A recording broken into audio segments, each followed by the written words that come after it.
could spend more time on your next project. Meet Rollbar, the continuous code improvement platform that helps developers discover errors in real time for faster resolutions.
So, you've put in the hard work of developing this new feature, and you've tested for errors exhaustively.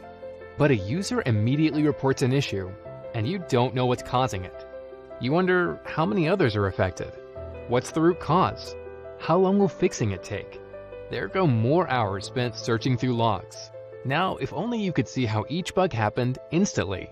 That way you could spend more time on your next project. Meet Rollbar, the continuous code improvement platform that helps developers discover errors in real time for faster resolutions.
So, you've put in the hard work of developing this new feature, and you've tested for errors exhaustively.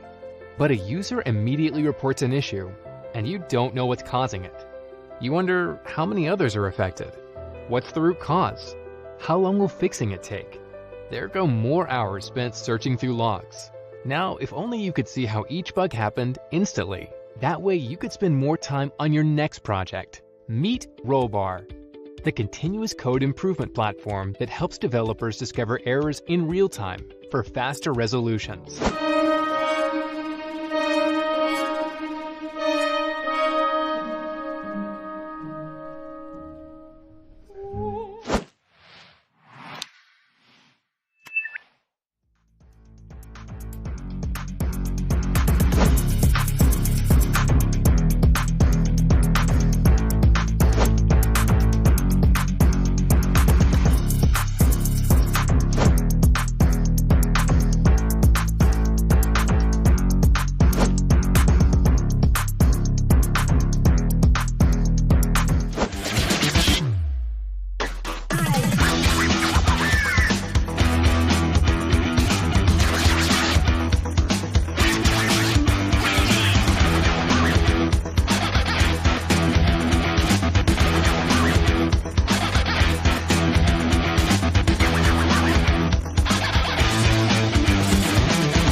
So, you've put in the hard work of developing this new feature, and you've tested for errors exhaustively.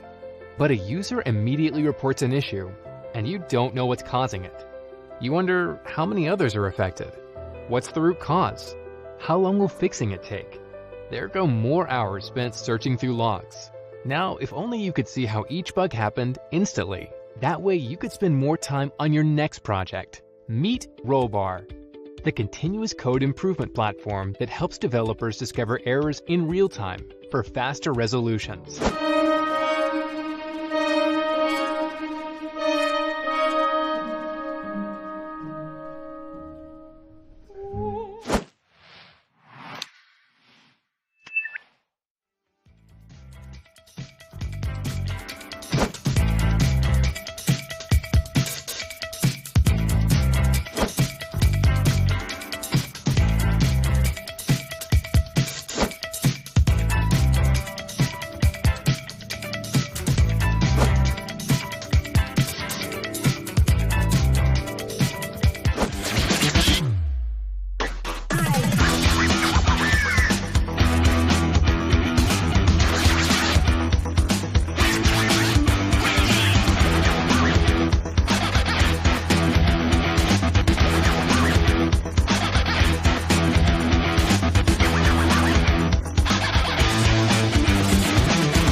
So, you've put in the hard work of developing this new feature, and you've tested for errors exhaustively. But a user immediately reports an issue, and you don't know what's causing it. You wonder how many others are affected. What's the root cause? How long will fixing it take? There go more hours spent searching through logs. Now, if only you could see how each bug happened instantly. That way you could spend more time on your next project. Meet Rollbar, the continuous code improvement platform that helps developers discover errors in real time for faster resolutions.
So, you've put in the hard work of developing this new feature, and you've tested for errors exhaustively.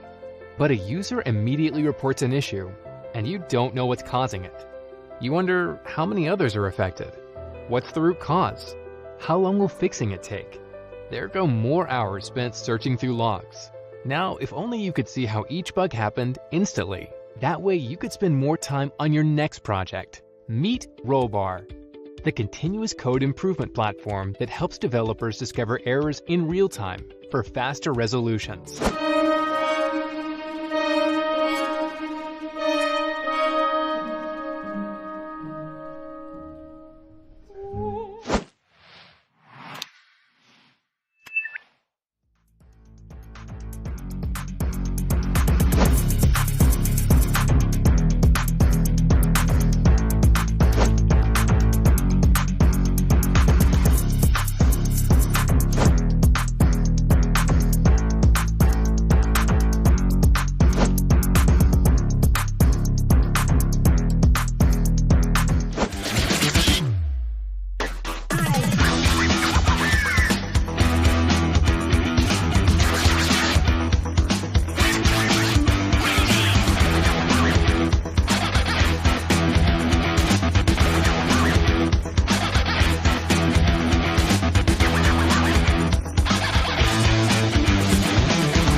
So, you've put in the hard work of developing this new feature, and you've tested for errors exhaustively.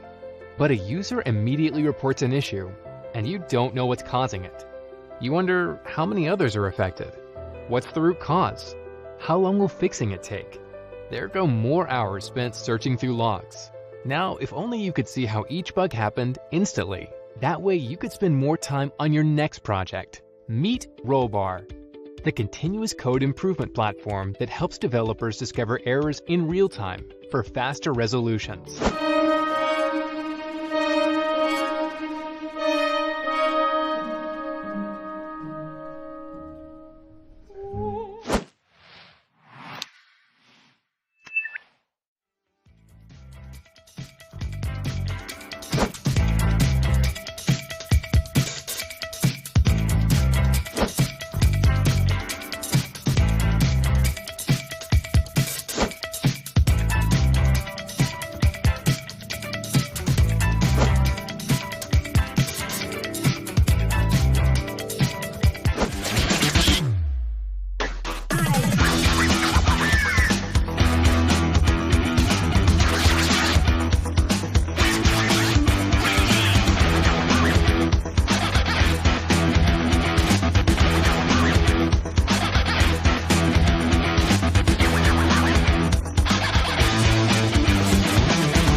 So, you've put in the hard work of developing this new feature, and you've tested for errors exhaustively.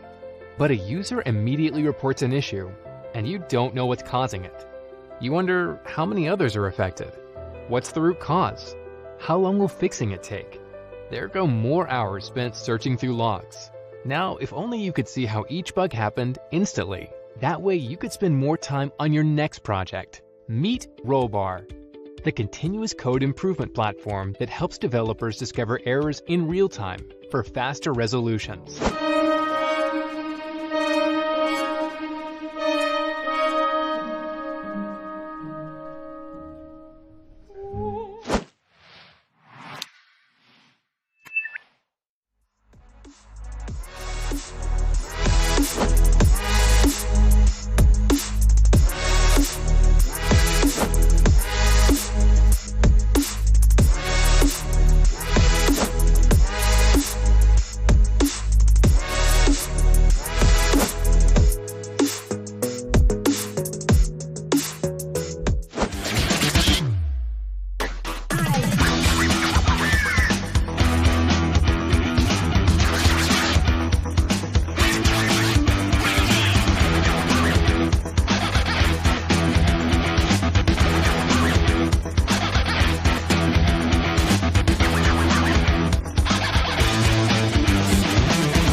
So, you've put in the hard work of developing this new feature, and you've tested for errors exhaustively.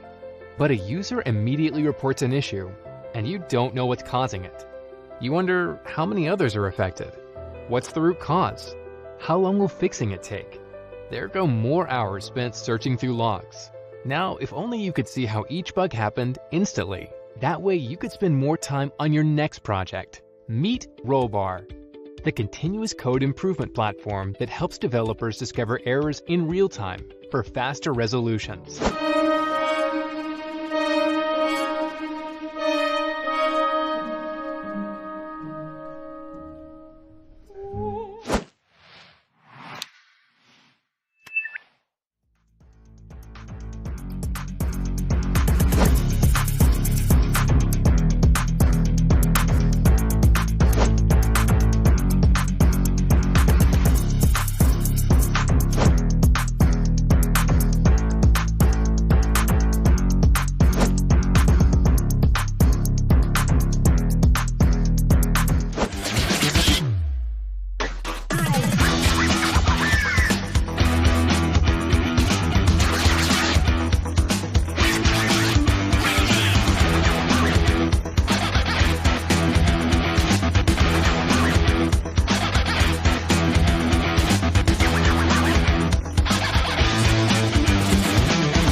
So, you've put in the hard work of developing this new feature, and you've tested for errors exhaustively. But a user immediately reports an issue, and you don't know what's causing it. You wonder how many others are affected. What's the root cause? How long will fixing it take? There go more hours spent searching through logs. Now, if only you could see how each bug happened instantly. That way you could spend more time on your next project. Meet Rollbar, the continuous code improvement platform that helps developers discover errors in real time for faster resolutions.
So, you've put in the hard work of developing this new feature, and you've tested for errors exhaustively. But a user immediately reports an issue, and you don't know what's causing it. You wonder how many others are affected. What's the root cause? How long will fixing it take? There go more hours spent searching through logs. Now, if only you could see how each bug happened instantly. That way you could spend more time on your next project. Meet Rollbar, the continuous code improvement platform that helps developers discover errors in real time for faster resolutions.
So, you've put in the hard work of developing this new feature, and you've tested for errors exhaustively. But a user immediately reports an issue, and you don't know what's causing it. You wonder how many others are affected. What's the root cause? How long will fixing it take? There go more hours spent searching through logs. Now, if only you could see how each bug happened instantly. That way you could spend more time on your next project. Meet Rollbar, the continuous code improvement platform that helps developers discover errors in real time for faster resolutions.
So, you've put in the hard work of developing this new feature, and you've tested for errors exhaustively.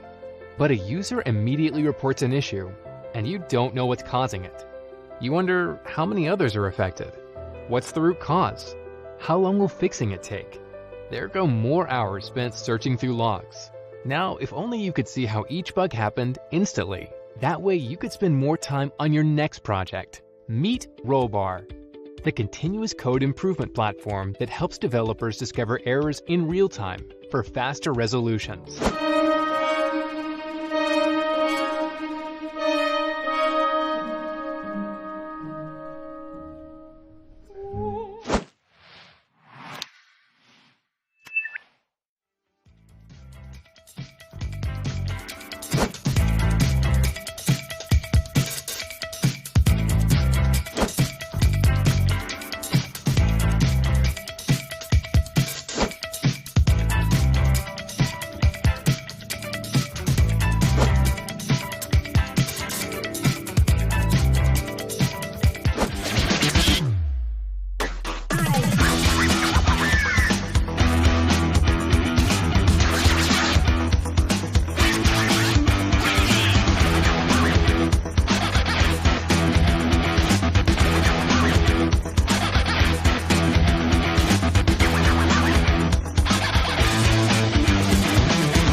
So, you've put in the hard work of developing this new feature, and you've tested for errors exhaustively.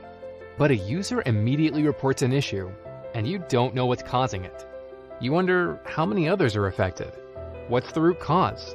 How long will fixing it take? There go more hours spent searching through logs.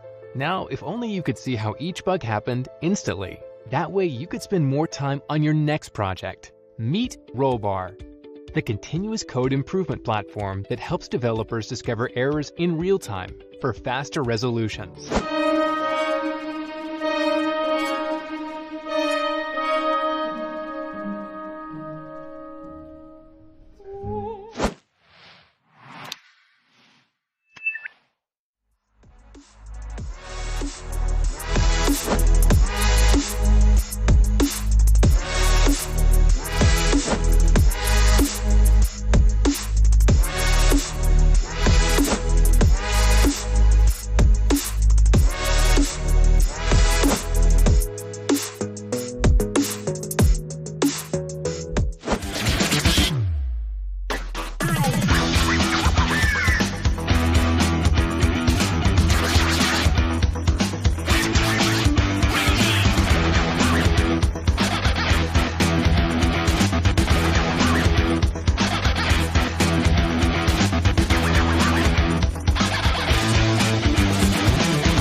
So, you've put in the hard work of developing this new feature, and you've tested for errors exhaustively. But a user immediately reports an issue, and you don't know what's causing it. You wonder how many others are affected. What's the root cause? How long will fixing it take?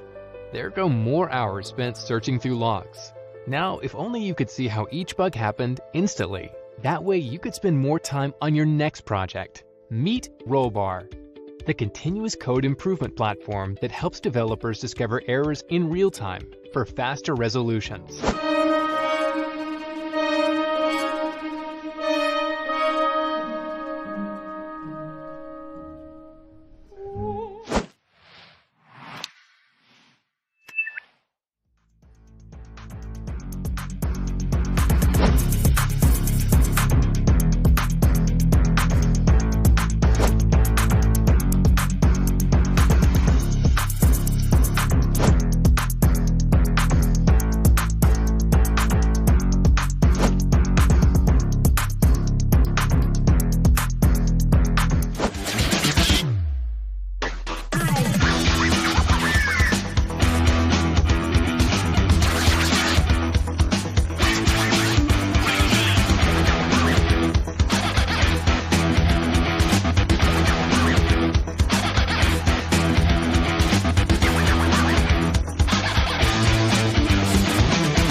So, you've put in the hard work of developing this new feature, and you've tested for errors exhaustively. But a user immediately reports an issue, and you don't know what's causing it. You wonder how many others are affected. What's the root cause? How long will fixing it take? There go more hours spent searching through logs. Now, if only you could see how each bug happened instantly. That way you could spend more time on your next project. Meet Rollbar, the continuous code improvement platform that helps developers discover errors in real time for faster resolutions.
So, you've put in the hard work of developing this new feature, and you've tested for errors exhaustively. But a user immediately reports an issue, and you don't know what's causing it. You wonder how many others are affected. What's the root cause? How long will fixing it take? There go more hours spent searching through logs. Now, if only you could see how each bug happened instantly. That way you could spend more time on your next project. Meet Rollbar, the continuous code improvement platform that helps developers discover errors in real time for faster resolutions.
So, you've put in the hard work of developing this new feature, and you've tested for errors exhaustively.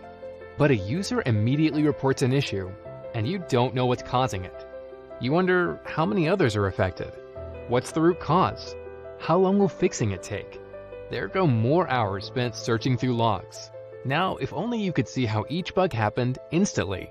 That way you could spend more time on your next project. Meet Rollbar, the continuous code improvement platform that helps developers discover errors in real time for faster resolutions.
So, you've put in the hard work of developing this new feature, and you've tested for errors exhaustively.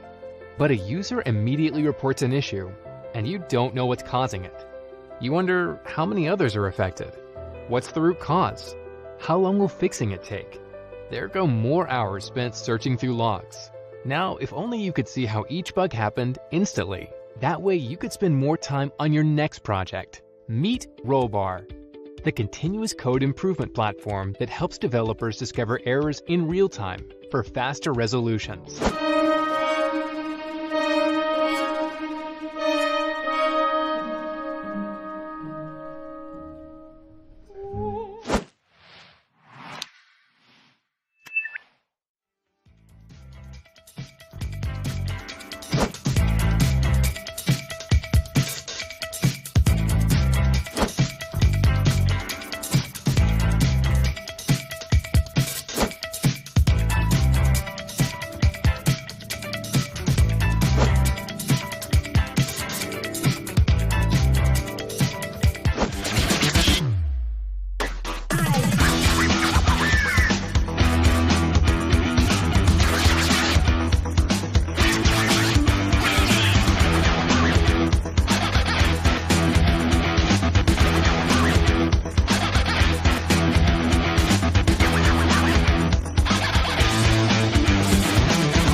So, you've put in the hard work of developing this new feature, and you've tested for errors exhaustively.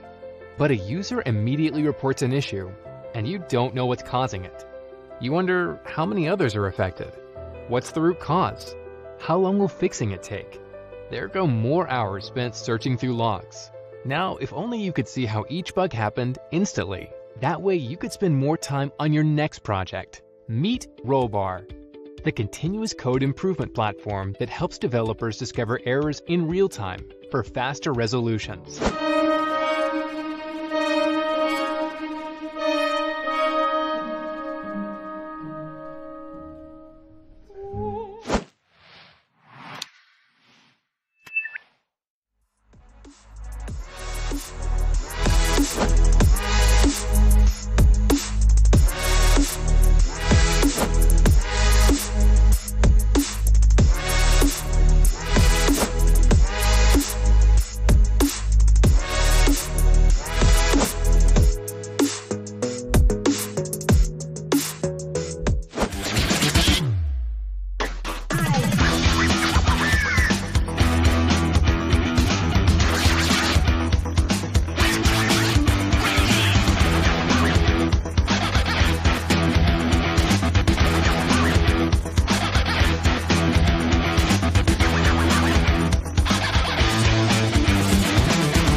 So, you've put in the hard work of developing this new feature, and you've tested for errors exhaustively.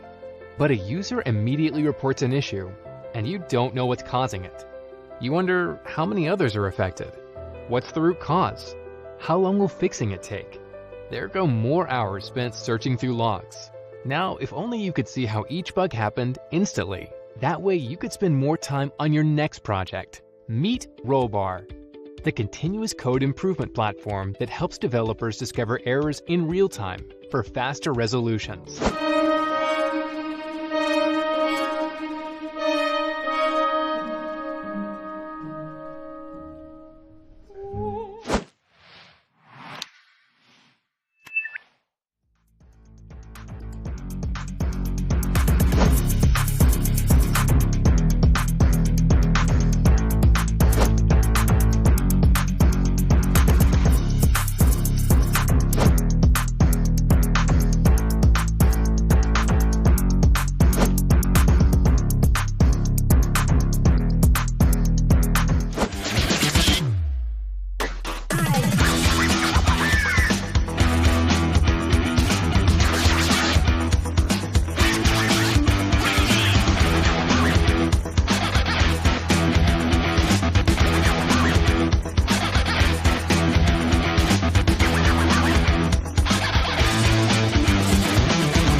So, you've put in the hard work of developing this new feature, and you've tested for errors exhaustively.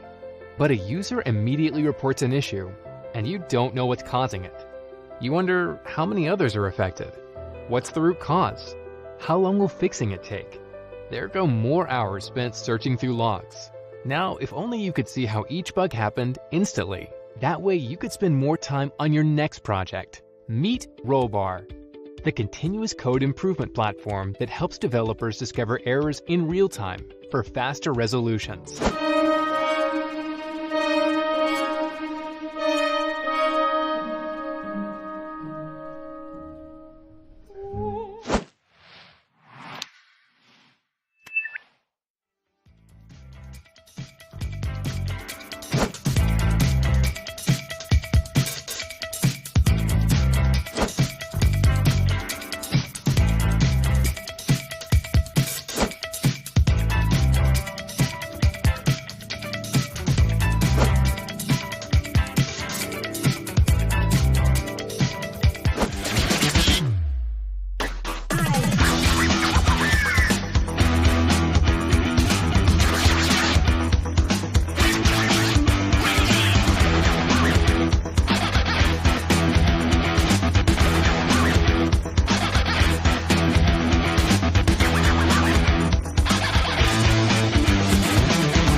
So, you've put in the hard work of developing this new feature, and you've tested for errors exhaustively.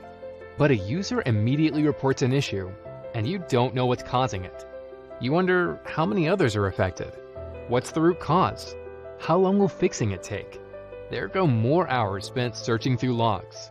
Now, if only you could see how each bug happened instantly. That way you could spend more time on your next project. Meet Rollbar, the continuous code improvement platform that helps developers discover errors in real time for faster resolutions.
So, you've put in the hard work of developing this new feature, and you've tested for errors exhaustively. But a user immediately reports an issue, and you don't know what's causing it. You wonder how many others are affected. What's the root cause? How long will fixing it take? There go more hours spent searching through logs. Now, if only you could see how each bug happened instantly. That way you could spend more time on your next project. Meet Rollbar, the continuous code improvement platform that helps developers discover errors in real time for faster resolutions.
So, you've put in the hard work of developing this new feature, and you've tested for errors exhaustively. But a user immediately reports an issue, and you don't know what's causing it. You wonder how many others are affected. What's the root cause? How long will fixing it take? There go more hours spent searching through logs. Now, if only you could see how each bug happened instantly. That way you could spend more time on your next project. Meet Rollbar, the continuous code improvement platform that helps developers discover errors in real time for faster resolutions.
So, you've put in the hard work of developing this new feature, and you've tested for errors exhaustively.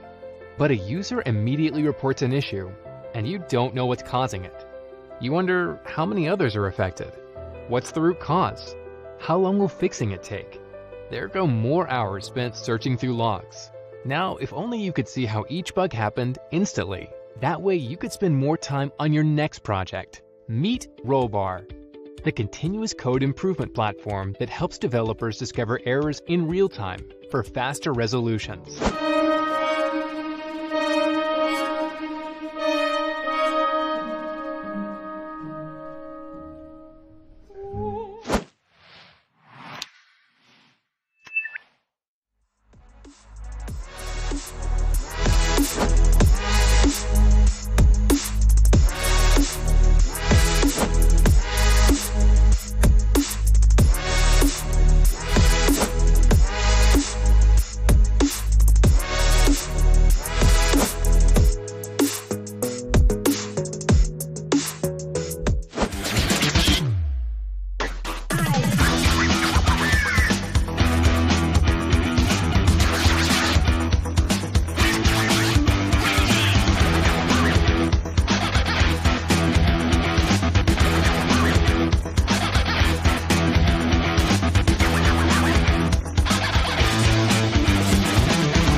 So, you've put in the hard work of developing this new feature, and you've tested for errors exhaustively. But a user immediately reports an issue, and you don't know what's causing it. You wonder how many others are affected. What's the root cause? How long will fixing it take? There go more hours spent searching through logs. Now, if only you could see how each bug happened instantly. That way you could spend more time on your next project. Meet Rollbar, the continuous code improvement platform that helps developers discover errors in real time for faster resolutions.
So, you've put in the hard work of developing this new feature, and you've tested for errors exhaustively.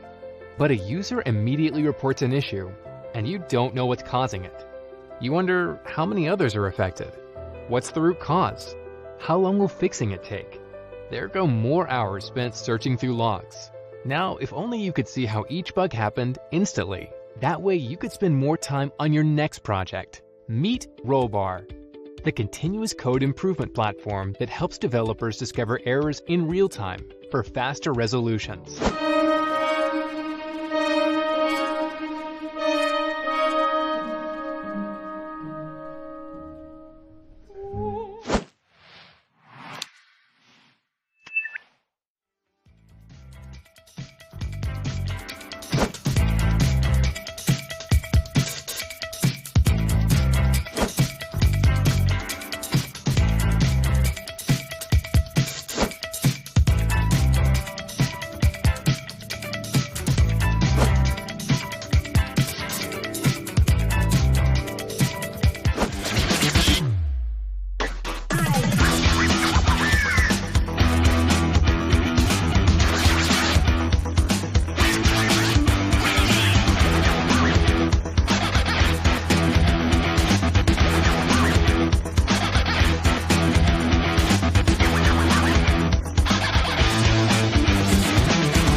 So, you've put in the hard work of developing this new feature, and you've tested for errors exhaustively.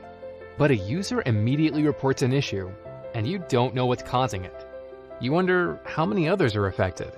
What's the root cause? How long will fixing it take? There go more hours spent searching through logs.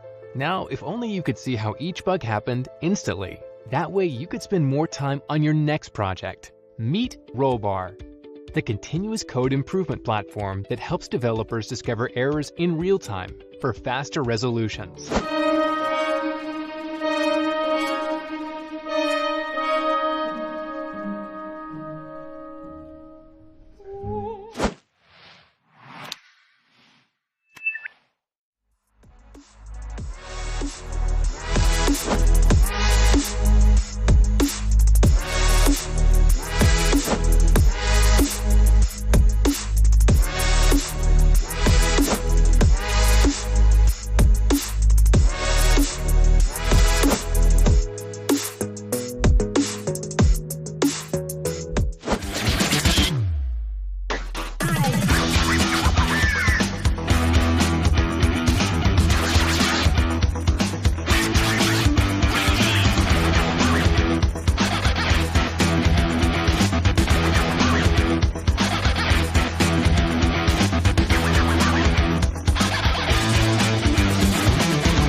So, you've put in the hard work of developing this new feature, and you've tested for errors exhaustively.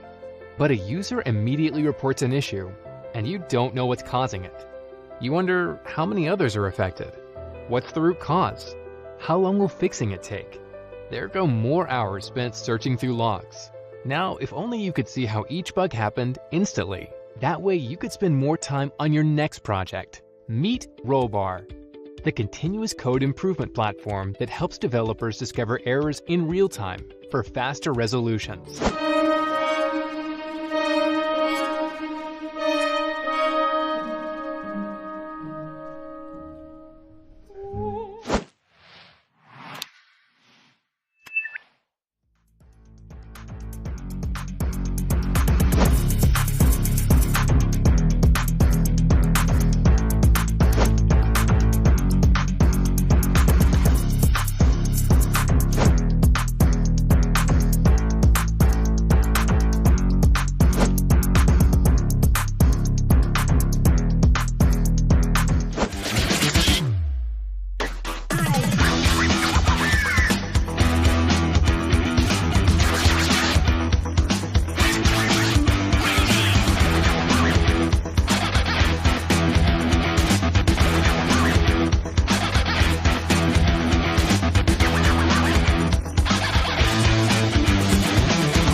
immediately reports an issue, and you don't know what's causing it. The continuous code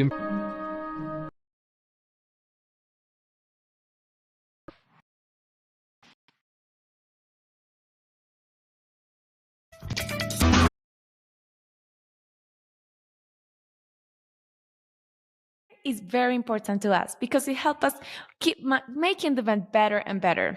We have a form available to you at typescriptcongress.com/feedback. Take your time and leave your feedback and thoughts there. We have a form that will be available through the whole event. You can fill it now or later or in the middle. We're always open for feedback. Also today at 6 p.m. Central European Time is the premiere of TypeScript documentary prepared by Offersen team. Please visit the YouTube channel. During the video, you will see, among other things, the speakers who are speaking here for you today. You can also watch Matt, the other MC. Some of our sponsors have prepared very exciting perks. Everything is available for you all watching the conference, and you can check out the perks on typescriptcongress.com/perks to see what our sponsors have prepared for you. Now, moving on to the section that we all been waiting for, the talks. Let our very first talk begin. Our very first speaker is Jen, who will be giving the talk Lessons Learned While Learning Live. Jen is a multifaceted individual with a passion for technology and a heart for people. Currently, she works as a developer advocate for Avon, where she helps developers harness the power of data infrastructure. Outside of work, Jen hosts Teach Jen Tech about exploring technology, and she also hosts a thought-provoking podcast called You Don't Want to Talk About, where she fearlessly dives into challenging topics such as mental health, equity, and diversity. The stage is yours, Jen. A huge round of applause for our very first speaker in the Type Track.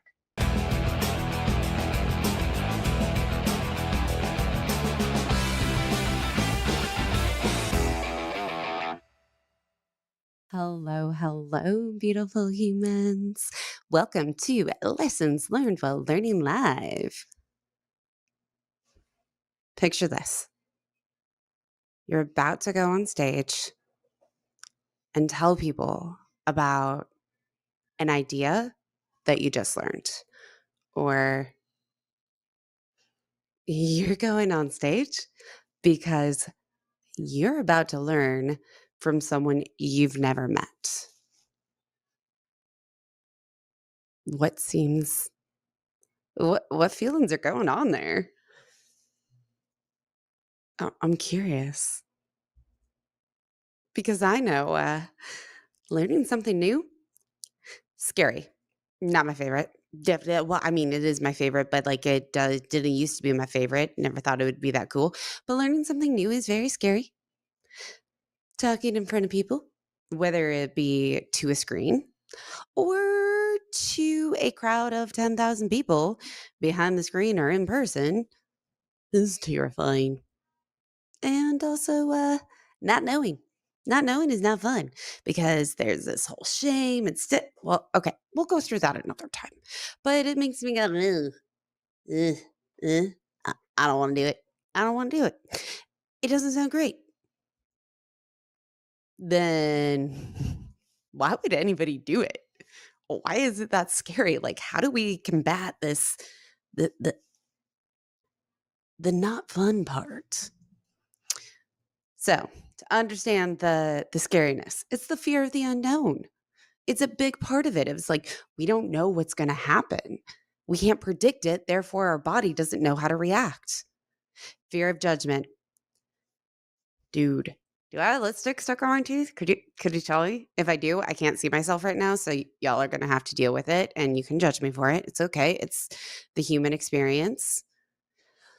Patience and practice. Patience and practice. This is really funny because this is my third time recording this talk. And I'm excited to talk about the Q&A with you, but I can tell you that my patience with inanimate objects is very small. But hey, I'm getting practice. And then there's those physical responses. Literally, your body doesn't know what to anticipate. It's that fight or flight or freeze or what are we doing? And then you have the pressure to perform. Are you going to do as good as last time? Are we going to, be able to outperform the other person? Are we going to hit those numbers? Are we going to close those sales? The pressure to perform. And all of those for myself go to the fear of failure. Dude, what if nobody sees it? What if nobody comments? Oh gosh, what if I don't get it? These are all things that get stuck in my head almost every time before I start to strain. And no, ew, no thank you. It's not fun. It doesn't sound fun. It doesn't sound fun. So let's talk about what we are going to talk about today. Because there is some pretty cool things we're talking about today, like the double-edged sword of public learning. Is it good or bad? Or is it both? Understanding your own learning techniques. Okay, y'all, we're going to say this multiple times throughout this presentation, talk, whatever you want to call it. We're talking about learning techniques, also learning styles. I'm not saying that learning styles is an exact science. That is a debate for off this talk, but it is a great place for people, including myself, to get an idea of some avenues to go look into. And then we are at TypeScript Congress. So what are the lessons I learned from TypeScript and learning TypeScript? I'm excited about that one. And last but not least, continue to learn. Like, what are we going to do to continue learning? It is so important.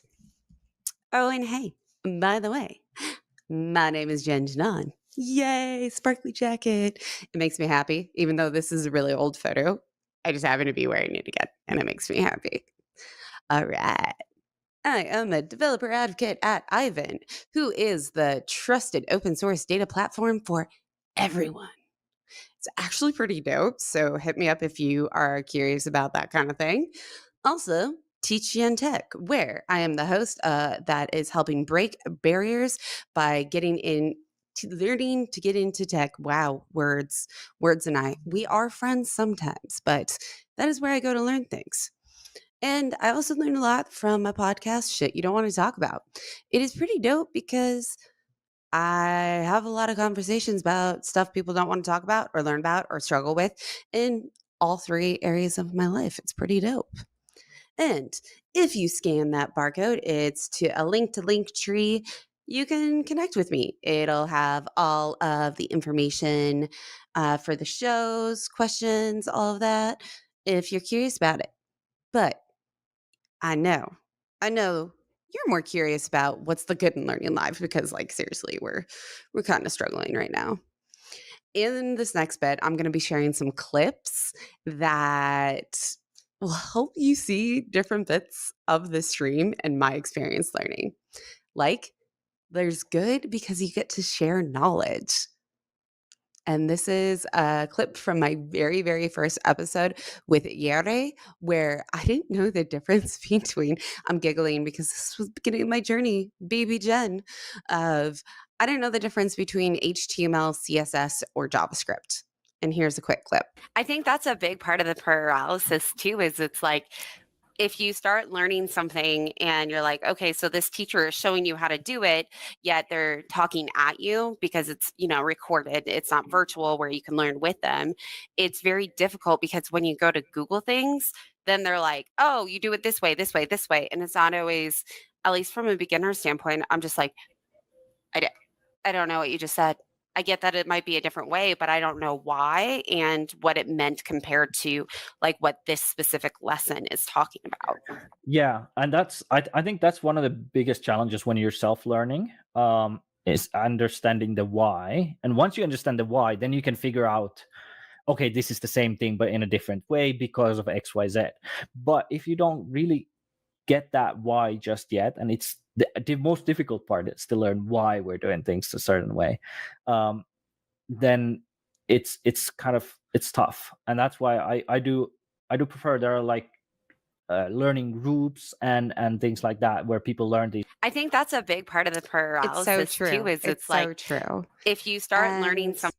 I mean, as much as I learned from Yuri, these just kept coming up and having to learn and overcoming fear of mistakes. Okay, that fear didn't go away. It didn't go away at all. It just makes it slightly less scary. Even 5 episodes in with Anthony, and this still happens. Well, welcome. Wow. Welcome. Wow. Anthony, you are like our very first episode. I totally butchered saying hello as well. So can I blame you for this? Must have jinxed you. I guess I'm did. cursed. Well, I can introduce you. oh, yes. Please Welcome to introduce Teach. me. Welcome. Wow. Welcome. Wow. Anthony, you are like our very first episode. I totally butchered saying hello as well. So can I blame you for this? Must have jinxed you. I guess I'm did. cursed. Well, I can introduce you. oh, yes. Please Welcome to introduce Teach. me. Welcome. I really am keeping that clip forever. If anybody asks, I'm saving it. And it shows how I'm gonna make mistakes. It's gonna keep happening because I can't. Me and words don't always get along, and it's gonna happen even in this next part where increased understanding and Jay is on the show to teach me about Python. And y'all, it's kind of clicking, not clicking, but it's starting to. So now let's do the same thing where we do in options, change true or true false to false false. Okay, so now do you think it's going to return true or false? True. Why? Because at least one of them are false. No, because remember, any is looking for at least one to be true. And since it's not using the word true, therefore it's not true. So Exactly, it's false.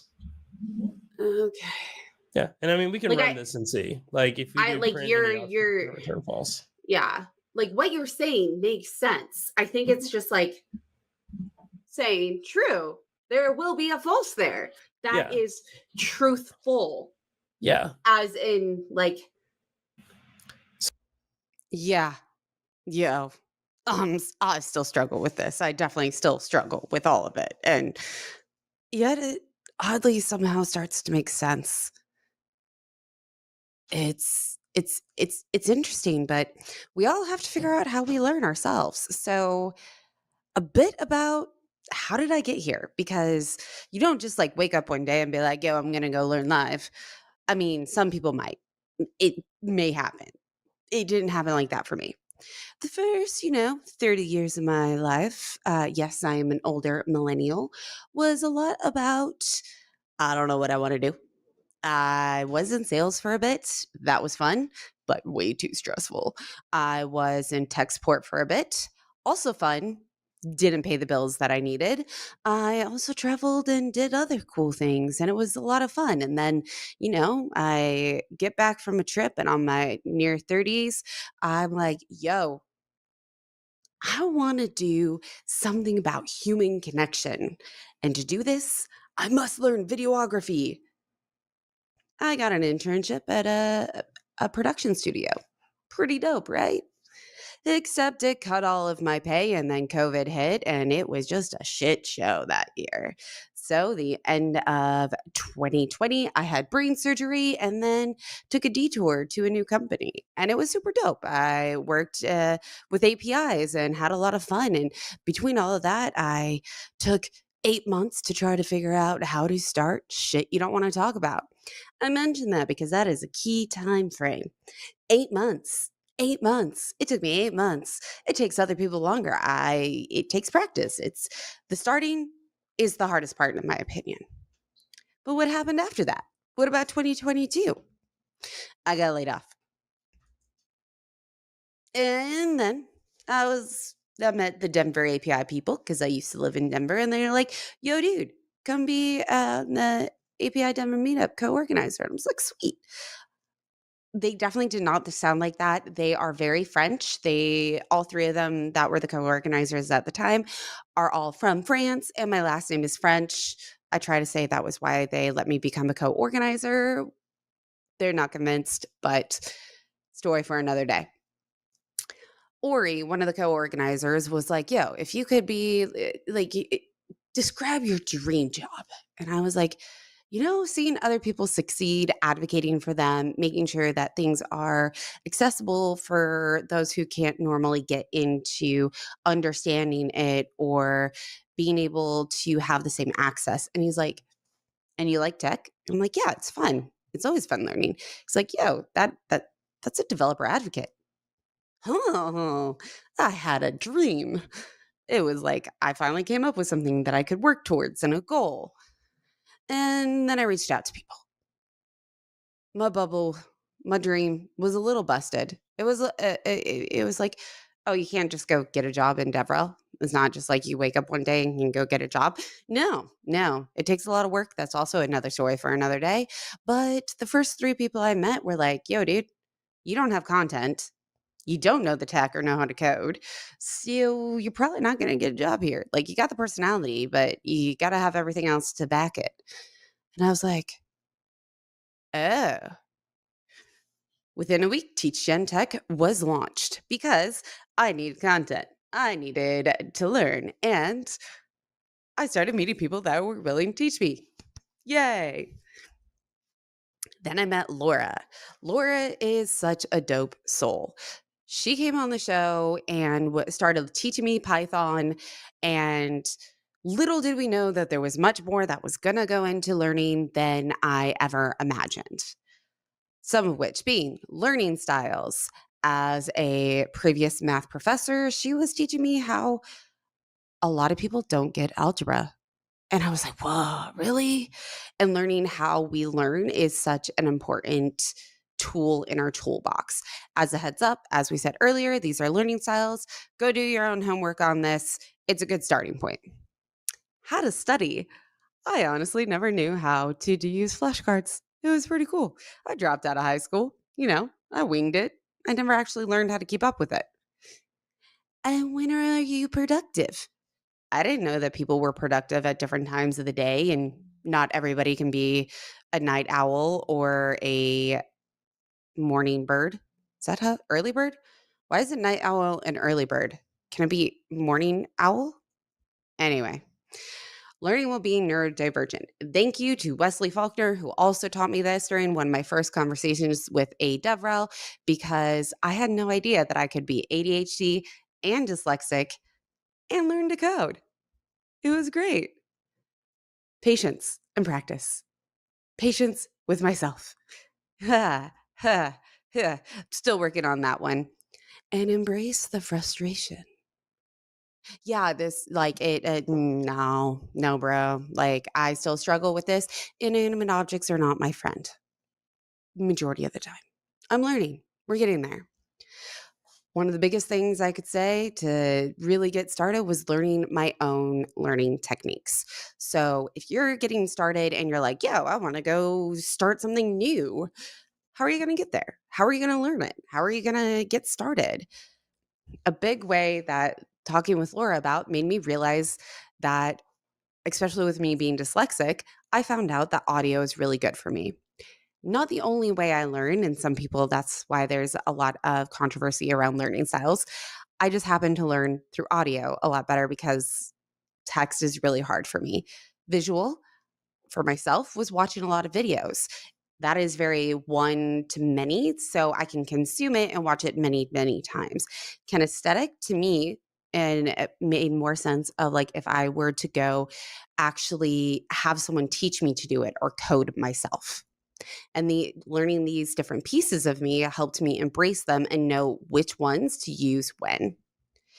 Same with sleep and productivity scheduled. Also, some have heard of them called chronotypes. Again, this is a great starting point, not any like saying this is the end all be all. I found out that even if I wanted to be any of these other animals, that I was a lion. Yeah. Waking up super early and being more productive the first half of the day, and then I'm dead for the rest of the day. It's not fun. I wish I could do more. But knowing this, I can embrace it. Knowing how to work with my neurodivergent. Yeah. It's fun. It's stressful. It's hard. I'm not alone. And talking about it, I was like, oh, all right. That's dope. Other people have it too. And how to use and find tools that help me with all of the above, like different alarms or text to speech, or, I do a lot of my streams with my iPad so I can write notes. All of these things are different ways that I have learned that go into my own learning techniques. And this all leads up to why TypeScript? How does TypeScript help? That's kind of a weird thing to help. And think back to when you were learning TypeScript. Do people say that don't you need to know JavaScript to know TypeScript? Well, it would probably have been helpful, but I like to do things the hard way, and that's really fun. So I'm learning both at the same time. Also, TypeScript gave me structure in the show and in my code, which is awesome and weird all at the same time. And one of the biggest pieces that TypeScript gave me was my community. So many people that I was learning from and associating with knew TypeScript. And so, by all that, as you already know, TypeScript gave me structure with types. Okay. This one slide was for me, just for me.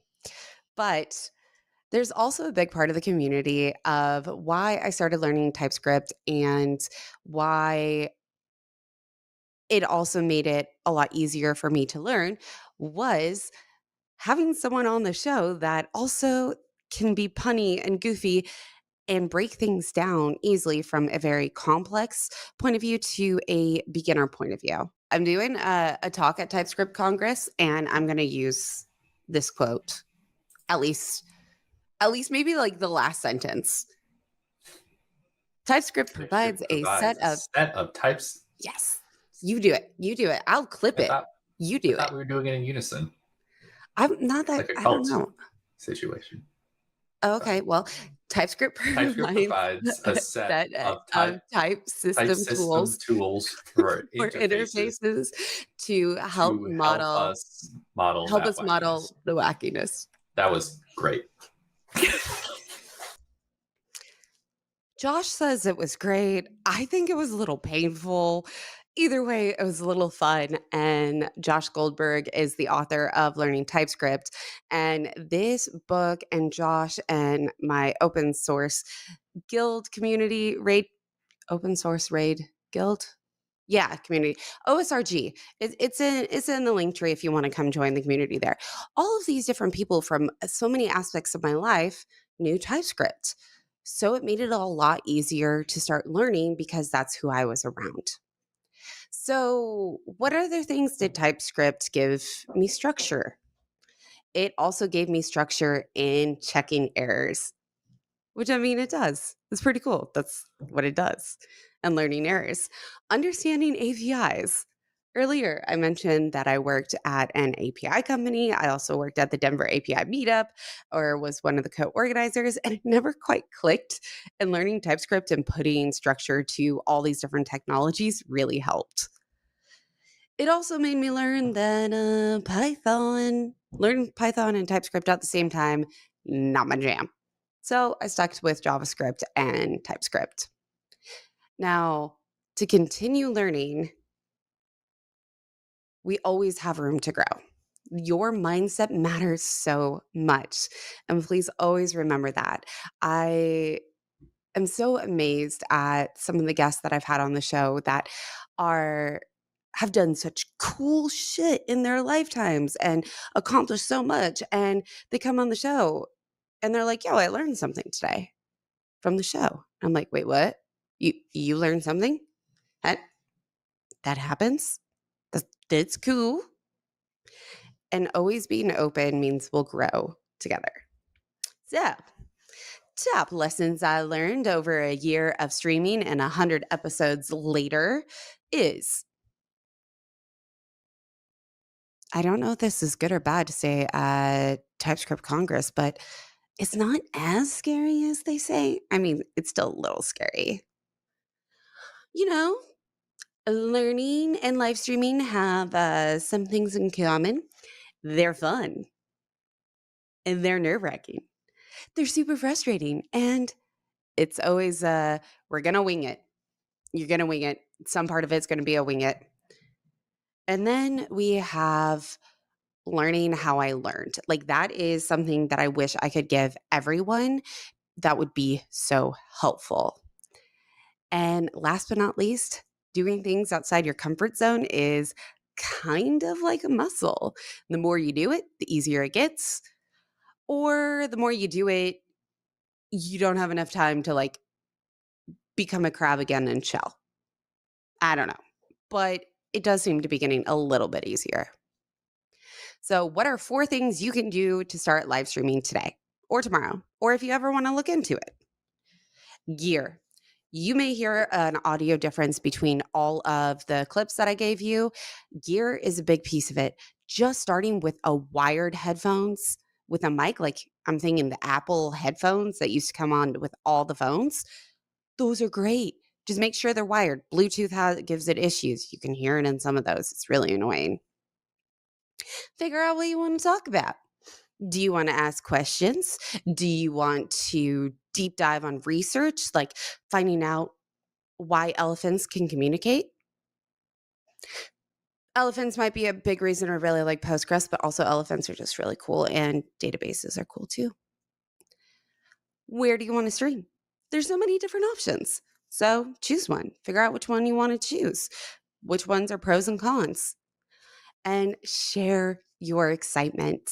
Your excitement will get others excited and engaged, and it will just make learning together so much easier. And thank you for joining Lessons Learned While Learning Live. Together, we will break the barriers of getting into tech. And click that like QR code if you would like to connect or see any more of these resources. The deck will be sent out, and I look forward to your questions. Goodbye, everyone.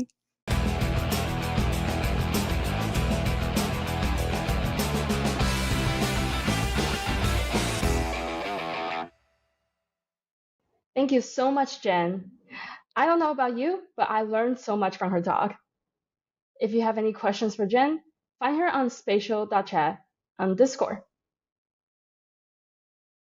Before we go to the second speaker, make some noise for our platinum sponsor, Robar.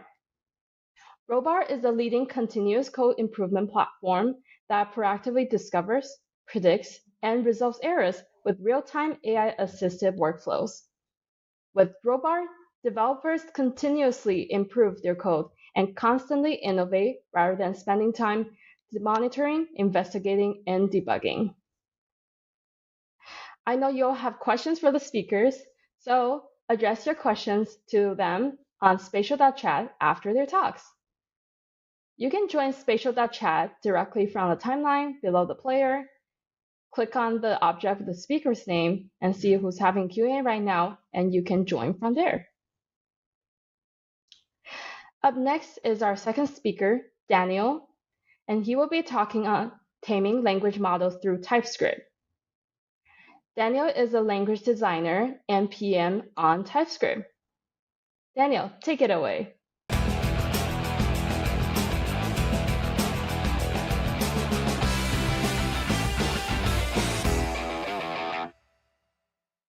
Hi everyone, my name is Daniel Rosenwasser, and I'm the program manager on the TypeScript team at Microsoft. Today, I want to talk to you about TypeChat, another thing I've been working on recently with others on my team. So, in the last few months, you've probably seen a lot about artificial intelligence and large language models. These language models are very powerful, and you've probably gotten the chance to even use them in the form of something like ChatGPT or a similar sort of chat program where you can ask the model questions, it can give you answers, you can iterate through ideas, and it's just a great way to sort of creatively iterate through concepts and whatnot. That works really well for people, but these language models are very powerful, and you may have had the idea of trying to bring the smarts of one of these language models into your app, maybe to add a natural language interface in some way. So, for an example, let's say we have some sort of app that's supposed to help us plan out, plans for a day, plans for the weekend, maybe specific to a location. It doesn't seem impractical given the fact that these models have been trained on so much data in the world. So they might know a lot about Seattle or some other city that you're trying to scout out ideas for. In this app, maybe we just want to be able to ask a question, right? That's our user intent, and then get a set of results with a couple of venues and each of their descriptions as well. So that seems all good, but how would you go about trying to get one of these language models to produce data that you can use in this app? The thing that you may have realized in trying to do something like this is you end up trying to often pamper the AI to give it in a specific format. And even once it's in that format, it comes up with natural language is just not always going to be easy to parse. So, for example, here's a prompt and response that, took a couple of tries to get even reasonable, right? One of the things that you might notice is I end up trying to just give it a little bit of guidance on how I expect the answer to be, right? This isn't so bad, right? But mostly because it's come up with a regular answer in a specific format. And so it's actually given me a format of list items. Each of them is numbered, and then between the venue and the description, I have a colon. Now, is the AI always going to come back with that schema or format? Not necessarily. A lot of these language models are non-deterministic, so you really can't count on this format. But even if you could count on that format, you can't always trust that the data is going to be uniformly parsable, right? So for example, in this case, I have a list and I have everything in this format. What about trying to split the colon, right? You might try to say, let me just try to shave each of the numbers off and then split by the colon. But what if one of the items in your list has a colon inside of the title or something like that, right? You're basically trying to do natural language parsing at this point, right? And now you have a bug, and now you have to figure out how to be resilient against that. And so this ends up being a little bit impractical for most people, right? It is very hard to parse natural language. But many of you probably also realize that you can get the language models to respond in the form of JSON. And that's great, right? Now you actually have something that your app can easily just do a JSON.parse or whatever and get the data that you need and work off of that. But that only really works for sort of simple examples, right? Here I was able to say, here's an example of the JSON that I want to get back, right? I have a venue and a description, a venue and a description, and the AI is pretty good at figuring that out. But it doesn't really tell us about maybe optional properties, maybe the case where you have 3 different kinds of objects that you expect to be in a specific position, things like that. And so just giving examples would be impractical because you'd get into these sort of combinatorial explosions of like all the types of things that you would want to actually provide. So examples aren't enough. What you need is something a little bit more. And it turns out there is a format that does work out pretty well for the most part in our experience. And it's something that you're all familiar with here at this TypeScript conference, which is types, right? TypeScript types are actually a great format for describing the exact format that we want out of a language model and all the sorts of shapes that we're expecting. And so types are actually really good at guiding the language model into the thing that we want, right? And you can actually take the types in an application, like the actual text of the types in your program, take a user intent, and craft a prompt that you can send into an AI service, into a language model. And that will provide you with JSON, right? You'd say, give me a response in the form of JSON. Here's the type that which you should conform to when you provide that response. And so now you're able to guide the language model. But like I said, the language model isn't always going to come back with a response that is actually exactly as we expect, right? So maybe it comes back with JSON, but it's not of the format precisely, right? So we can always say, hey, you didn't give me correct JSON, try again. But you need something else that pushes an AI so that you can say try again as well. And that's the validation. And so actually, once you have the types, you can use the types to validate the response from the language model as well. And so what we actually just decided to do is we said, hey, if we have the types and we have the JSON, it's very trivial to construct a small program where you can get TypeScript itself to check each of the properties and each of the values that have come back, because it's very simple at that point, because JSON is really just roughly a subset of JavaScript, and JavaScript is a subset of TypeScript. And so you can actually create a program, have TypeScript type check it, and if it has an error, you feed that error back into the language model and have the language model try to repair whatever its response was from the last time. That works out pretty dang well. And so you can use this to actually construct even more complex responses, right? So you can actually say, hey, maybe I am a kiosk that takes orders for coffee or something like that, right? And so the orders are effectively in the shape of a cart. A cart has many items. Those items can be one of several different kinds of items. And we give that schema, we give a user intent like, I want 2 lattes, 1 tall and 1 grande. And the language model can, or good language models can typically respond with well-formed JSON that conforms to the type. And it depends on the quality of your model, right? You can have it repair a couple of times, but generally speaking, many of the ones that are available to people today that are broadly available do come back with a good response here. And so I think that this is a good time to give a quick demo of TypeChat, which is this library that we put together to encapsulate all these ideas and make it easy to get running with them. So I'm going to open up the TypeChat repository, right? It's all open source. You can get it today. We announced it about a month ago or so. And so we want to first look at the README for the examples, right? So this is the README at the top level. But to get a sense of TypeChat itself, we want to take a look at the examples. In the examples folder, we have a README with a table that describes each of the examples that we have, and they basically go from easiest to understand to maybe the most difficult. So the sentiment example that we have is kind of like the hello world of TypeChat.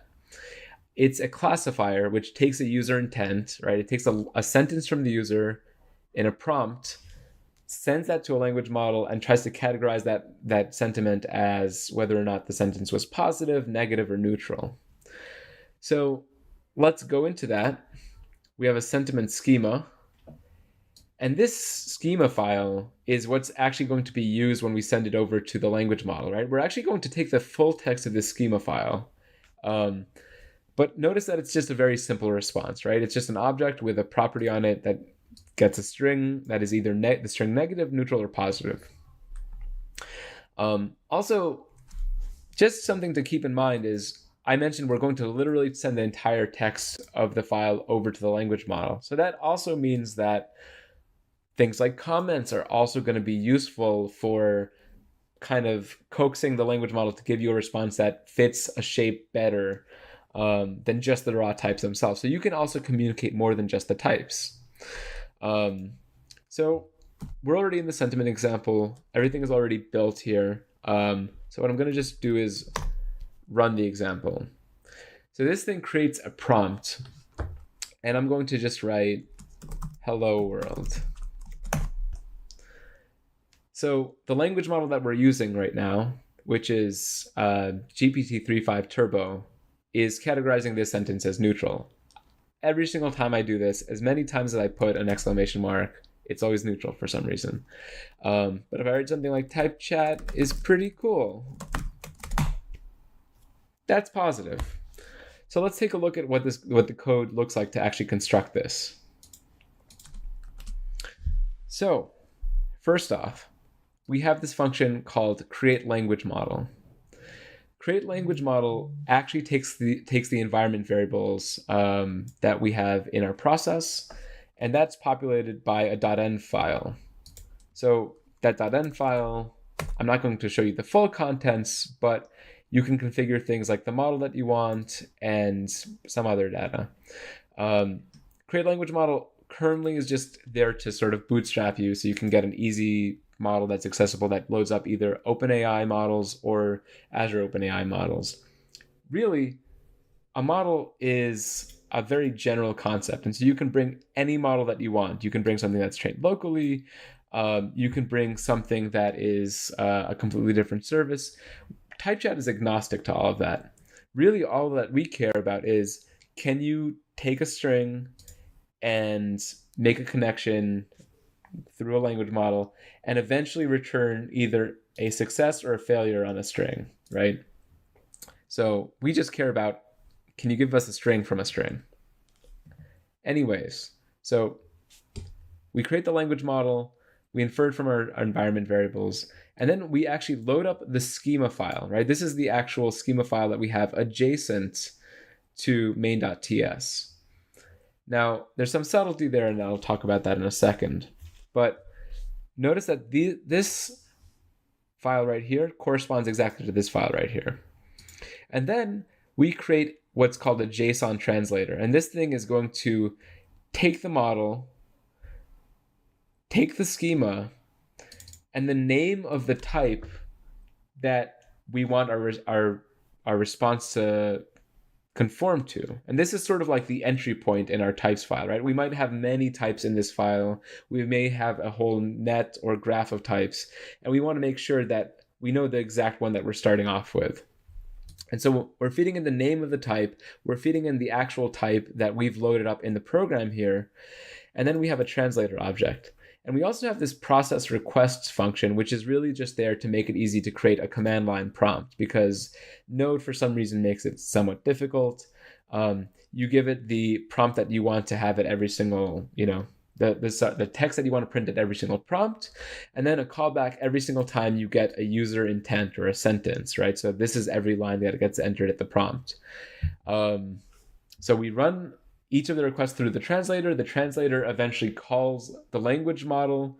The language model responds, and then the translator takes that, uses the types, constructs the program, and internally uses TypeScript to check the program to make sure that it has succeeded, and if it has not, it possibly does some retries and maybe backs off a little bit as well.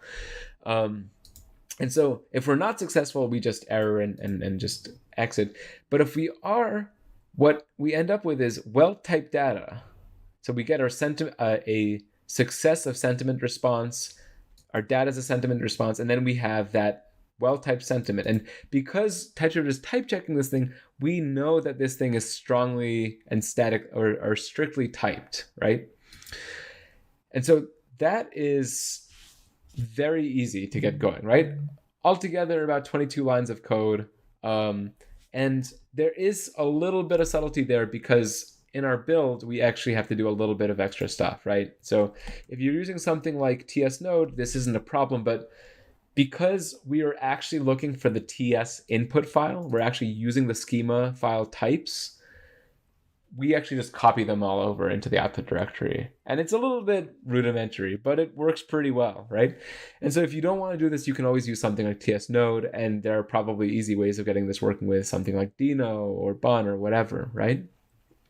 So the sentiment example is pretty easy to get going.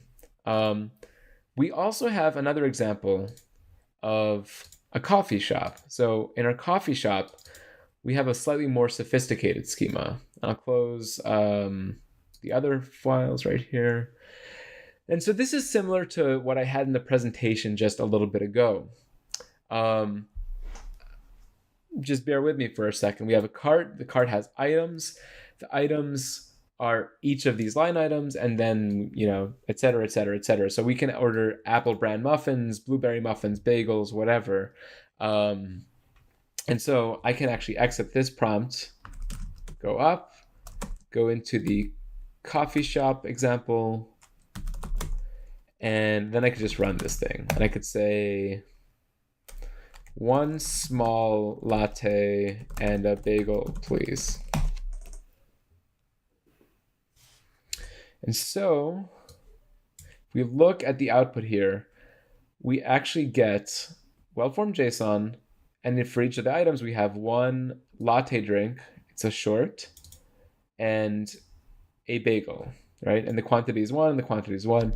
And, depending on your model, you'll actually end up finding that this often works consistently well, or it can have occasional issues.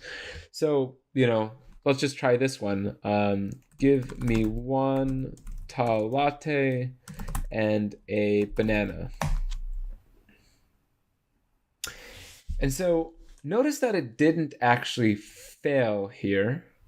It actually ended up saying, I didn't understand the following, and it listed that thing out. And that's because of how we formed our schema, right? The interesting thing is that when you create these schemas, it's actually good to give them a degree of uncertainty in a lot of cases, right? In cases where a language model can't quite understand what the user intent was, it's good to have an out. And so the out here, the degree of freedom, whatever you want to call it, that we've added is we have this thing called unknown text. And so whenever the language model doesn't understand the concept, it tends to put things in this unknown text bucket, right? And so what will happen is, as we make our orders, right, this thing works basically the same way. But what we say is, whenever we encounter an unknown type, then we say, I couldn't understand the following, and then we just run through the whole thing and explain, and we elaborate, right? So I can say, I want 1 tall latte and a banana and a gorilla holding the banana.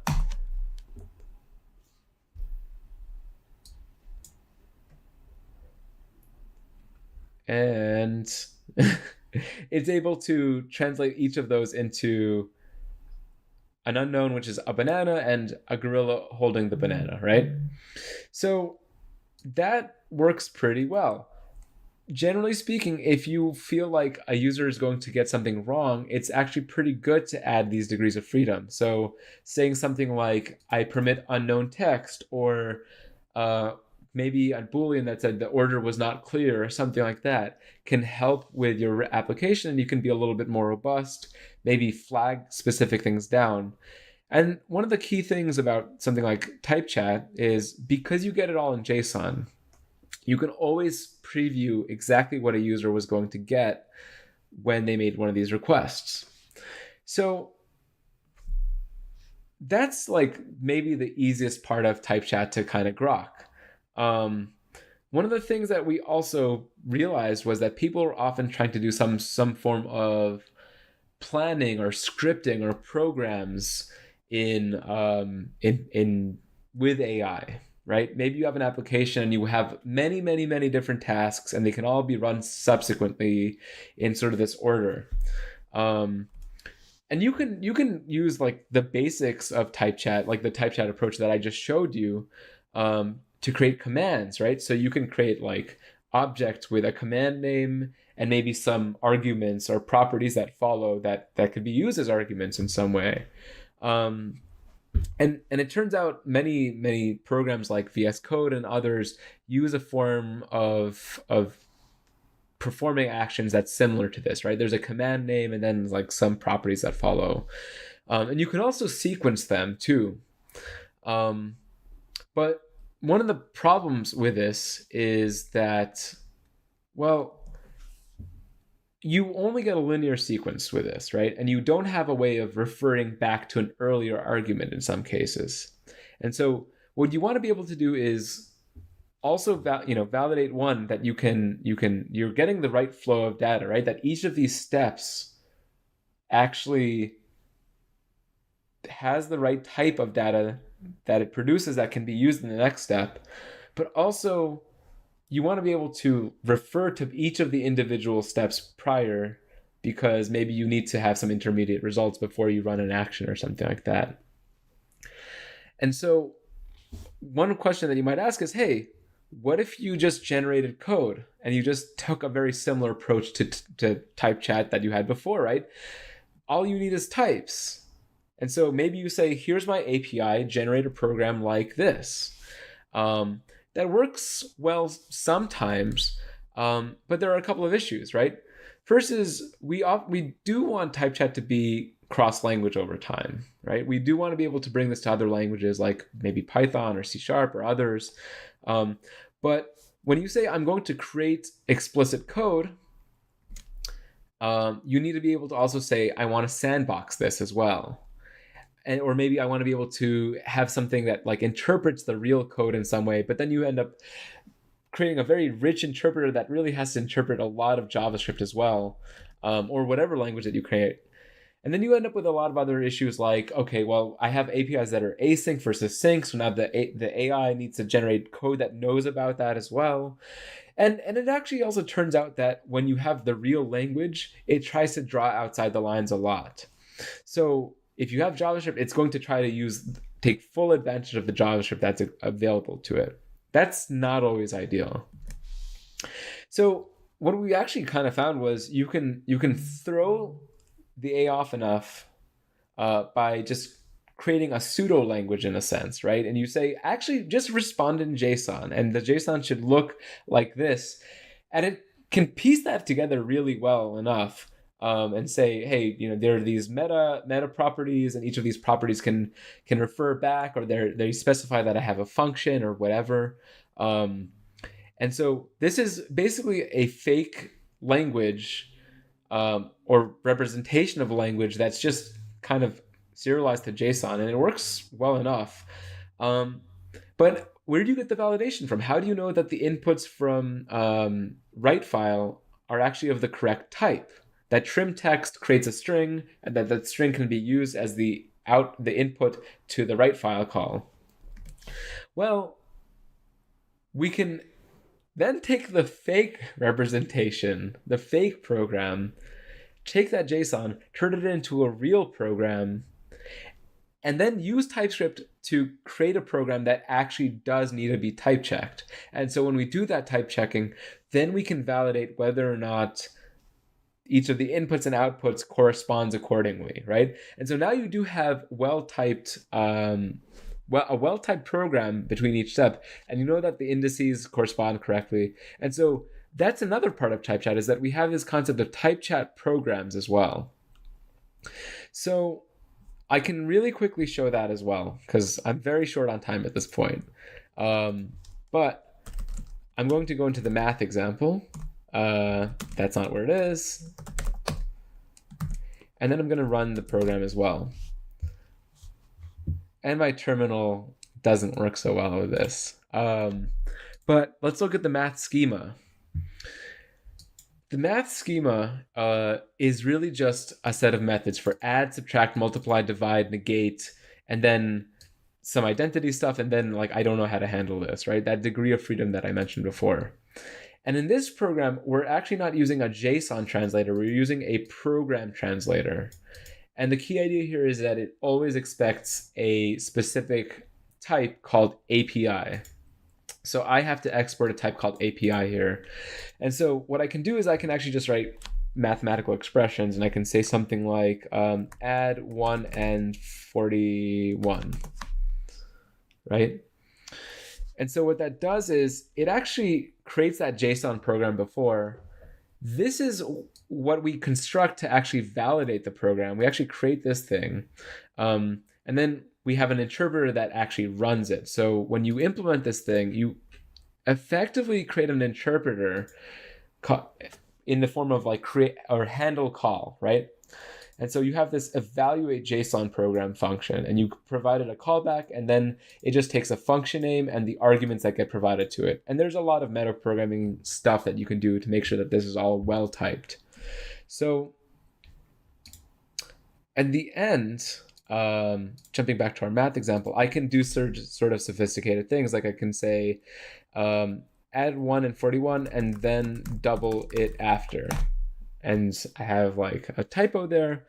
And in some cases it will inline this, but in other cases, maybe because of how I've said it, it will create a step, and the step can then be referenced in one of the other steps. So it says add, and then it says multiply. And it turns out that the language models that have been trained on both code and prose do pretty well here. So that was our demo. Unfortunately, I'm short on time, but what we really do encourage people to do is check us out on GitHub. We have discussions, we have issues. We're really looking to hear from you. And you can follow us elsewhere on Twitter or Blue Sky or other places as well. So thanks very much for your time. And that's a wrap. Take care.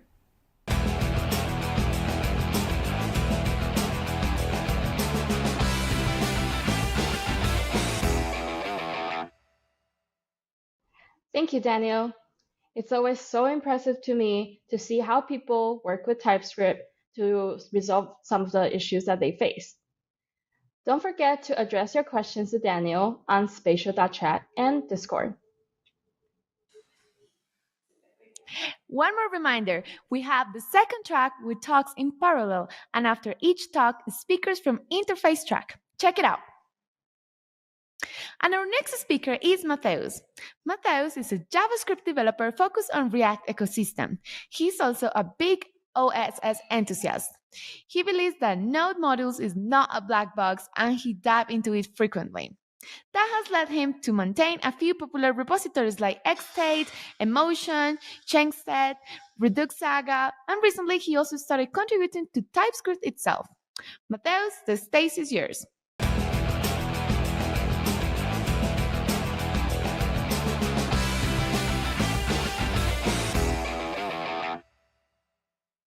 My name is Mateusz Brzezinski. I work at Stately, where we work on state machines and all the things related to that. I also maintain a couple of popular open source projects like Emotion, Redux Saga, ChangeSets, Xstate, obviously. And I also contribute to TypeScript from time to time. And I'd like to tell you today more about inferring multiple things at once with reverse map types. So let's start with a short recap on what map types really are. So they are sort of like a type level function, and they accept a union of keys. They output an object type, and they are very useful for object type transformation. They are commonly used for transforming object property values, but since TypeScript 4.1, it's also possible to transform object property keys. So in a sense, we just have our X, our N input, and we transform it into our Y with whatever transformation that TypeScript syntax just allows us to. So let's take a look at a short example. We define our input as an object type with two properties, foo and bar, and they both have different types.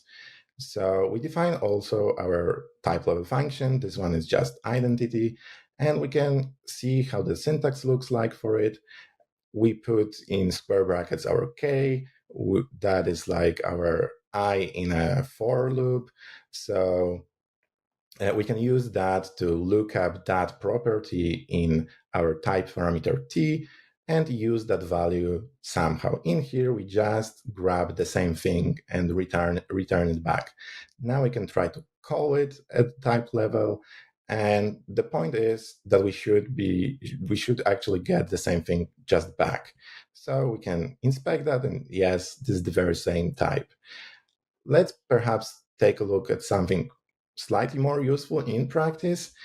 We can define another type level function. This one is promisify, and we do the very similar thing. We iterate over key of t with our k and just wrap the current k of t with a function that returns a promise of that type. So we reuse our earlier object type and treat that as some kind of RPC object here. Now we can try to use it at runtime. We can chain off a bar method of it, and then we can see that we actually can use it. So it's a promise. And in the callback, we receive our value. And upon inspection, we can see that this bar property is indeed a function that returns a promise of number, and val is being successfully resolved to a number type. So what are reverse map types and how they relate to what we just discussed? So with reverse map types, the situation is just slightly different because we still deal with a transformation from X to Y, but this time it's a little bit reversed, because what we know is the transformation itself and the end result, our output, Y.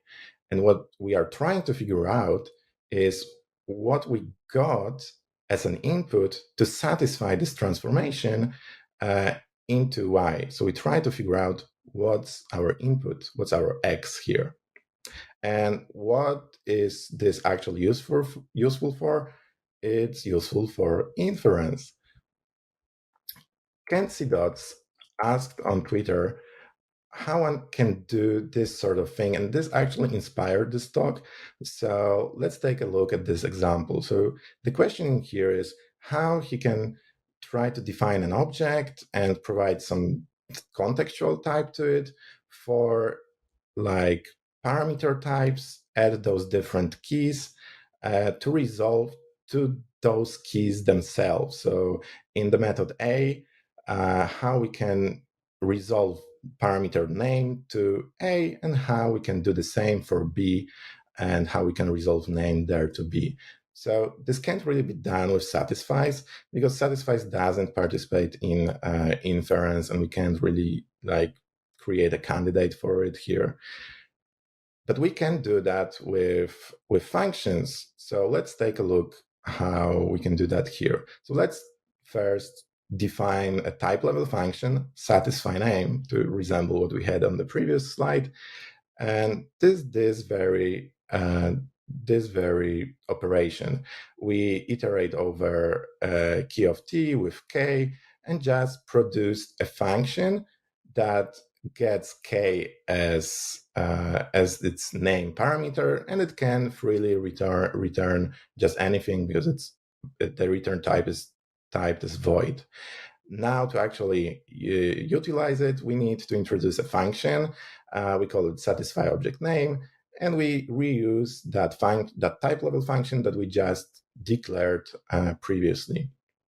And the tricky part is that now in here, that object literal that we passed the satisfy object name function is kind of our output, and we need, like, the TypeScript inference engine has to reverse what the input for this could be.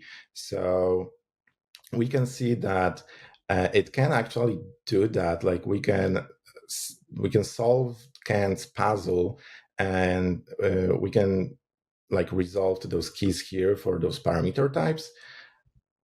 And we can look it up on the satisfy object name function that it indeed successfully inferred some input object that, if we'd provided between angle brackets used as an explicit type parameter, we could go from this object to this output that we have seen as an argument passed to the satisfy object name function. Let's continue with a more advanced example of the provide value function. And again, we declare a type level function here. And this time we put k of t at the val property of this whole template of this mapped type. And we also introduce a new property, which is CB, that stands for callback. And we use that same k of t here as in a function. So we should be able to resolve to whatever has been used as the val property. We should be able to use that as the parameter type for this function. And now we can see that it's indeed able to figure out that it should use that specific type of value property for both A and B, the top level keys of this input object. And we can see that in here it was indeed able to like zip this whole object into a simpler form to answer again the question of what the input could be to satisfy this whole mapping operation, and for this output to be produced here. I've highlighted here those spots here that were used to create this input object. And if we take a look at our template in the mapped type, we'd see that those spots relate exactly to our template, and that TypeScript was able to reverse engineer in a way that input type. Let's continue with another example. This time we declare some, let's say, database entity user that has three properties: name, last, and age. Again, we define our template for our map type, and in here we specify some requirements for this whole transformation at the needs property. Notice that this can be like just anything here. We don't really care what that will be. We'll use it in a specific way, but at this point, it's unbound and it could actually resolve to just anything. But whatever we will put at this needs property will be used in the compute property. And this time we pick from the user object key of this k of t, which resolves to our needs property at this very specific position, and we intersect that with key of user. This is a neat trick to filter those properties, because whatever we put in the needs property those should be properties of the user object. So by intersecting those requirements at the needs position with the actual keys of the user, we just create a common set of those two things. So it's like a filtering at the map at the type level. And in here we extend our user entity with the family name extra property. We specify its requirements. We see that we specify that we need the last property, and we try to compute its value, the value of this family name thing. And in here we use the property last of this user object, and this is sound and valid because we specified that as our requirement as the needs position. And we have a different extra property that is full name. This time we specify two requirements. Those are name and last. And we use both in our compute function provided to this thing. We can see that TypeScript was able to resolve to completely different things at different positions here, within the family name property and within the full name property. And at both positions, the user parameter in the compute callback is different, but it still refers to our user input, and it still refers only to our requirements. This is pretty neat.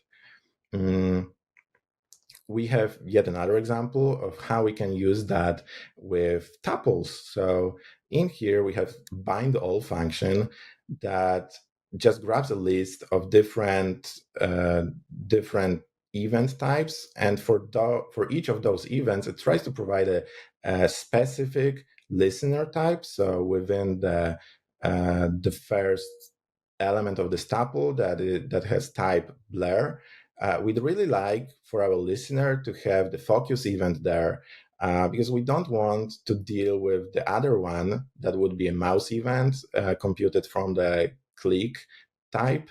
We don't really want here to deal with both of those things. We'd like for each listener to be as specific as it can be here. So this is our goal, and there's a small utility that could be used, for example, with React use effect, because we could bind a couple of events at once and just return some unbind function that use effect could later on clean up when the effect gets actually disposed. So let's try to climb up here. We have our bind all definition. This time we have T that extends HTML element. Notice that it's a different type parameter than our reverse map type. And we have types that extends read-only possible event type of key of that T. So we can actually even like bind some constraints to our reverse map types, and we can do some clever things with those. The first argument, the first parameter passed to this function is that T, and then we have just a list of specific like bindings that are computed based on that reverse map type contained in the type parameter. We spread those bindings here to hint TypeScript that we actually want this thing to be inferred as a tuple. Otherwise, it could try to infer it as an array. That's a small thing that we need to be aware of here. This is another example of a small utility, bindall. It accepts some element type as the first argument, a list of bindings. This is a small utility that could be, for example, used in context of React use effect, because this is a single call that accepts a list of some pairs, and that whole thing returns a single unbinding function, or it could return such.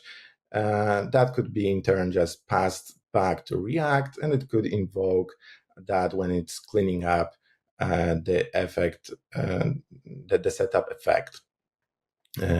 It's pretty neat because it just removes some boilerplate for us at the expense of using this small utility. So let's take a look how it's defined. We have here its declaration. We bind T type parameter that resolves to some HTML element, and now we can use its keys to compute, to like constrain our reverse map type to only possible event types of that specific HTML element. So we won't be able to use event types that are not related to this one.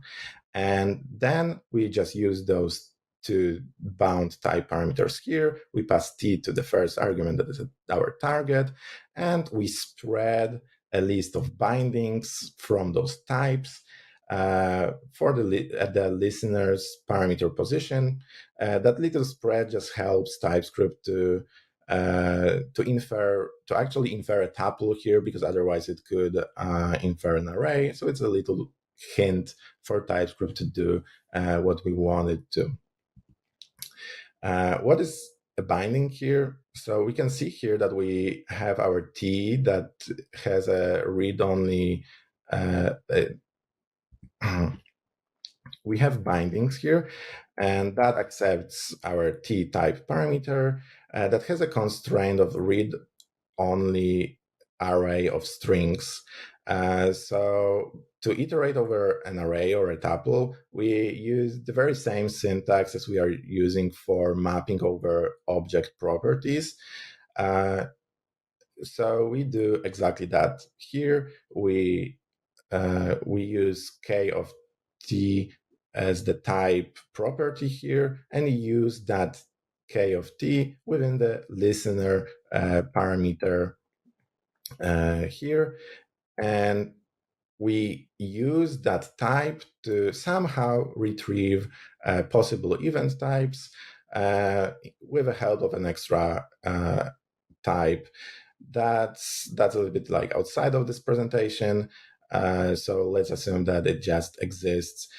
We also have this possible event type that grabs a list of keys of our target and tries to infer possible event types. But remember that from here we'll be returning just some strings like click, blur, input, etc. But the get event helper that I didn't show was supposed to map those strings to actual event types. And we can see that this example is able to resolve at each specific position specific event type. So for the blur event, for the blur type, this is a focus event. Whereas for the click type, this is a mouse event. This is very nice because we were able to just narrow it down as much as possible. So each listener can deal with its own specific event type instead of having to deal with every other type that could appear here within this whole tuple. And what's nice about it is also that autocompletes work pretty nice here. So we can, what's cool about it is that autocompletes work here, and so we can even provide a good developer experience for those things here. And thanks to the possible event type helper there, that was computing the allowed event types, all of them appear here. This is pretty nice because the original signature of Bindall was using like a ton of overloads, I think like up to 10 perhaps. But with those reverse map types applied here, we can just downsize all of it to just a single signature, which is a big readability improvement. For the full implementation of this helper, you can look into this repository, into this bind event listener package. So let's talk now about what I love. So state machines. Let's take a look how we can utilize reverse map types in this context. This is a create machine function that accepts some initial state, a list of those states, like the first state, second state, and the third one. And each of those also have a defined transitions for them. They can accept events to change the current state into another state within this whole configuration object here. And that create machine function can be defined like this one. What's neat here is that we have a mapping of all of those things, of all of those properties. We define our on record that will point to different states, but we also can refer to this whole reverse map type like outside of it. So we can strongly type the initial property that is being used outside of it. And we can verify that it works here. Autocompletes work great. And we successfully were able to constrain this property to only those states that exist in this very configuration. And in the similar manner, transitions here are also bound to only those states that appear in this configuration, and we can select them from the list and all of that jazz. Let's talk about recursion, because it would be really cool to do those things recursively. And it turns out that we can actually do that also using an expanded version of the create machine function. So in here, this is very similar to the previous one. It just defines a hierarchical state machine. That means that within states, we can have more states, and such like a compound state can point to its children with its own initial property. We define a signature for create machine here. As the config, we use a helper state type, and that is very similar to the previous one with a very small just change. In here, we are using state recursively. So as long as k of t appears naked here, we can just pass it recursively to some other types like state here, and it will infer all of those things recursively through layers. So that delivers a very nice DX, because at every level of the state machine, we can bind accepted types to only that level, because at this level, we can only transition to first or second state, but we shouldn't be able, at least not with this syntax, we shouldn't be able to transition to its children. So we shouldn't be able to transition to my child or my other child. So we can see that this specific transition is bound correctly, and those are the only two valid valid values here, and the autocompletes work nicely.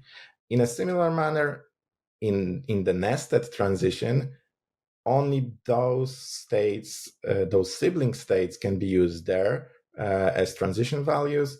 So we can't really transition from here to the top level states first and second, and the autocompletes are also correctly constrained to those valid ones here. There are some fixable limitations to this whole technique, like they can only infer a single thing per object property or tuple element, and there are some work in progress PRs that could address that. Intra-expression inference also don't work within them, or other type parameters that appear within that reverse map type can't be. Sorry, let's pause. There are some fixable limitations to this whole technique, like, for example, they can only infer a single thing per object property or tuple element. So if we'd have more relationships between different spots within our slot, we couldn't really express them, at least not right now. There are some pull requests that are open. Some of them are work in progress things. They might be able to just address those limitations. In a similar manner, in intra-expression inference, just doesn't work with them right now, and there's also work in progress PR for that. And inference sources for other type parameters can't really be used when they appear in those reverse map types, because they are lazily evaluated, and there's also a pull request for that. Thank you. This is my Twitter handle. I'm _Rake on Twitter and _ on GitHub. Give me a follow or convince your company to sponsor my work, because all of those PRs mentioned on the previous slide are actually mine.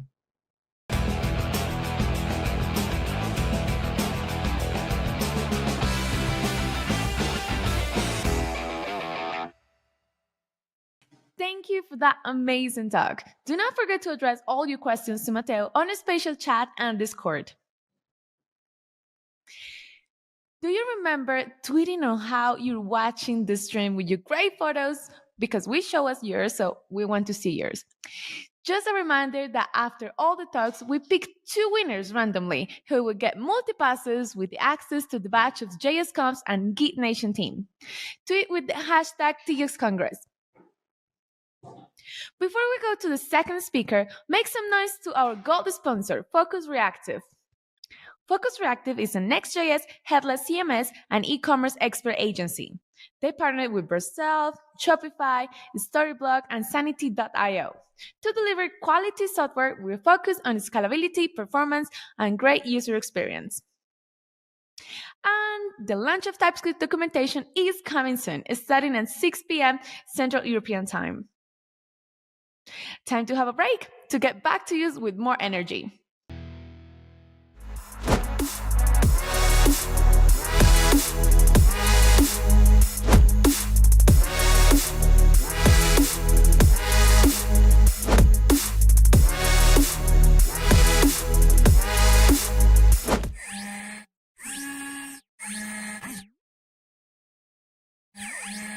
So, you've put in the hard work of developing this new feature, and you've tested for errors exhaustively.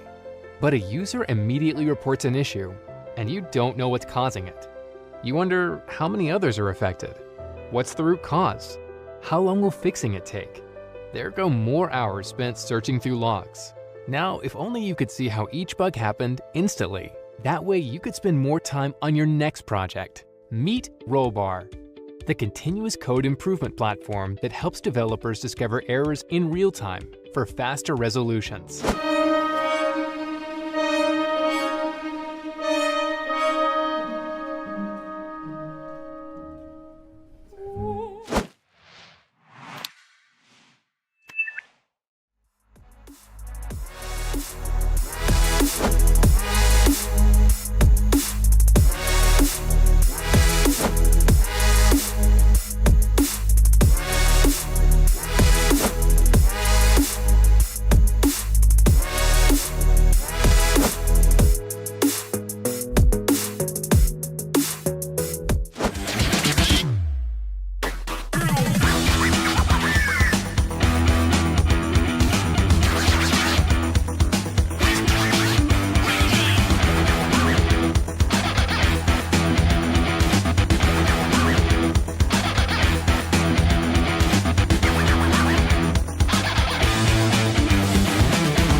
welcome back.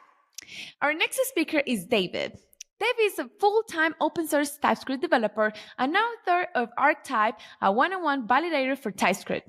ArcType is the first validator to include a static parser that can infer TypeScript syntax, as well as full type system that can compare arbitrary pairs of types for assignability and automatically discriminate unions. Make a virtual applause for David.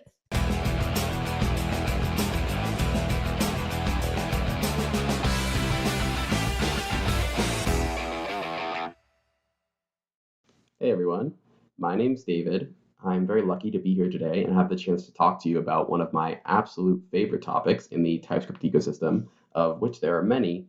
But as many of you may know, one of them is perhaps the nearest and dearest to my heart, which is runtime validation. So this is something that's been discussed very frequently by the community in the past and solved many times by some fantastic engineers. So there are some great solutions to this out there. But when I was looking at this problem, I couldn't help but feel there was this gap between the expressiveness and power of TypeScript and its type system and its syntax versus what was available at runtime through some combination of builder methods or various transpilation steps or things like that. So essentially, this was a couple of years ago, I sort of just asked myself this very dangerous question of what is the closest we could get to expressing a TypeScript type like this in a way that we can use at runtime.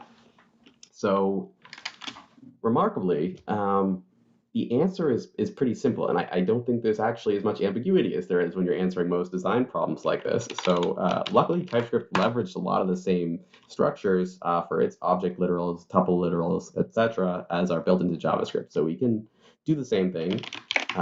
We can say name is a string, sure. Okay, so we have to embed this. We got a device, we got a nested object here, platform. So this will be a little tricky because they're already in a string. So probably have to do some kind of nested quotes or something like that so that we know we're still in a string literal since Android and iOS aren't keywords. And then there's a couple ways you could go about this one, but let's just go with this. So this is the closest I think you could basically get to a one-to-one here. If you compare these two things, you look at this, we don't have an as const here, but essentially these two have a very strong parallel, right? So the question is this structure something that we could theoretically use for runtime validation in a way that captures the essence of what makes TypeScript syntax so powerful and extends that for some of the core needs of a runtime validator? All right, so fast forward, give or take a few months. Basically, what I'm facing here is we need some way to take that original structure that looks just like TypeScript type, but infer back out the original TypeScript type without all that, runtime embedded syntax that's designed to fit within JavaScript. So essentially, after some iteration, I came up with this initial solution. You can see that I called it parse type, which eventually, as you can probably guess, evolved into arctype. It's just a simple process of a couple of years and some iteration. You can see this is the beginning of my iterate on types, type iterate, and it has kind of been a theme since then. But there's a few sort of like intermediate stages, and you'll sort of be able to see a little bit about how some of this evolved. So this was kind of like my initial stab at things. It's got some fairly complex types in it. It's this top-down parser approach, doing a lot of pattern matching and some pretty, I'll say familiar. I mean, this is a little crazy stuff still, but like in terms of what had been done within TypeScript in the past for parsing, it is kind of this like, hey, does this match this template expression? If it does, then infer this part of the syntax. Otherwise, do this other thing, right? So somewhat straightforward, but I would find that it had some kind of inherent limitation. So got some nice error messages. Impressively, one of the first things I added was this kind of like cyclic inference capability. So it's able to do that. So that's cool. I added function parsing for some reason, which is useless for runtime validation. So I think I just thought it was cool or something. So I'm not sure why that was there. But then this precedent issue would kind of continue to be a thorn in my side because, I had very little control with this top-down method in terms of, ensuring, for example, that the array operator had higher precedence than the union operator. And that was really the most straightforward manifestation of this issue. As I went on, I would discover others, like trying to represent string literals like this, yes or no. Well, you need to make sure that it's not interpreted as the string literal containing that union operator. So this top-down approach, I'm going to continue to try to work around it for a while, but eventually I'm just going to figure out, it's just not going to work. This case was the specific one that made me realize, okay, there's no way that I'm actually going to be able to use this approach at all if I want a fundamentally scalable solution, both in terms of performance and in terms of capabilities of parsing more complex syntax. Okay, so where do we go from here? How do we solve this problem, this ridiculous type with a union operator and 2 string literals, and how are we going to do this? Pattern matching is kind of at its limit here in terms of what we're going to get. So where do we go? All right, so back to present day. We're back in our editor. It was that problem that really led me to the first sort of fundamental breakthrough that made archetype possible. It's the idea of a shift-reduced parser. So it's pretty different from the top-down approach that we had before. Let's see if I can find this. And basically what you have is, instead of having this top-down approach where we are matching against various expressions across the whole string, this is, there's a lot going on here, but the core of what you really need to understand is that we actually are keeping track of a state that has various branches and has groups and various other data that we need in order to parse a string. And it's just a simple algorithm where we're looping, checking if we have something to operate on. So for example, maybe it's string or number or the literal 5, or we don't, and we need to get something to operate on. So we keep looping like this. If we don't have anything to operate on, we get something to operate on. And if we do, we figure out what's operating on it. So it's actually really straightforward, and it lends itself really well to this problem. TypeScript handles this incredibly efficiently, as we'll get into a little bit in the future. Basically, using this method both allowed me to represent much more complex syntax than I would have otherwise been able to do, but also allowed TypeScript to do it much more efficiently, which was really surprising to me because the logic is not trivial. This is, in my opinion, kind of one of the more beautiful parts of the type level implementation here. So you can kind of look and see this parallel between the runtime implementation of the parser and the static implementation of the parser. And certainly, in this case, I definitely went a little bit out of my way to kind of create that parallel, but it's really kind of demonstrates, in my view, that with some of the right patterns in mind, types can be written that really are quite close to imperative runtime code in terms of their expressiveness, in terms of their capabilities. Of course, eventually you're going to hit the limits of TypeScript's type system a lot faster than you're going to hit the limits of your language in general.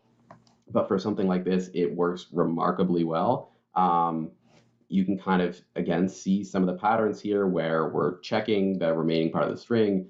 We're kind of just getting the next token, and then based on that, kind of making some decisions about what to do with the state and how to continue. So again, this is really a remarkably effective way to parse strings in TypeScript. Everyone should totally do this if you're parsing something more than trivial. This is absolutely the way to go.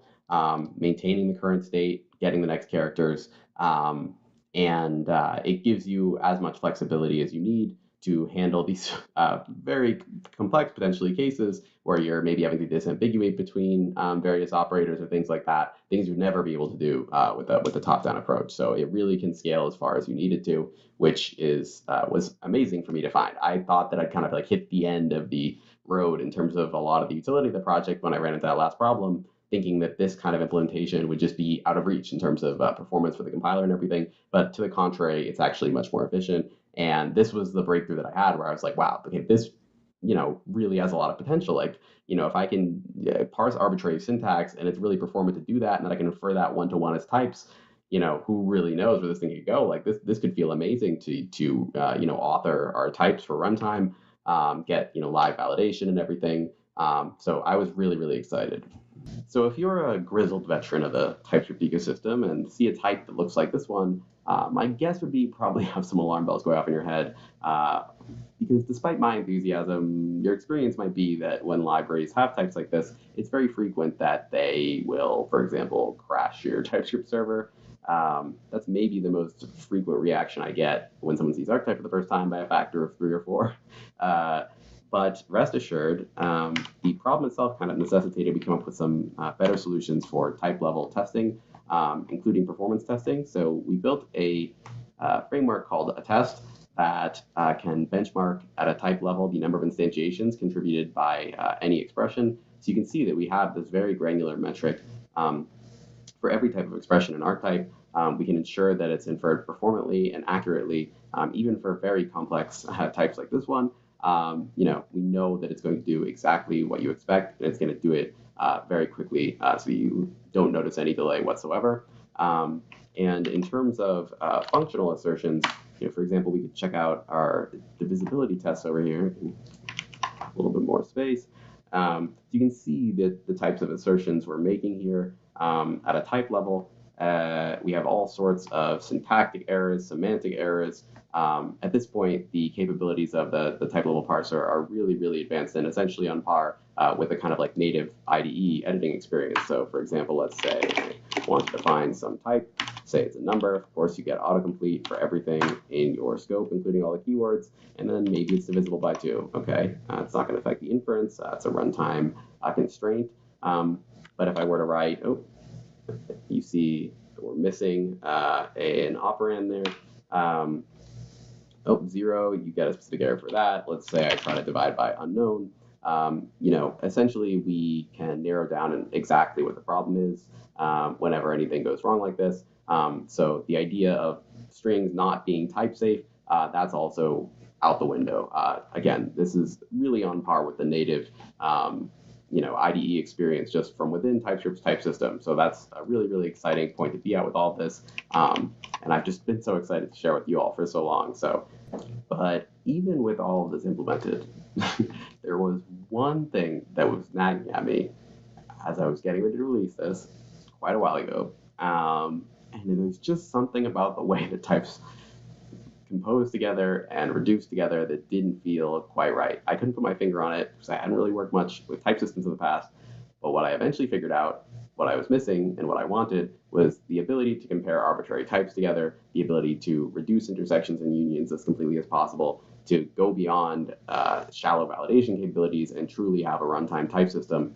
And you can see some of that after very significant iteration has finally come to fruition here, where in addition to the kind of standard constraints that TypeScript covers, it treats runtime constraints like divisors, ranges, regex, etc., with the same rigor that you treat comparisons between numbers and strings and objects and things like that. It's all integrated together into a single type-safe system that you can use, for example, to do more than just define your validators. You can compare them to one another. So you could say, does this numeric type extend some other numeric type that maybe is an integer, it's divisible only by 1? And it will, because it's more specific than that. So it's essentially a full type system as well at this point, on top of all the validation capabilities. And really, this was an amazing problem to work on. It gave me a much deeper understanding of the kind of work that the TypeScript team does. And really, there's just a lot of beauty in having a chance to work with these kinds of types in general to find the simplest possible representation that allows types to be composed together, compared against one another, and reduced fully was really such an amazing problem to work on. And it led to a lot of really significant new capabilities within validation as well. By having this type information, for example, we can do things like discriminate unions automatically. So for example, in archetype, you can just define a union like this directly. And essentially, we will, within our type system, identify the optimal discriminant or set of discriminants in case it requires multiple checks to figure out which branch you're on, and will implicitly optimize the actual runtime validation process around leveraging those checks so that most unions are, without you even having to think about it, going to be checked in constant time. whereas other existing validators without that type system information are either just going to be checking it linearly, or they're going to require you to, opt in and manually specify it through syntax like this. Zod, I think, actually specifically recently was having some issues maintaining their discriminated union types, and even defining it explicitly, it's really expensive at a type level. You can see there's a massive disparity of about 20 times fewer instantiations for the union here. And of course, it's just a much more straightforward type to define and read as well. You mouse over it, you see exactly what the union is, versus we go here. And I don't use Zod constantly, but it's a lot harder to tell what's going on exactly without being able to, see many of the parameters. And maybe you have to pull it out with Zod.infer. But there are some pretty significant disparities, and largely those come out of the two major areas we discussed: the ability to use the runtime type system to optimize the validation process, so we don't need to rely on user-provided information like this, as well as the optimizations in TypeScript's type system to ensure that this can be parsed much more efficiently. So in terms of runtime performance in general, Archetype's been very heavily optimized, and for the sort of base case, checking simple props on an object is going to be basically identical to some of the top runtime validators performance-wise that are out there, like Tipia and Typebox. But where it really shines is these cases where it can leverage its deep type system knowledge, for example, to implicitly discriminate a large union. It could very easily, result in, speeds of 20 or 30 times faster than even those most performant validators, in cases where, again, it can, through multiple steps, identify which checks it needs to make sequentially in order to determine which branch of a union it's on, and often will be able to check that union in constant time without you having to even think about it. Whereas, again, the alternatives are sort of generally to not have that option at all, or to have to build in that logic manually and maintain it as your type changes. And as a point of reference, those base cases that we're talking about for existing performant validators are already about 400 times faster than Zod for these kinds of scenarios. So certainly, if you need to optimize around performance, there's going to be some really big gains to be had in that area as well. So I know we're sort of running out of time here. I just wanted to demo a couple of my favorite features from the upcoming release, which hopefully, I guess, is the current release now that you're seeing this video. It's been hard, getting to this point. There were so many things that I wanted to cover. The scope definitely grew quite a bit beyond what I had anticipated in terms of the improvements for beta. But hopefully, if you're seeing this and I was able to wrap everything up the way that I intended, you can try all these things out now. But regardless, I wanted to show off some of these generic inference capabilities, which I feel are very cool. So there's a new feature in beta that you can define these generic types. You can define a signature like this and then reference a type parameter and then instantiate it later on. And you just get this one-to-one inference. Again, it's just like TypeScript, and then will work for runtime validation as well. You can define them within a scope, which is essentially a way to bind keywords, your own custom keywords, to whatever types that you want. So this one is probably the most kind of like mind-blowing type within TypeScript's type system that's in here. So you can see we've got this like alternate generic that takes A and B, and it calls itself, and then swaps A and B. So it's just a classic like TypeScript recursive generic, but this can actually be inferred within archetype. And you can see that, in fact, you get these alternating inputs. If we instantiate it later, we pass in off or on. Instead of 0 or 1, you get the expected result, and those two are sort of toggling back and forth.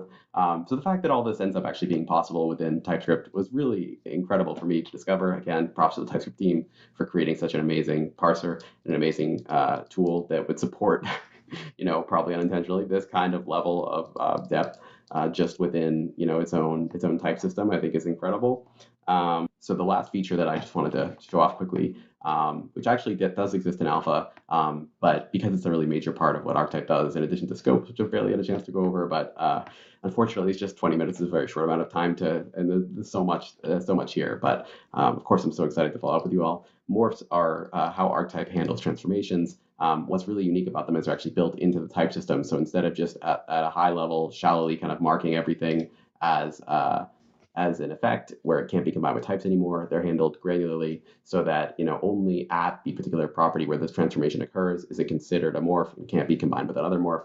But in general, it just avoids the function coloring problem where more broadly, the type can still be used as a type, intersect with other types, union with other types, et cetera, and you get this really nice visual representation of exactly what kinds of transformations are going to occur.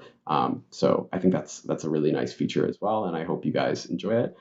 So just to wrap up at this point, I guess we're kind of like bringing it back to the start here. We've got this structure, and maybe we'll even just try importing directly and see what we get, and hopefully we'll get a good result. So let's see if I can just do it from the package name itself here. And if we just wrap this, and it's nice, it applies the highlighting as well from the extension. But there you go. It's exactly what we anticipated, exactly like the original type. And really, I have to say that the developer experience for this is pretty mind-boggling compared to stuff that's out there. I feel like just getting this immediate autocomplete. Again, even within expressions, you'll get these full completions that work. You get immediately these very responsive errors if there's any problems with the expression that's being parsed. It really is an amazing experience that absolutely is on par and often even feels better than natively editing these kinds of types in your IDE. So I'm so excited to share this with you all. It really has been a journey to get here, as maybe you've inferred from the talk. But I really look forward to following up. Hopefully you guys have some questions for me. And we can talk more about that during the Q&A and in the future. So thanks so much for taking the time to listen to my talk.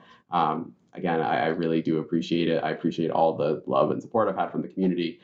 It's allowed me to get to this point because it has been a lot, but it's also been one of the most amazing things I've ever been lucky enough to do. So thanks so much, and I hope to be answering your questions soon.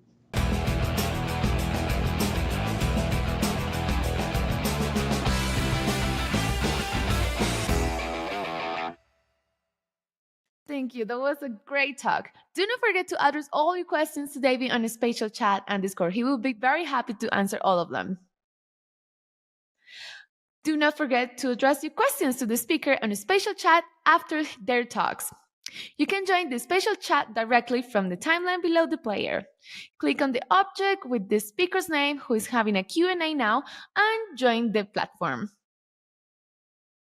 A quick reminder about tomorrow's activities. Join the discussions on spatial.chat around topics such as TypeScript Future Spotlight, contributing to TypeScript, ecosystem tooling, and TypeScript shenanigans with our wonderful speakers. Attendees with full access to the conference activities will receive an email with the details on how to join the rooms. Up next is our speaker, Tishan, and his talk is on how to make our CLI safer with types. Tishan is a developer in the JavaScript infrastructure team at Bloomberg, where he works on JavaScript and TypeScript tooling for internal developers. You may have recognized his name because he's sort of Stack Overflow famous. On Stack Overflow, he is currently the number 3 answerer for the TypeScript tag.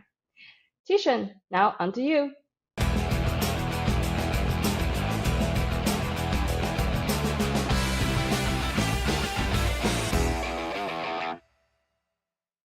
Hello everyone, welcome to my talk, Speeding Up TypeScript Builds. My name is Tizian Cenicoa Dragomir.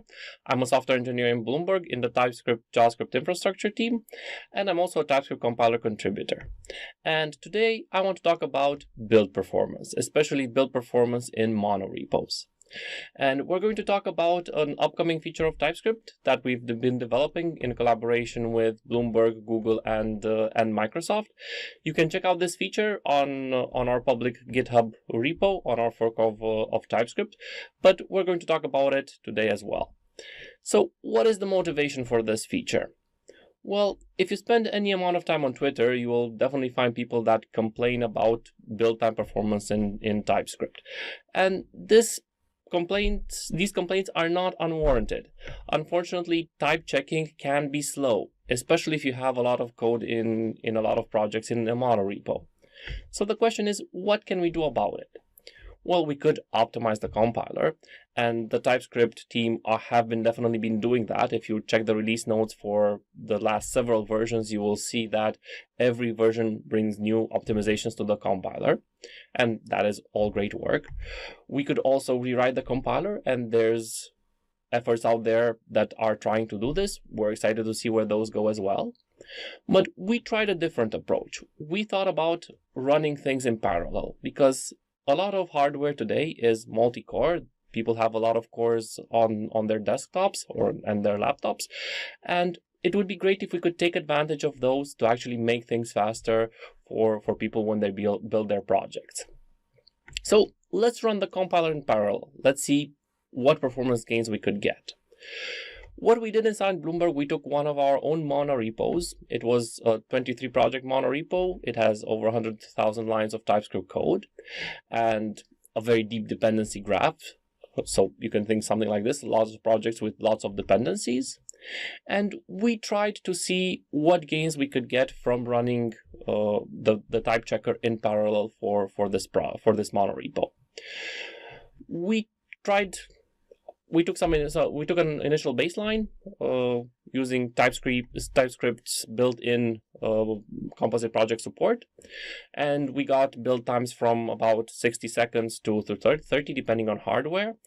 Now, TypeScript -B, which is the composite project support in TypeScript, is actually single-threaded. It will not try to build anything in parallel, so all of these projects are type-checked individually in order of their dependencies. So let's see what we could do if we try to run the compiler in parallel. What we did was we ran a separate instance of the compiler for each project. Now, we didn't do this in a naive way. There were some optimizations that we did do. For example, we batched all of the projects into several workers, and each one of these workers had a shared file cache and a shared source file syntax tree cache, which are already optimizations that TypeScript does for its composite project support anyway, so we were just trying to emulate that. Now, the problem we immediately ran into is that projects are not independent, so we can't just run everything in parallel. We need to actually wait for dependencies to finish building.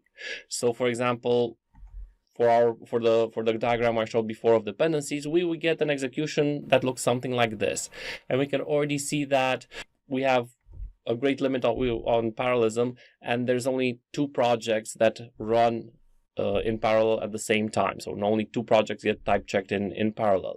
And even in our sample monorepo with 23 projects, we would only get about 4 to build in parallel. Now, what does this actually mean? So, for example, on a laptop with 12 cores, which is what we see here in this picture, we only use some of that computing power. We can see that even while the build runs, there's a lot of CPU power that is still being left unutilized. A lot of CPU cores that are just sitting there idle.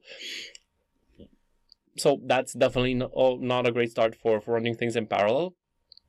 Let's see sometimes what kind of improvements could we get if we did this, and the answer is that we definitely will get improvements, but they're just not that great. I mean, there's about a 10-20% improvement that we get from running things in parallel using this approach, which again is better than what we had, but it's not something that is going to be dramatic. So how can we increase the parallelism available? How can we run more things in parallel? Well, for that, we first of all need to understand exactly what it is TypeScript actually does.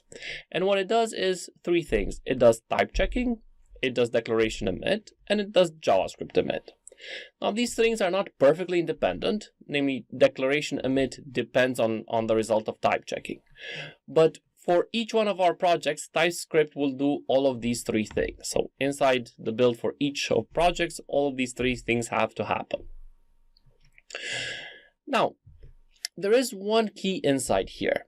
Namely, that what is needed to unblock a project from starting its type checking phase is that it needs to have available all of the declarations for its dependencies. So declaration emit is what is actually needed for the dependencies. We don't really care if the dependency has finished type checking if we can get its declarations. So the actual dependency tree would look more like this, right? Each type checking phase depends on the declaration emit of its dependencies, not necessarily the type checking.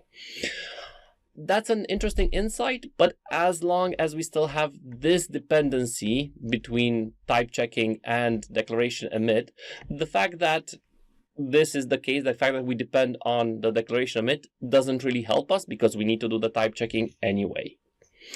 So, could we remove this dependency?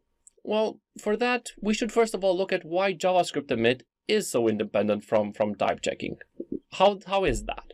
And we actually even have tools that do JavaScript emit without the need for a type checker. They do it completely independently of TypeScript. How is this enabled? Well, a few years back, TypeScript added a new mode to TypeScript called isolated modules. So what exactly does isolated modules do? Well, it ensures that each file can be transpiled from TypeScript to JavaScript individually. It basically removes any dependency on type checking from JavaScript emit. So this means that JavaScript emit becomes a purely syntactic process. Tools still need to understand TypeScript syntax. So every time we get new syntax in TypeScript, all tools that do JavaScript emit need to understand this new syntax. But the advantage is that they don't actually need to understand all the semantic rules of TypeScript. They just need to understand the syntax enough to be able to remove it. So basically, when we do JavaScript emit, we start out with a TypeScript file, and what happens inside a JavaScript emitter is that all the type annotations are removed. Right, and this is a very simple process. It's not hard to build such a transformation. At least it's not hard compared to actually building a full type checker. So could we use a similar approach to cut this dependency from between the declaration emit and type checking? And for that, we have to look a little bit at what exactly declaration emit entails. So for the most part, it's also a subtractive process where we just cut things from the TypeScript file, except we're not cutting the types anymore. We're cutting the implementation. We're cutting for example, the initializer here. We're cutting the function body. We're cutting the constructor body.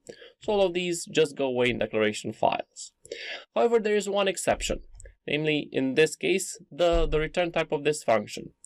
Because if the developer did not specify the return type, then the declaration emit needs to reach into the type checker and find out what the return type of this function will be. And this is why type checking is required for declaration emit. If everybody were to write all types in their TypeScript file, then we wouldn't actually need the type checker for declaration emit. So this is one way where we could cut the dependency if we specify all types, and this would allow us to unblock dependencies sooner. So there are already lint rules out there that could enforce this, but it would definitely be used to have something built into the actual compiler that would be a guarantee for other tools as to what annotations are necessary. So we decided to add a new flag to TypeScript that we called isolated declarations. So isolated declaration is the new feature that we are implementing. And let's have a look at what this feature would mean. So our first idea was that we should add type annotations to all values that make it into declaration files. Now, this mostly means exported values, although there are some indirect ways that values can make it into declaration files as well, even if they're not explicitly exported. Now, we did make some exceptions. In some cases, values can be trivially inferred, and maybe we can allow those without having explicit type annotations. But what is for certain is that the type checker itself cannot be involved in declaration emit, because we want declaration emit to be purely a syntactic transformation where we're just cutting out implementation, and we don't have to reach into the type checker to ask about type information from the source code. So the next logical question is, okay, do I have to type annotate everything? I mean, I want to point out that you don't have to do anything unless you opt into it. If you're happy with your TypeScript builds, if you're happy with the way TypeScript was and with your build times, you can keep your project as is. nobody's forcing you to adopt this. If your dependencies adopt this, you won't really care because you're only consuming their declaration file. So it won't really be something that everybody has to opt into. So our initial thinking, however, was that yes, we will need to specify type annotations on everything. Turns out this makes converting large projects a pain, and it's not the best developer experience, especially since looking at some of these expressions, you could figure out very easily that yes, indeed, the type of something is a number. So we went through 3 phases, basically. The first one was where we thought that no, we wouldn't do any inference in this mode. The second one was where we thought that maybe some trivial inference is okay. And the last one, which ultimately we rejected, was where we do a lot more inference, but we also ran into some problems we're going to see in a few slides. So let's see what our code would look like with each one of these versions. So no inference. What this would mean is that you would have to specify types on absolutely everything. For example, you're assigning 20 to the variable margin. It's pretty obvious that the type should be number here, but we don't allow any annotations, so you would have to specify it. You would have to specify it for this constant, basically duplicating the literal in both places, both in the type position and in the initializer. It gets even worse for things like object literals, where you have to duplicate the property names and the values, and it really becomes very painful to do so. For constants that are initialized with a function, well, you would have to copy the parameter list again to the type annotation and also specify the return type.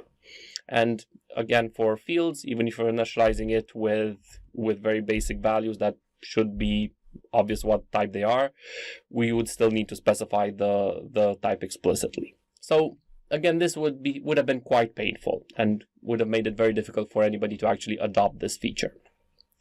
So we decided to make our declaration emit a bit smarter.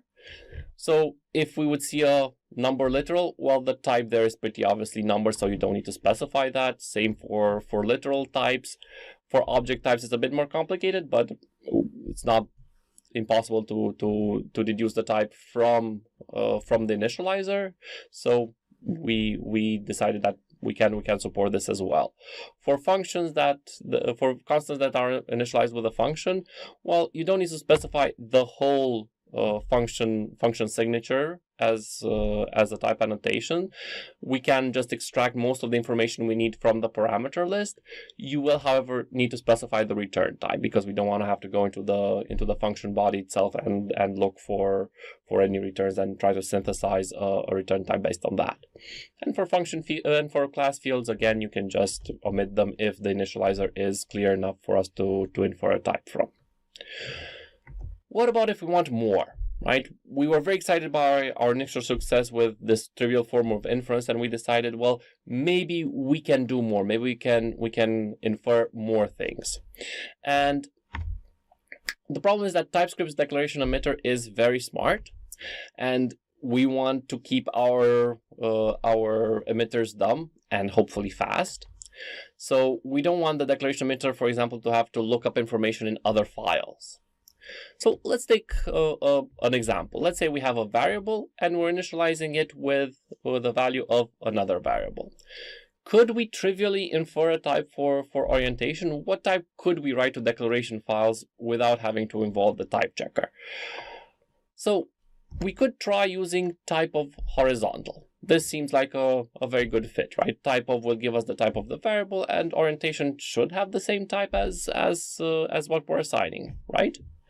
Well, that sometimes works. For example, if horizontal is defined as a variable of type string, then yes, the type of horizontal will be the same as the type of orientation because they will both be strings and everything would work out great. However, if horizontal is a constant, then what we actually get for horizontal is the literal type horizontal.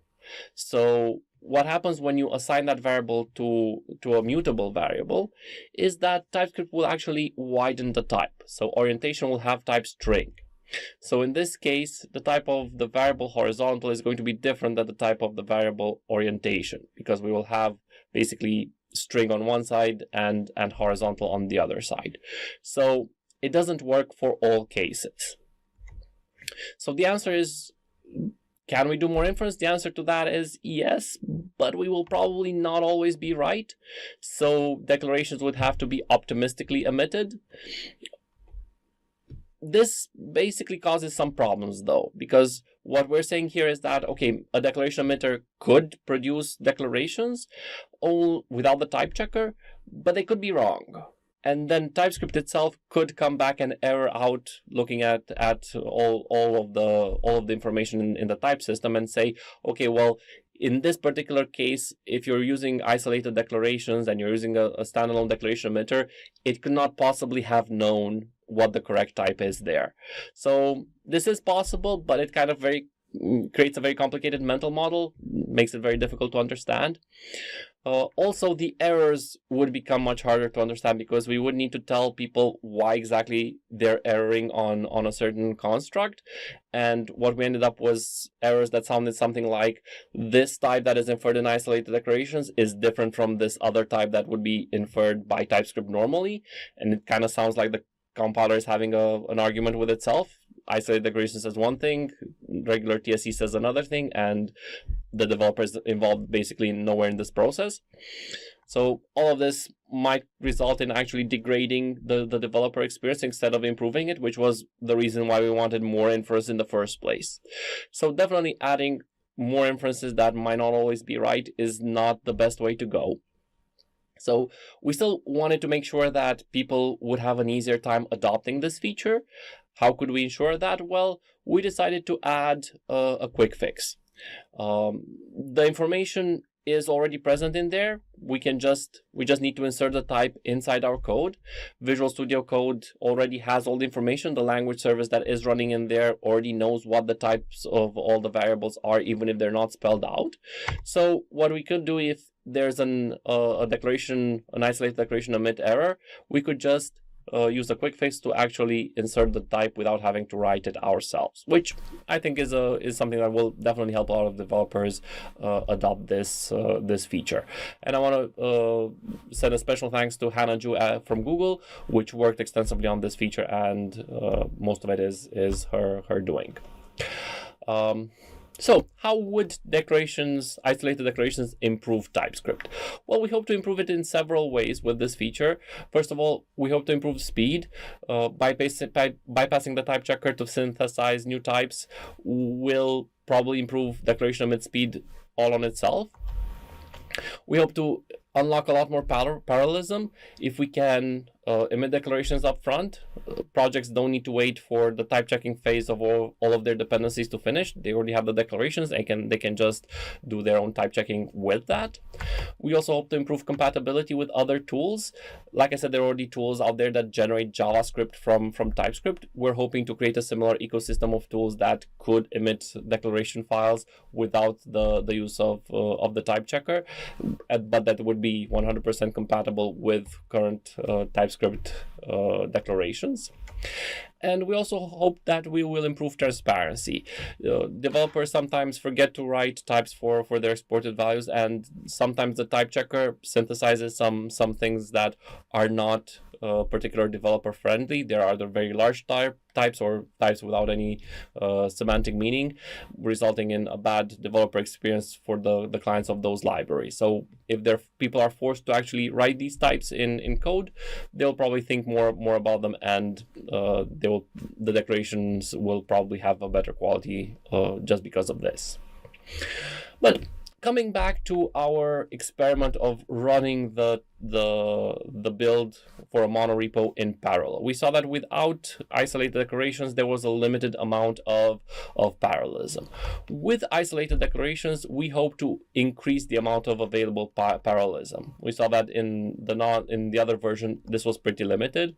At most, 2 projects could type check in parallel in this example. So what we want to do is we want to front load all of the declaration emit so we can unblock all project as quickly as possible. So we want to go from this diagram to basically this diagram. And hopefully the difference between these two is that time we will not need to wait for TypeScript anymore, because type checking will be done much faster if we can do all of this in parallel. And this was the hope, right? And without actual numbers, theoretically this might work, but we didn't actually know what kind of performance gains we were looking at in real life projects. So what we did is we actually converted our sample monorepo to use isolated declarations. And we tried to see what kind of performance gain we would get from trying the build in parallel with this new approach with front loading all of the declaration emit. So drum roll, let's look at the times. As you can see, even just by looking at the numbers, there's a great improvement there. We get even single digit build times. Looking at a chart maybe makes it more clear. The improvement in performance is quite dramatic. We're talking about 3 times improvement in performance. So when we saw these numbers, we were really happy that our theory sort of panned out and our expectations were actually met and even exceeded it by some measures. So what does the future hold? Well, hopefully we're going to get this feature in TypeScript soon. We don't know exactly when, but hopefully it will happen within the next half a year. The other question I usually get when I tell people about this feature is, can this help in a single project setup? We're not sure about this yet. We have done some experimentation, but there are some limitations that still need to be solved in the TypeScript compiler first. We will see if we can help with that as well. Can this get even faster? We used the TypeScript compiler backbone to actually implement our own declaration emitter. There is space there for other tools to be a lot faster, just as there's an ecosystem of JavaScript emitters. Hopefully there will be an ecosystem of TypeScript declaration emitters, and hopefully that will make things even faster. I'd like to say a warm thank you to everyone who was involved, from Google, Hannah Ju and Jan Kuhle, from Microsoft, Daniel Rosenwasser, Jake Bailey and Ryan Kavanaugh, and from Bloomberg, Rob Palmer, Thomas Chetwin and Ashley Claymore. Also a special shout out to the Flow team, who implemented a very similar feature a while back, and which was definitely a source of inspiration for us. Thank you very much for listening, and I'm ready for any questions in the chat. Thank you.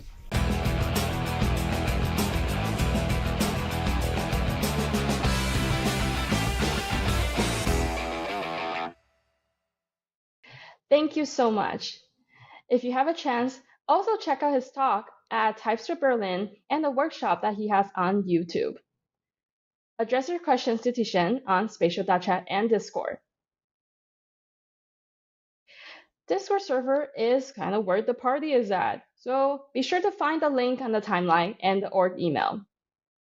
Do not miss any announcements, as well as to spend the time to hang out with the speakers and other attendees. Now we have our next speaker, Maria. Maria is going to talk about how TypeScript is integrated in your editor. She is a software engineer at Microsoft on the TypeScript team, and she mainly focuses on its language support in Visual Studio, but she also works on a JavaScript project system and the integration of other language servers into the IDE. When she's not debugging mysterious code she didn't write, she also likes to give her 2 cents to open source. Please welcome Maria.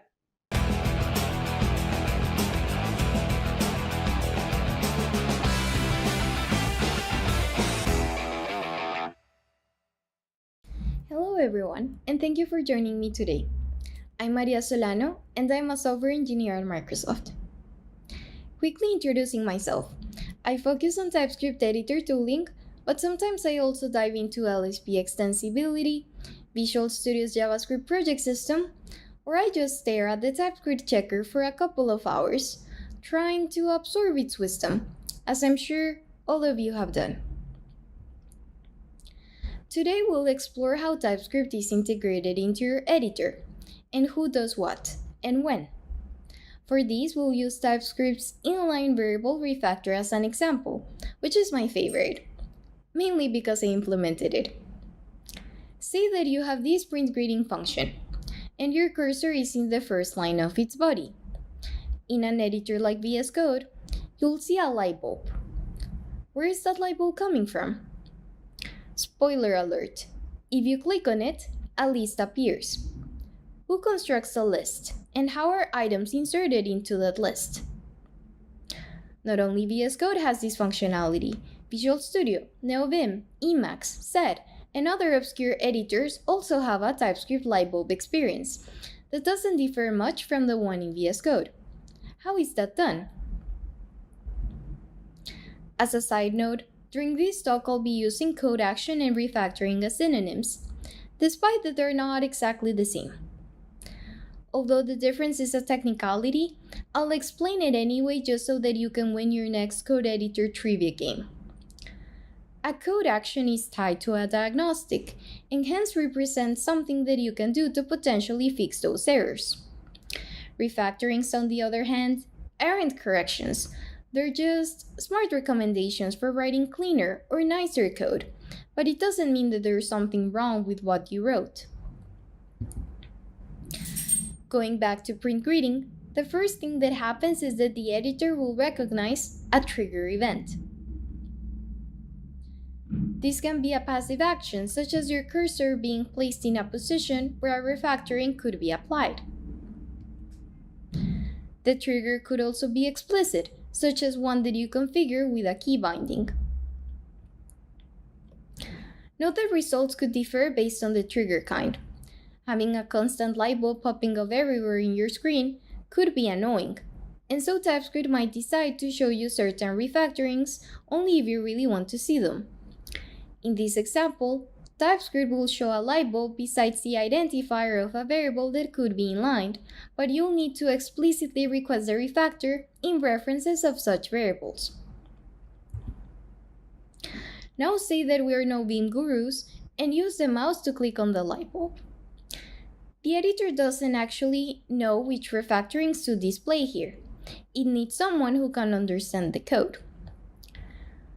To communicate with that someone, the editor will record the position as well as the content type. Note that the content type isn't exactly a one-to-one mapping with the type coming from the file extension.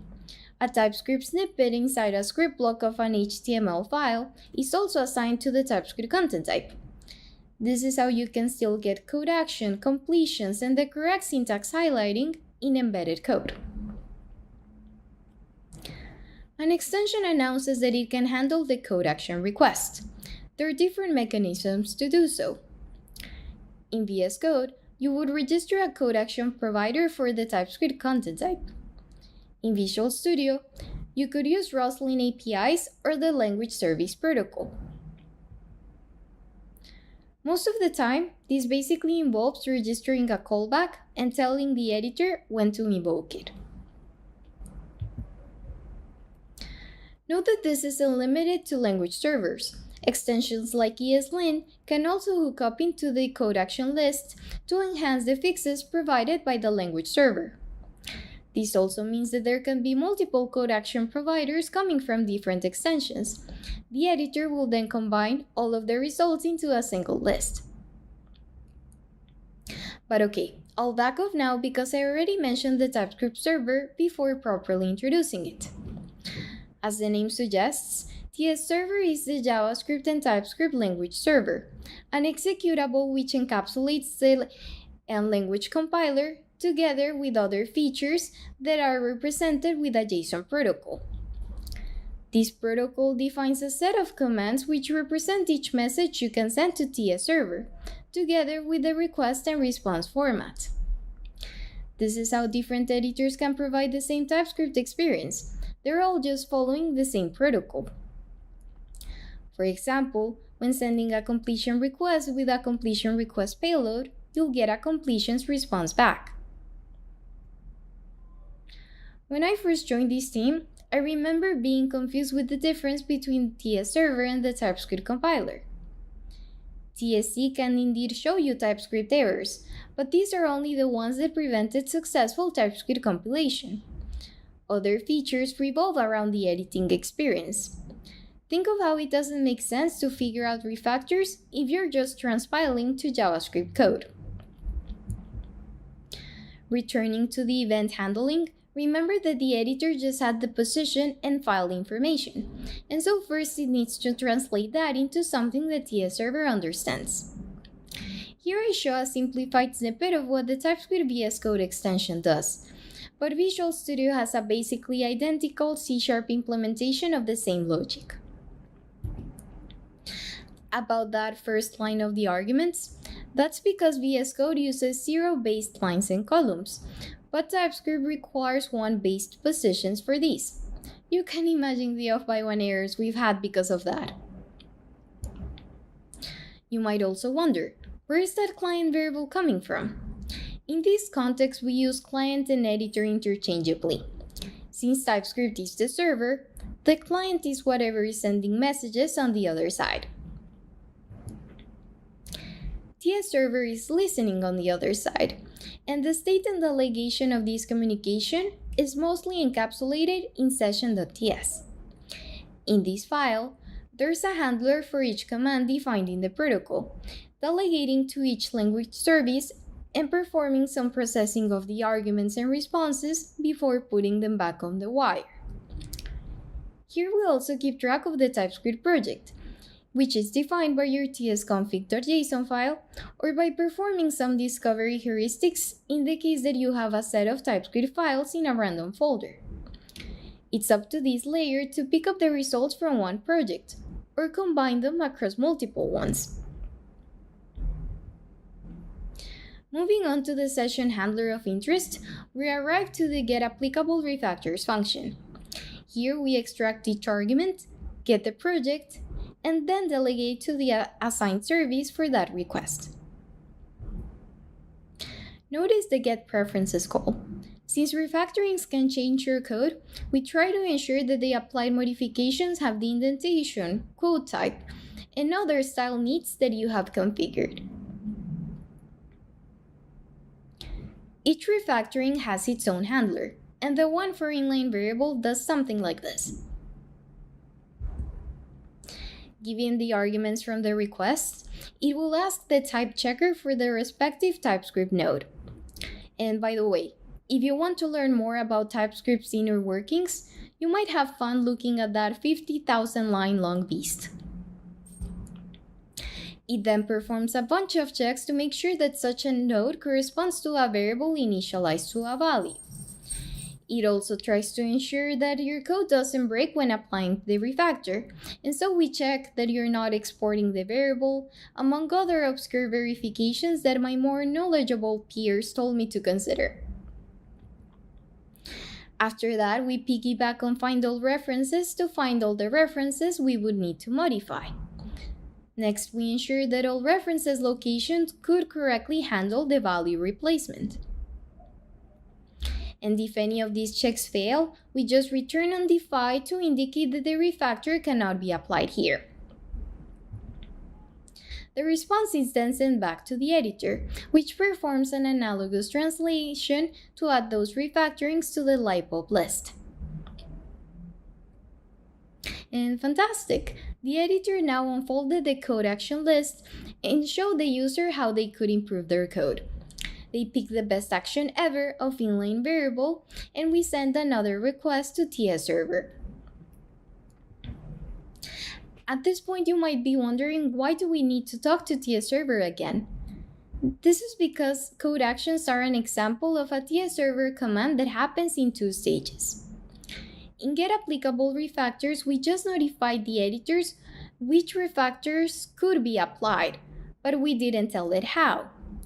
This is because we don't want to compute all the necessary file modifications for refactorings if you won't even click on them. Only when the refactoring is actually selected, the editor will ask TS server to apply the chosen item. Refactorings might seem special here, but there are other operations with 2 steps that you've used a lot already. Completions are another example. You might have a completion item with an exported object from another file. If selected, not only the completed line will be modified, TypeScript will also update your imports to make sure that the new reference is valid.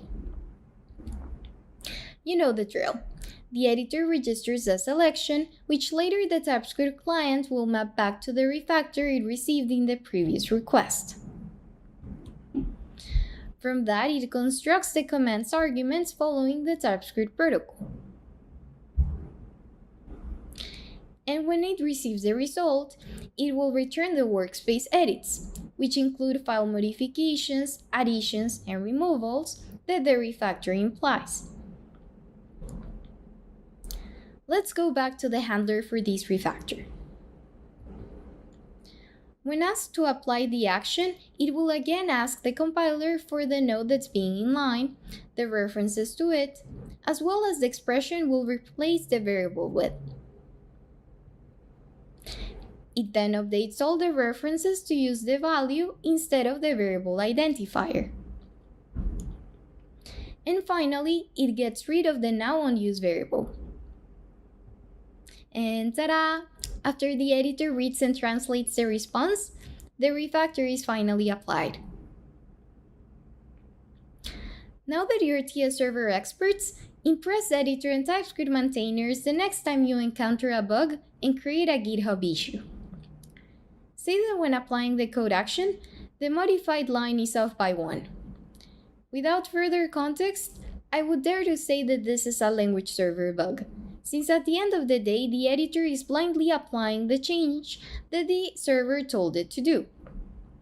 Also, if it's a server bug, you would be able to reproduce the issue in another editor, so you can also try that. As another scenario, say that when clicking on the light bulb, the displayed list has duplicate items. This is a bit harder to say, but from my experience, I would guess that this is an editor bug, since it is the one responsible for querying the code action providers, combining the results, and displaying them in the UI. As a funny story, one of the first bugs that I fixed at Microsoft was duplicate completion entries in Visual Studio. It was both a fascinating but slightly traumatizing experience. If you really want to look like a professional, you can even take a look at the TS server logs, or by setting TypeScript trace level to verbose in VS Code to see what exactly the server is receiving and returning. That will help pinpoint where things go downhill. Now that we went over how the TypeScript protocol works, you might ask if it was always designed like this. The answer is a bit vague, because TS server kind of always existed, despite not being formally specified. In the early days, TS server ran in process in Visual Studio. And yes, I mean the IDE and not VS Code, because VS Code didn't even exist back then. Later on, TS server was moved to its own node process as an effort to improve the performance of the IDE. Fortunately, that transition was smooth, because with the existing JSON protocol, going to an inter-process communication had basically no impact. From the snippets we just looked at, you might feel like translating the arguments and response might be annoying or even redundant. However, this allows the same server to communicate with anyone that follows the TypeScript protocol. The language the client is implemented in doesn't matter, neither does the UI used to interact with the user. TS server can just care about TypeScript stuff, and the editor about everything else. Thanks to this design, we can have a TypeScript client in VS Code, a Lua implementation for NeoVim, and a Python handler for Sublime. In fact, TS server was even an inspiration for LSP, the protocol that defines a standard over how editor tools and language servers communicate. With it, a single server can be reused in multiple development tools, and editors can support languages with minimal effort. LSP uses language-neutral types, like file URIs and document positions. This is because it is much easier to standardize a text document URI or a cursor position than it is to defining a common round between abstract syntax trees and compiler symbols across multiple programming languages. So why don't we just use LSP? Why stick to this custom TypeScript protocol instead of the more flexible and general language service protocol?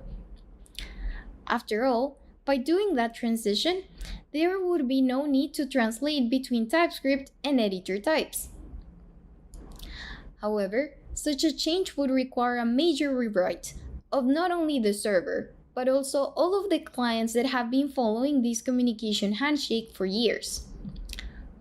Moreover, such a change might not mean a huge win anyway, since in order to provide rich editor interactions, we often need to override LSP methods. Remember that LSP remains language neutral, and hence TypeScript-specific features require custom extensions to the protocol. An example of this is the new Move to File TypeScript refactor. With it, you can move a block of code to an existing file, which requires asking the user for the destination file name. LSP doesn't have a standard for code actions that require user input, while TS Server can evolve to do so. That being said, LSP is still a powerful extensibility solution, and even complex and popular languages like Rust use LSP for their language service interface. And that's all that I had for you today.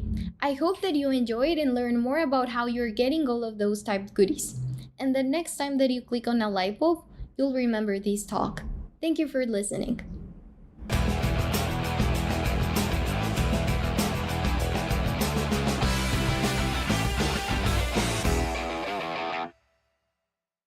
Thank you so much. And the whole talk just reminds me that it's time to make my updates to my OMO editor. Make sure to address your questions to Maria on spatial.chat and Discord. So our next speaker is Stefan. Stefan is a software architect based in Austria and the owner of Oda.dev. He is the author of TypeScript in 50 Lessons, published by Smashing Magazine, and the TypeScript Cookbook, published by O'Reilly. He organizes ScriptConf, That One, and Roastlin, and co-hosts the German Language Working Draft podcast. Please make a huge virtual applause for Stefan. Stefan, the stage is yours.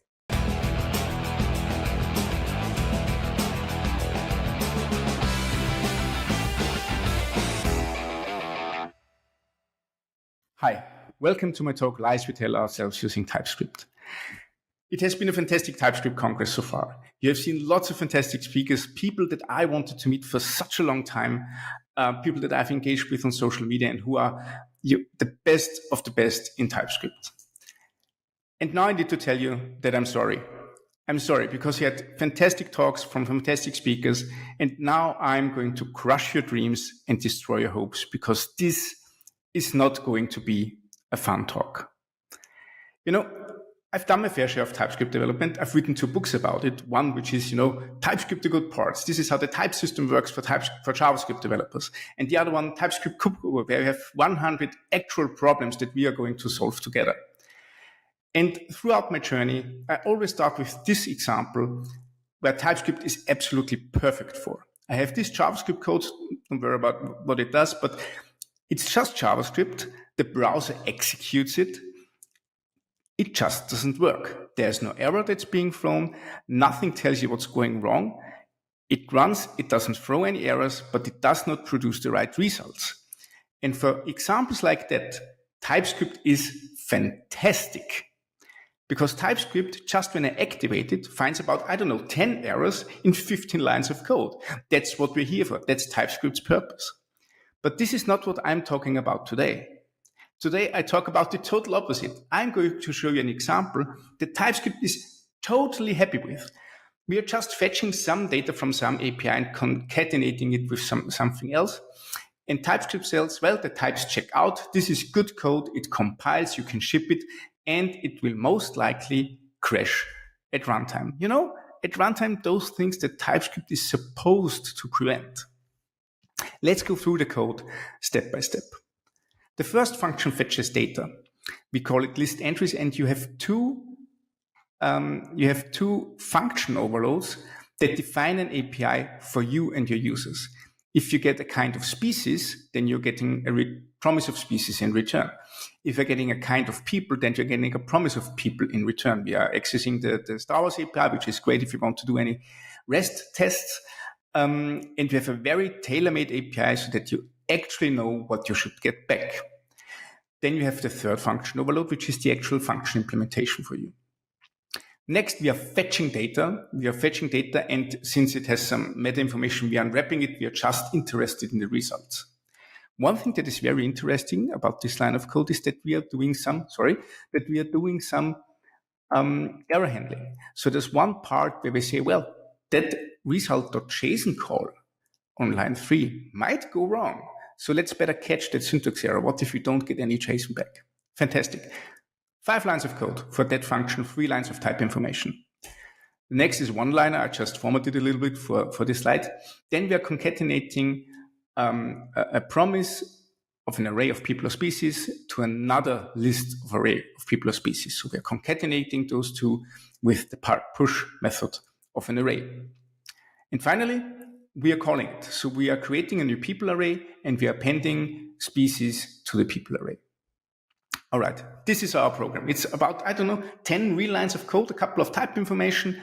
And I want to ask you, if you look at the entire program, do you know what's going wrong? Or do you know what's supposed to go wrong? So, well, I think everything.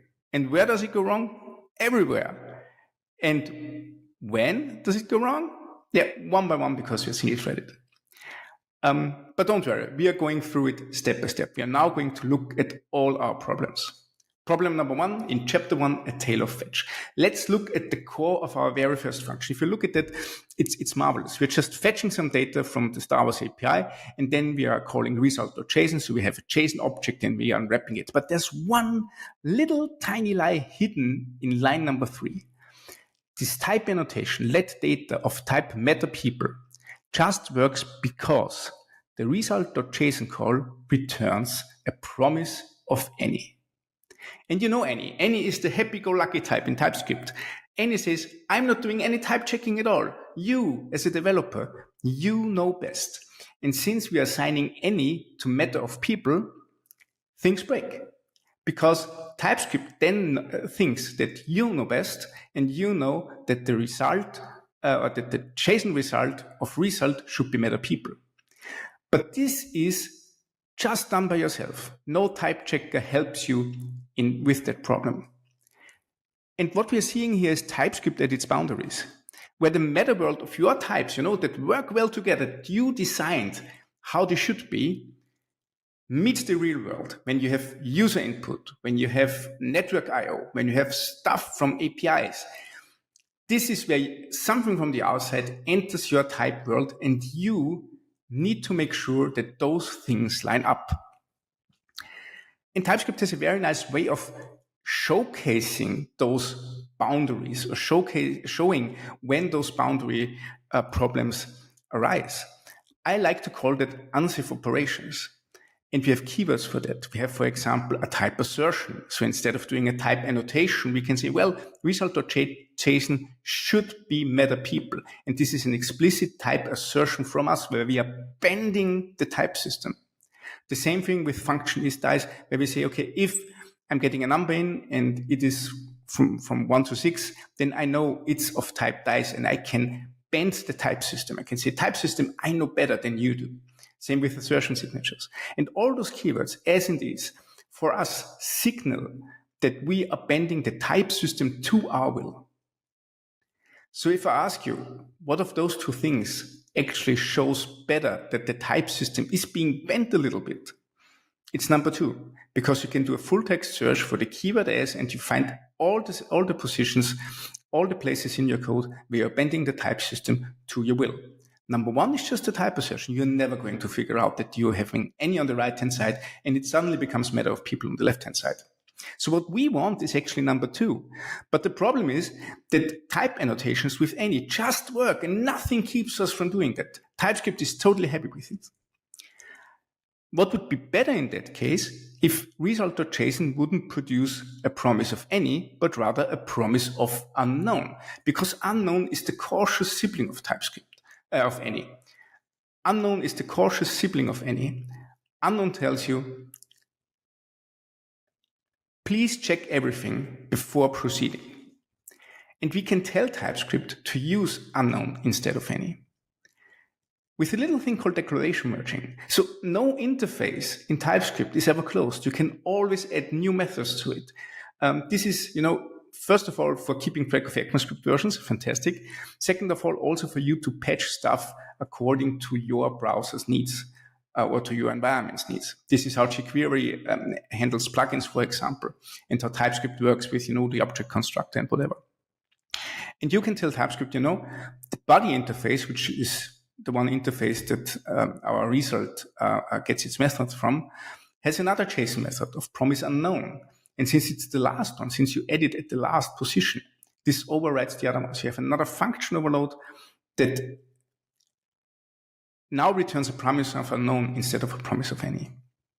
And if you add those 3 lines of code, then suddenly you're getting an error. You're getting an error, and TypeScript tells you, wait a second, the type unknown is not assignable to the type meta people. Unknown is the cautious type of any. Same set of values, but very cautious. And this is where you need to do extra checks. Either do a type assertion, or maybe use something like sort and make sure that the data you get is actually the data that you're looking for. Cool. Problem 1 found, problem 1 solved. Let's look at problem 2. The theme is dark and full of errors.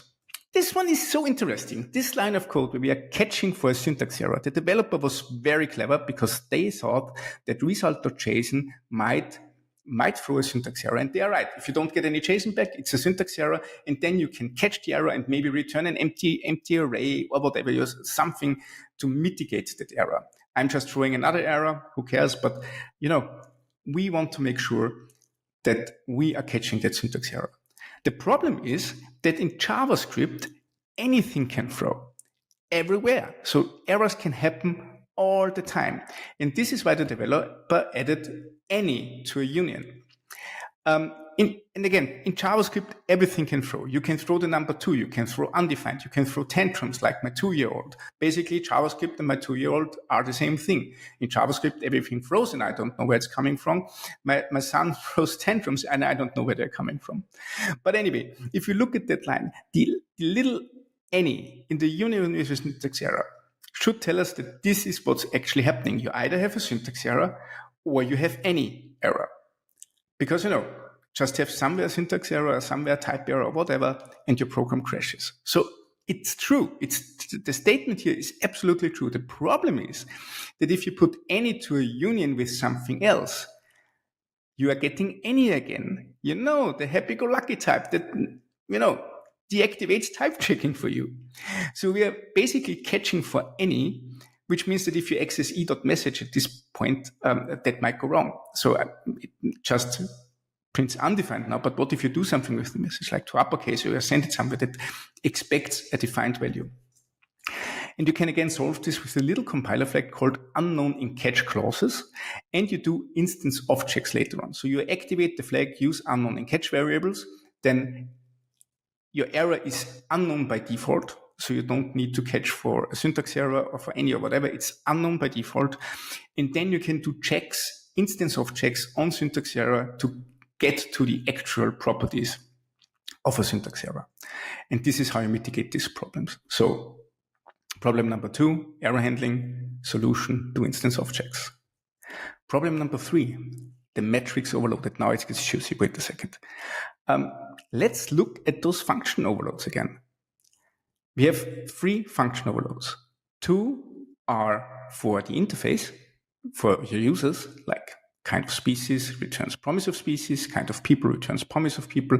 And then you have the broader implementation signature, one that you can actually work with. You get either kind of people, kind species or people, and then you return a people array or a species array. One of those, or array of people or species. Good. The problem here is that if you look at that line of code, the only thing that I return are people. I'm not returning species, but the types tell me that I get species. The code tells me that I just return people. So I can request species in my code, and the type system tells me, well, everything is species, but in reality, I'm just working with people. And if those 2 types are different, well, then you have a big problem because then you're accessing properties that don't exist. All right, so let's look at those function overloads in detail. We can split it up. So if you have function overloads, 2 are always for the usage, and the third one is for the implementation. And there are 2 type checks happening. First of all those usage checks check if they are being covered by the implementation. So you can't write anything in the usage section that is not being covered in the implementation section. This is what's happening here. So if I add species and people to kind, then I also need to make sure that the implementation signature takes care about both as well. You either use a union or use a very broad type like string. And the same with the return type, same thing. This is the first type check. The second type check is between the implementation and the function body. So then you look at the implementation signature, and everything you write in the function body will be checked against the implementation signature. So those 2 worlds will be checked, but nothing checks if your implementation actually covers all the usage entries. Nothing checks that. And this is the big problem with function overloads. So first of all, great, you're getting a tailor-made API. The problem is that, well, there's a disconnect between the function body, the implementation signature, and the usage signature, because it's not checked everything. There are just 2 different type checks happening. A solution for that is doing conditional types. Conditional types, you can basically define as the similar API. I'm now having here return type where I say, well, if I'm getting species, then return species. If I'm getting people, return people. Otherwise, never. This will never work. Don't use anything else other than species or people. And then I can use generics, use my conditional type, and suddenly I'm getting an error because conditional types are very complex. The function body can't be validated against the return type of a conditional type or the conditional return type.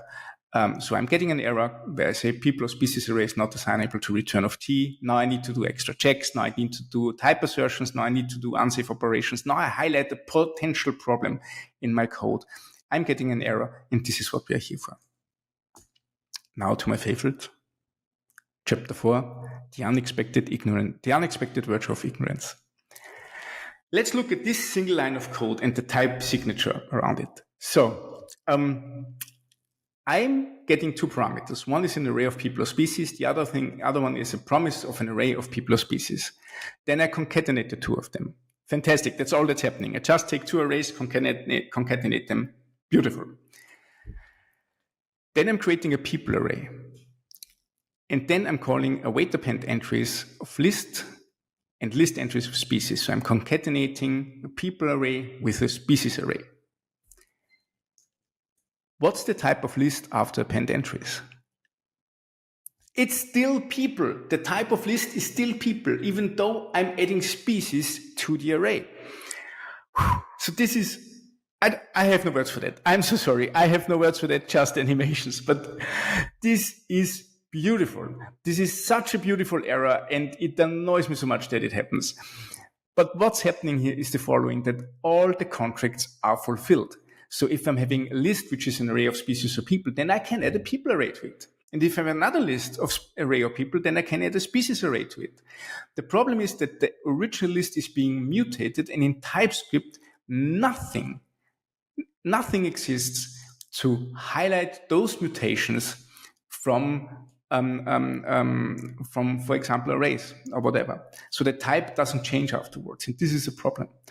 But there's another solution for that. If you are encountering things like this, always add generics. Generics are beautiful because generics have a very fantastic feature, which is that they lock your type into something concrete.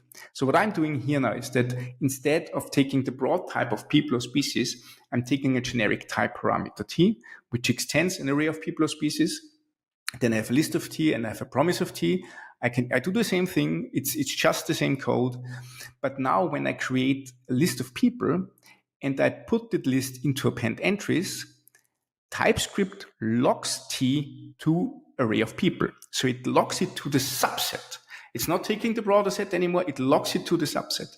And the moment it locks it to the subset of array of people or species, the moment it locks it to that subset, it figures out that what I'm getting here is not of the same type as list. So it tells me, wait a second, the argument of type promise species promise of species is not assignable to the parameter type of promise of people, because list defines the concrete type.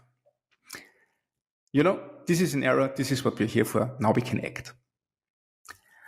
Okay, everything mitigated, every potential problem now has a solution. Please enter the final chapter. Lies, damn lies, and TypeScript.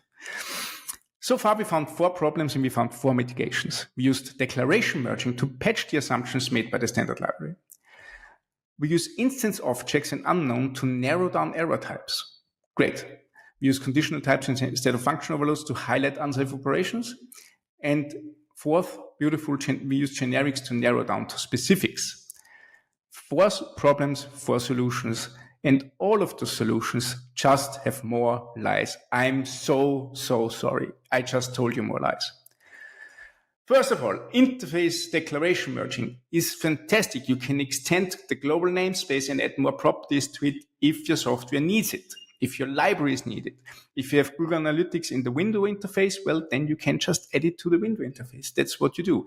It's great unless you are defining a new interface that you accidentally merge with the global, like form data here. This has happened to so many people already. I'm constantly getting messages from people on Twitter or Mastodon or wherever, where they say, I had exactly the same problem because I was defining my form data with the interface form data, and guess what? It's a global, and nothing tells me that it's a global.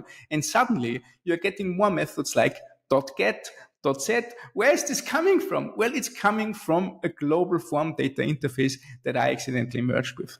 So declaration merging is great unless you accidentally merge with globals.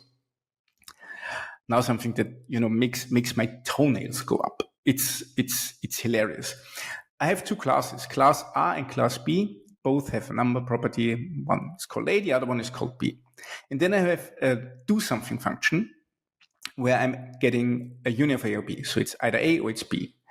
And I'm doing instance objects. So I'm doing P instance of A, then it should be A. So I'm logging out A. And in the else branch, it's B. So TypeScript tells me that it's B. And I'm logging out p.b. Good. So this is how it's supposed to work. Beautiful.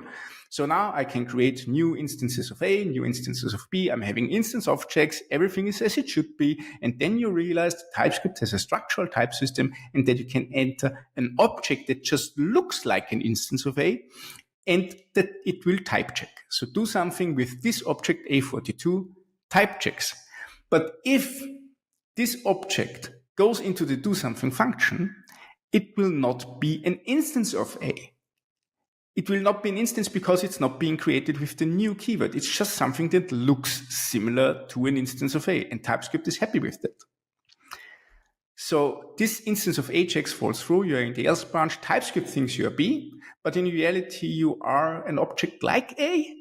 So yeah, instance objects are great until you realize TypeScript is structurally typed. Yeah. 3rd problem, conditional types are great unless... I'm so sorry. Seriously, I'm so sorry if you look at that. I have no clue what it does. From the creators of regular expressions comes the sequel nobody asked for. No, I'm so sorry. This here is, I guess it's about currying function overloads. I don't know. I've written this type, so it's done by myself, and I couldn't tell you what it does because just a week ago I totally forgot what I did. I've written a book about it, so this is part of my book to explain what's going on. But so if you use conditional types, know about their complexity. They are great because you can do a lot of things with it. They are very powerful. It's amazing what you can do with it, but they require extra documentation and extra care. And you're not here to work for the latest and greatest and for the most code voodoo that you can do. There's no magic in coding. You need to work with people. You need to work with yourself, or you need to work with your colleagues. And if this goes into your code base, double check what's going on there, document everything, write test cases for that. You can write type test cases. You can do that.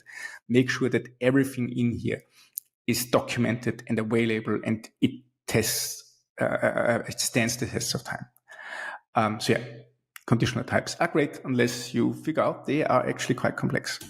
And last but not least, generics are great until you explicitly make the set right as it should be. You are always able to explicitly annotate a generic type parameter, and then everything goes boom again. So yeah, 4 problems, 4 solutions, 4 more problems. Let's go for the epilogue. All right, folks, I told you, I'm sorry. This was not a fun talk. This was just problems and more problems and lies above lies above lies above lies. And I'm very sorry for that. And you might think, I've written 2 books on TypeScript. I'm doing consulting on TypeScript. I'm working with lots of teams on TypeScript. And I'm creating a TypeScript runtime, like Deno, but internally.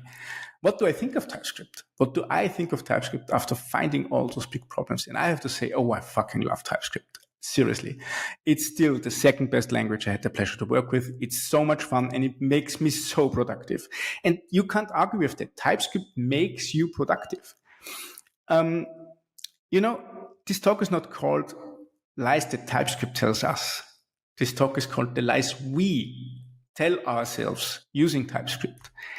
And there are lots of lies that we tell ourselves. We tell ourselves the lie that TypeScript is 100% type safe.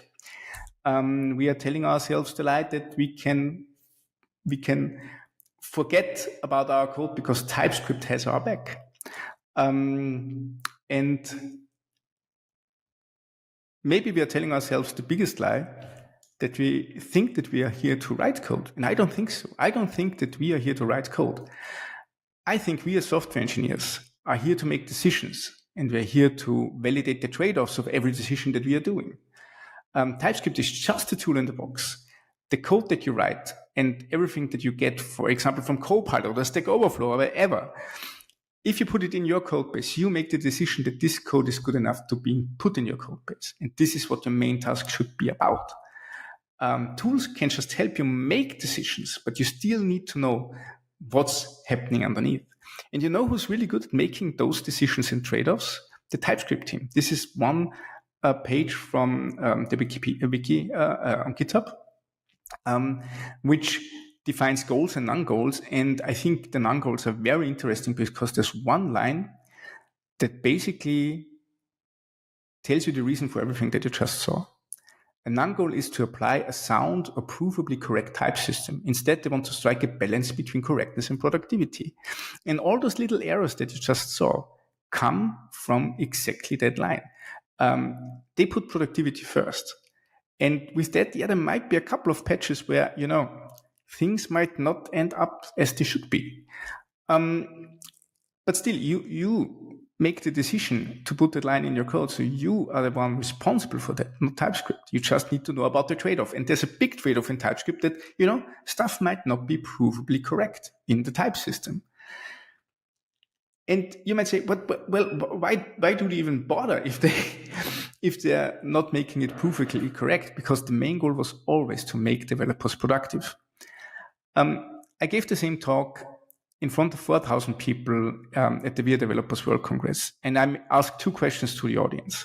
Question number 1 was who is using TypeScript in a room with 4,000 people. Over 90% were raising their hands. And then I asked them, does anybody remember a type system called Flow? And it was 3 people. 3 people in 4,000 remember a type system called Flow, which was Facebook's answer to TypeScript, very similar in syntax, very similar in features, but the Flow folks had the goal of having a provably correct type system and thus killing productivity for everything outside React. We see what has prevailed over time. As much as I like Flow and I know people from the Flow team, I know what they worked on and how they approach things. It's a beautiful type system. But this little decision to put productivity first is what made TypeScript so popular in the end. And this is the point of my talk. The point of my talk is that if you use TypeScript, please love it as much as I do, because I seriously love TypeScript and it's so great to work with. But be aware of the trade-off that you're making. Be aware that the type system might work differently than you expected, and it's still your duty to learn it. It doesn't take away the responsibility of learning a programming language just because you get such excellent tooling. And this leads me to the one learning that I want to transport to you, which is the one thing that you should take home. Be pragmatic and be aware.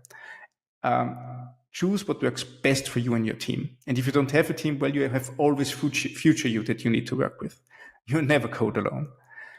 Don't listen to dogmatic advice. It's so easy to make, I don't know, I guess it's TikTok where you have those shorties, I don't know, or a tweet or whatever that gives you this one beautiful, fantastic advice that kills everything else. But then, it's just another decision that somebody else made for you. Don't listen to dogmatic advice. Always question everything. Validate it against what you need to do. Be pragmatic, be aware, make decisions well informed. And with that, I want to say thank you very much for listening to me. Thank you very much for meeting me. I hope you had as much fun as I had. Thank you very much.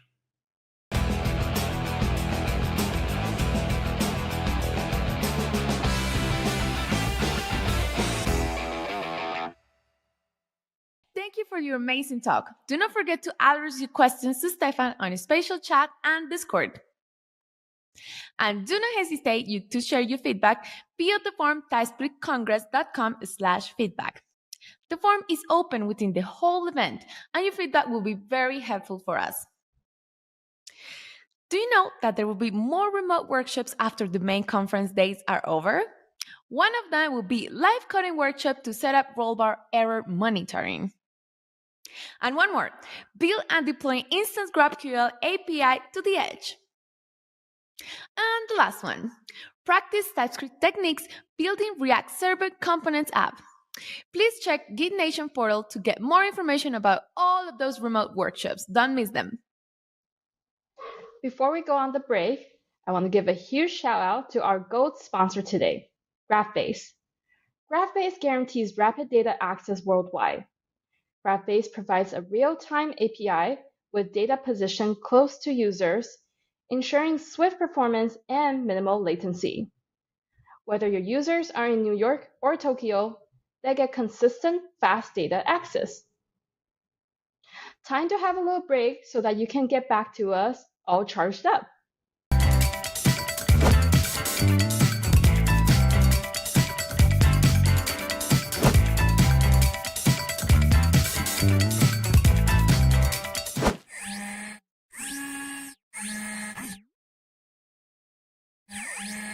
So, you've put in the hard work of developing this new feature, and you've tested for errors exhaustively. But a user immediately reports an issue, and you don't know what's causing it. You wonder how many others are affected. What's the root cause? How long will fixing it take? There go more hours spent searching through logs. Now, if only you could see how each bug happened instantly. That way you could spend more time on your next project. Meet Rollbar, the continuous code improvement platform that helps developers discover errors in real time for faster resolutions.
So, you've put in the hard work of developing this new feature, and you've tested for errors exhaustively. But a user immediately reports an issue, and you don't know what's causing it. You wonder how many others are affected. What's the root cause? How long will fixing it take? there go more hours spent searching through logs. Now, if only you could see how each bug happened instantly. That way you could spend more time on your next project. Meet Rollbar, the continuous code improvement platform that helps developers discover errors in real time for faster resolutions.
Welcome back again.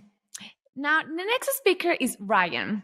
Ryan has been working on the TypeScript team at Microsoft since before its first public release in 2012.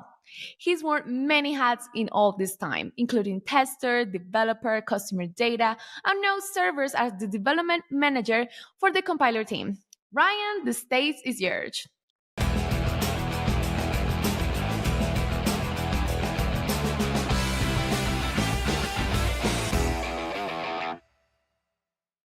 Hello, welcome to Let's Make an Inference Algorithm. I'm Ryan Kavanaugh. I'm the dev lead for the TypeScript compiler team at Microsoft. My goals today are to show you a high-level overview of how TypeScript's generic inference process works. People often ask me how this works, and I can't give you a complete explanation in 20 minutes, but we can go over a lot of the high-level concepts and explain what the general goals are. This is going to be an example-driven talk because our language is driven by motivating examples that really show why things work the way they do. And we're going to discuss possible other options of how things might work and discuss some of the trade-offs that you take as you make different decisions along the way. So let's start with an example. I have f here. It has one type parameter, t. It has a regular parameter, x, of type t, and it returns a t. Whenever TypeScript sees a generic function call, it acts as if you had written a type argument here. You can write type arguments yourself, but you don't have to. And if you don't, we will try to figure out what you wanted to go here. In this case, we're going to pass in the value 42 for x. And the question that we need to answer is, like, fill in the blank. What goes there? If we had forced the user to write a type argument in that position, what would they have written? We can start making some guesses about what we might want to do. One thing you might say is it's any. If you don't tell us, we're just going to assume any and then let the chips fall where they may, right? That wouldn't be very good. I think people wouldn't like that. We could say unknown. In this example, unknown is a safe bet, right? 42 is a valid unknown. Whatever f returns is sure to be an unknown. So unknown is a correct inference, and you could make that, and you could make a theoretical argument for unknown. We could say, well, 42 is a primitive. The primitives are number and string and Boolean. So maybe you meant the whole family of primitives when you invoked f here, and maybe that's what you want to happen. Or we might say, no, number. 42 is a number. That's probably what you want for t. We could also talk about the literal type 42. I will be pretending that literal types don't exist for the purpose of this talk because it complicates things a lot. So number is as low as it goes right now. So we think that number is the right answer here. It seems like if you called f of t and gave it a number, the sort of most specific value that we can pick is the right one. So what is the algorithm that we would write down if we had to specify how that works? Well, we would say we're going to look for t and find a place where it occurs in the argument list, in the parameter list in this case. We're going to say, oh, 42 was passed to x. So we've found this guy, we found this one, we lined up, we say, yep, that's the t. We'll say 42 is a number. Therefore, t is of type number. Therefore, it's as if you had written f of number. Therefore, x is a number. Cool. Talk's over. Everyone go home. No. So let's write down the algorithm here. It's like, look at the argument type where we see the type parameter being used at top level, and just sort of use that. But what if there isn't a type parameter used at the top level of our function signature? It could appear somewhere else. So I have a type here, box of t, pretty straightforward. It just has a single property called value of type t. We'll use this a lot. It's a great type to use. I have unbox of t. This is another good function. It's a great use of generics because it takes a box of t and returns the t from inside of it. So it does the great thing that you should do with generics, which is relating your input types to your output types, or an input type to another input type. I normally won't be writing function bodies here just to save screen space, but you can imagine the implementation of unbox. It just returns b.value. And we call unbox and we pass in value :42. So we need to figure out what goes into this type argument that we are inferring. So one thing you might do is you might just do a lining up process where you say, okay, well, we saw value :t at the b argument, and we saw value :number down here. That's the type of this expression. And we just sort of line up the t and the number. I won't talk about exactly how you go about doing that, but you can imagine how it works. Therefore, t is of type number, therefore n is a number. Really good. So we might write that down as at each of the parameter positions, we'll look for t's and we'll line it up with the argument types, and we'll set t according to those matches that we found. I need to shorten this text as we change it over the course of the talk. So I'll talk about step one as collecting candidates by doing that matching process, and we'll set t to a candidate from the set that we found. But a candidate is unsatisfying. That seems underspecified. So if there's only one candidate, that's straightforward. But what if there's multiple candidates? Box, unchanged in this example, but now we have box has value of t. It takes a box, which is a box of t, and it takes an x, which is a t, and it tells you whether or not the value in the box matches the x that you gave it. And you call it, and you say value :42, and the string hello is your x value. So let's collect some candidates. We pick up number from value :42. We pick up string from x. So now we have two candidates, and we need to decide what to do. We might say, well, there's nothing really in common between number and string, so we'll just go to unknown. We'll act as if you had written box has value of unknown, which means that value :42 is a valid unknown and hello is a valid unknown. The call will succeed. That's good. We could say it's string or number. It's a little bit more specific type. Again, we would process this call and say, okay, it's as if you had written box has value of string or number. Value :42 is a valid box of string or number, and hello is a valid string or number. The call should succeed. Or we could say t should be number, and you would eventually get an error on hello, because if we had said box has value of number, we wouldn't be allowing you to pass that string to the number position. So what should we do? We've got three valid answers that it seems like we could choose from, but two of them don't err and one of them does. Erring seems bad, but what should we do? I will offer you a principle that I think is useful when you're thinking about generics, which is that they should usually mimic what would happen if you had inlined the call to that function. So by inlining, I mean replace the call with a recitation of the function body. So if we have this call that we had before, if we inlined it, it would look like this. It would say value :42 gets replaced here. That's replacing box up here. Dot value corresponds here. And then hello goes here. This is not how TypeScript works internally. We're always reasoning about things in terms of the function's signature. What I'm showing you here is just a way to think about how generics should work. So TypeScript would say, if this was what was happening, that you can't compare strings and numbers. That seems like not a plausible piece of code to write. It's always going to return false. You probably meant to write something like this value, which is a number, triple equals hello.length, or some other way to make these things line up in a way that they would plausibly overlap. So it seems like this call should error. But you might go back and say, no, Ryan, like t is string or number is a really good inference. You should just do that. Because if you had inlined this, but treated these values as if they were of type string or number, then it would have been allowed. So maybe this is just a circular argument and Ryan's making very bad points. To that, I would say, that doesn't seem like the right behavior because developer intent exists. At least for now, humans are writing this code. Humans have intent. And the way that you structure your code informs us of that intent. Let's think about some counterexamples of how you might have written box has value. Had you wanted the type of the box and the type of the X to not have any relationship with each other, that's what multiple type arguments are for. You could have said this has two type parameters, T and U, and there's no relation between these, and they can be inferred freely without regard to each other. Or really, if you really wanted things to just kind of be whatever, like you can just say box of unknown and X : unknown.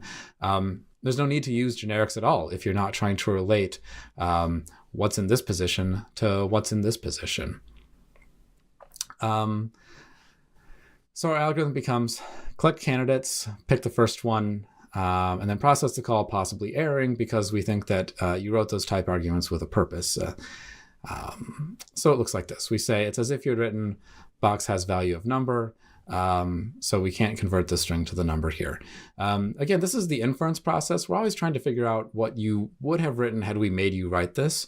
And if you feel like writing box has value of unknown here, you're always free to write these type arguments explicitly. It's all about what the inference behavior should be. It's not always about the correct answer. It's about the best answer. The best correct answer, I guess. So our algorithm here is we're collecting the candidates, picking the first one, and processing the call. But like first is pretty weird. Why did I say first and not last? Why not the middle one? Why not the second to last? Like first is pretty arbitrary here, right? So let's look at another example of multiple candidates. This time I have find of T. You give it a needle of type T and a T array, which is your haystack. And then, like I said, no function bodies. You can just imagine what find does, right? It maybe calls haystack.includes needle. So you call find and you pass hello and the 1, 2, 3 hello. So it's a string in this position and a string or number array. So we go through collect candidates. We got a string from the needle and a string or number from the haystack. We pick the first one, which is that T is of type string. And then that would imply that we error on the string or number array appearing in the second position. If we think about our inlining, even though we can't see the body of find, any plausible implementation that we can think of really would not have errored on this call. So it seems like we need to do something better here.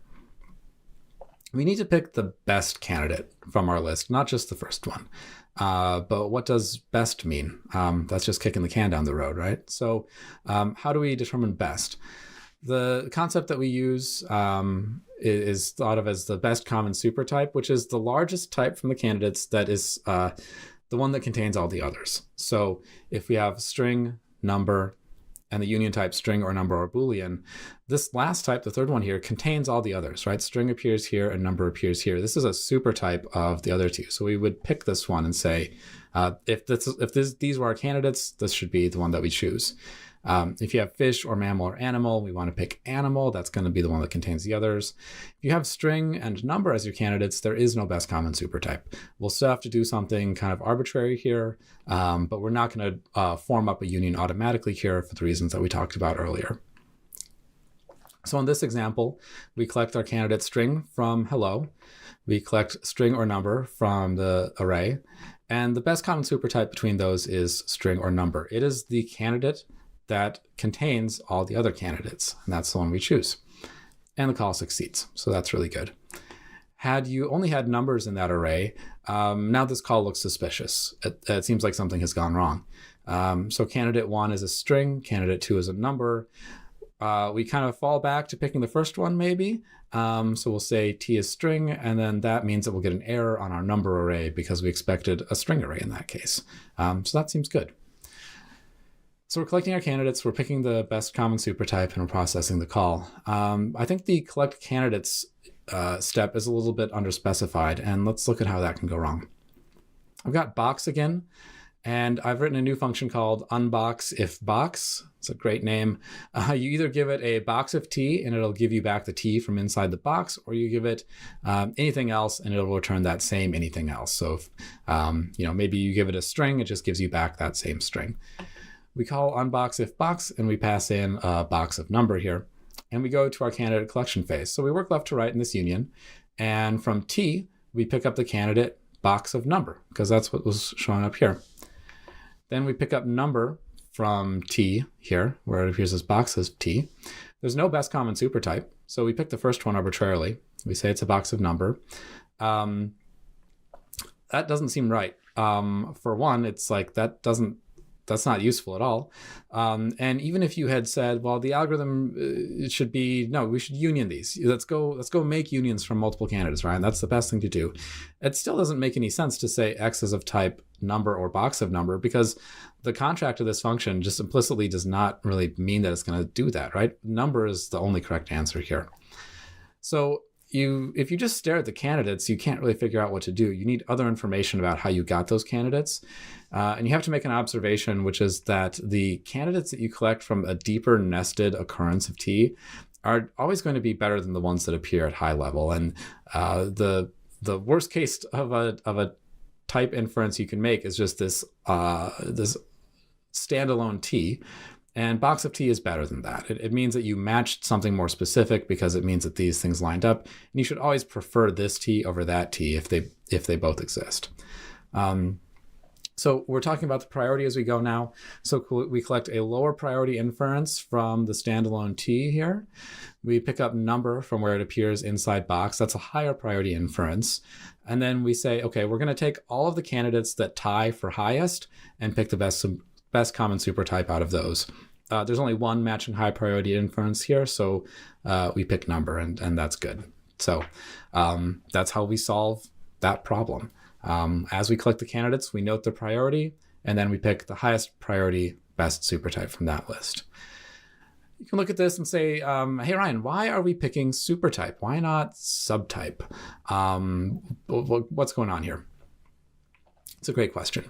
I have a new version of find. It is still one type argument, type of find of t.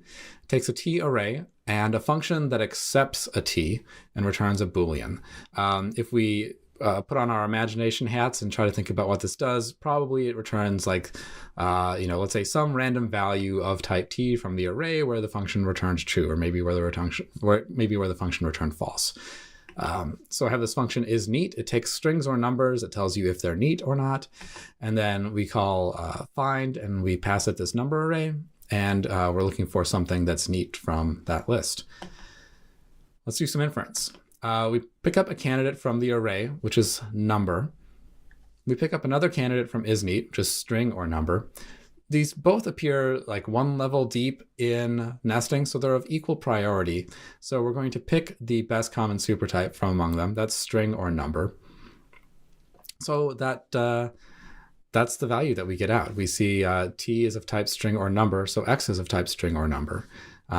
Seems okay, but then you look at it for a little bit and you're like, wait a minute, what is string doing in x? We didn't give any strings to find. isNeat can't produce strings. It can only accept strings. Find at runtime has no way to even inspect find and figure out what its argument type is. So it doesn't seem plausible that someone given an array of numbers is suddenly able to produce a string like out of thin air. It doesn't make sense. If you just look at this for a while and you stare at these candidates, like earlier, you can't just look at these candidates and figure out what to do unless you have some other information.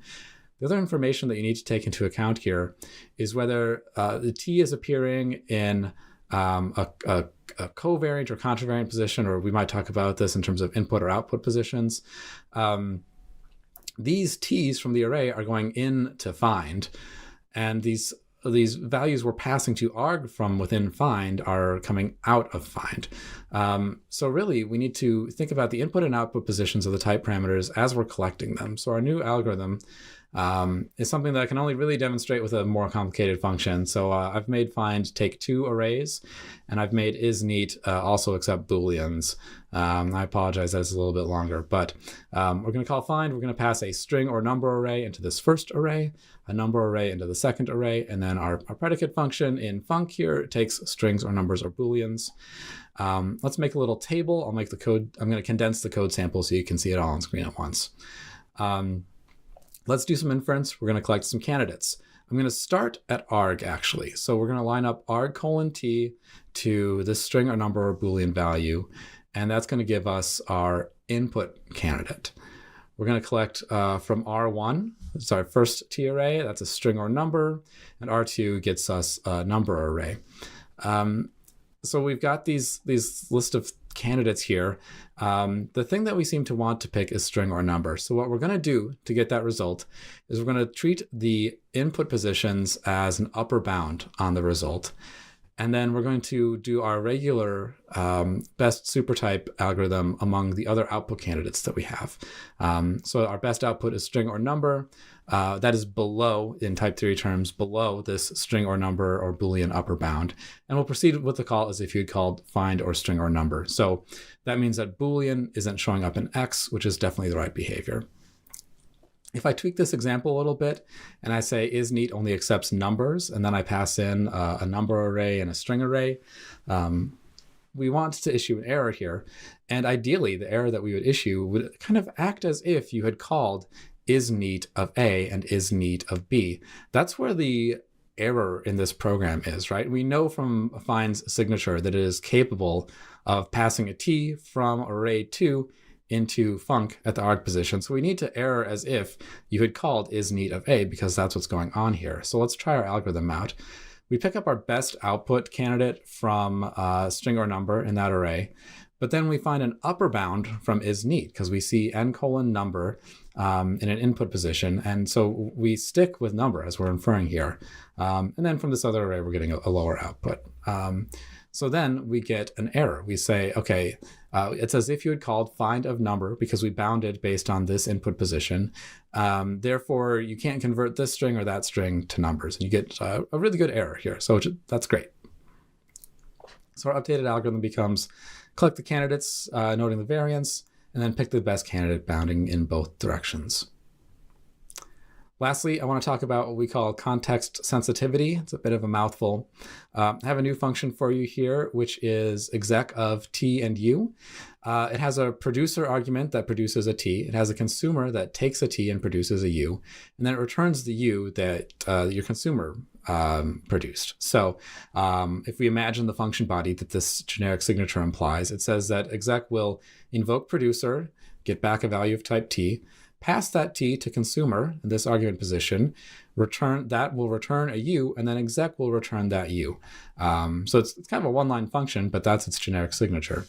We're going to invoke it with our producer being a function that produces hello, and our consumer function will accept hello and return hello.length. So we think n will be 1, 2, 3, 4, 5.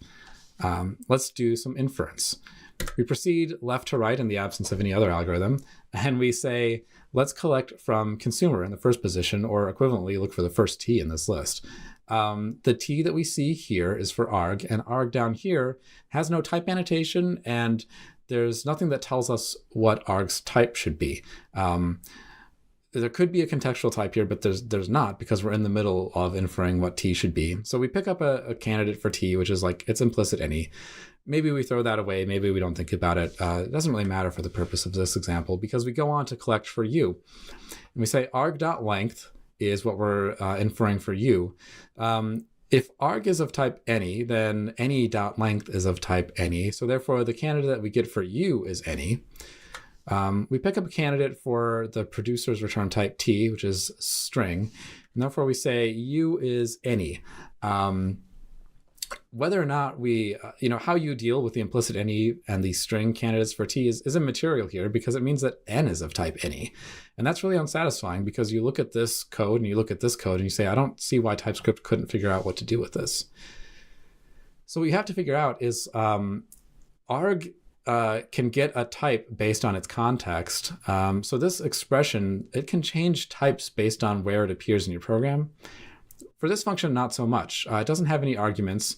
It just returns a string. So what we can do is process these arguments out of order by looking at whether or not they're sensitive to the context that they're in. So our new algorithm is going to be that we collect the candidates from the non-context sensitive expressions. We're going to look at all the type parameters for which we've collected at least one candidate, and we're going to pick the best one from there. And we're just going to write that down and then keep going.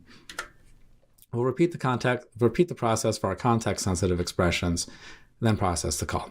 What does that look like? Let's do some inference. We do our inference by first doing our pass that's looking at the non-context sensitive arguments. Here we have t:\string coming up from hello. So we're done with all of our context insensitive expressions now. So we write down t is string. We go to process arg, and we say, arg is of type string. I wrote down string here. I'm going to write down number later, but I wrote down string for t. So now when I'm looking for the contextual type for arg, I know that it's string based on t and the string that we wrote down earlier. That lets me process arg.length, therefore use of type number, and everything just kind of works. You can think about what to do with t in this particular position. It doesn't tend to matter since it just kind of doesn't. If you work out why, you'll see why. But that's how it works. So that's our context-sensitive expression inference algorithm. So in summary, I hope I didn't scare you too much. I think this is all pretty straightforward. We had some pretty basic code examples, and by looking at those code examples and how they were written, we were able to figure out what the intent of the user was, and we could use that to do the right inference. Just being correct isn't really enough. You have to also get the best inference. I showed a lot of examples where there were 2 to 4 correct answers to choose from, but only one best answer. Inference is really like a multiple choice test where you're not just tasked with finding a good answer, you're tasked with finding the best answer. And if you think about your language design in terms of your motivating examples, I think that brings a tremendous amount of clarity, because if you just go and try to write down an algorithm without looking at how the examples that you care about act, you might not get the best behavior. So always be looking at the examples and using those to drive how you make decisions about your inference and everything else about your language. Have a great day.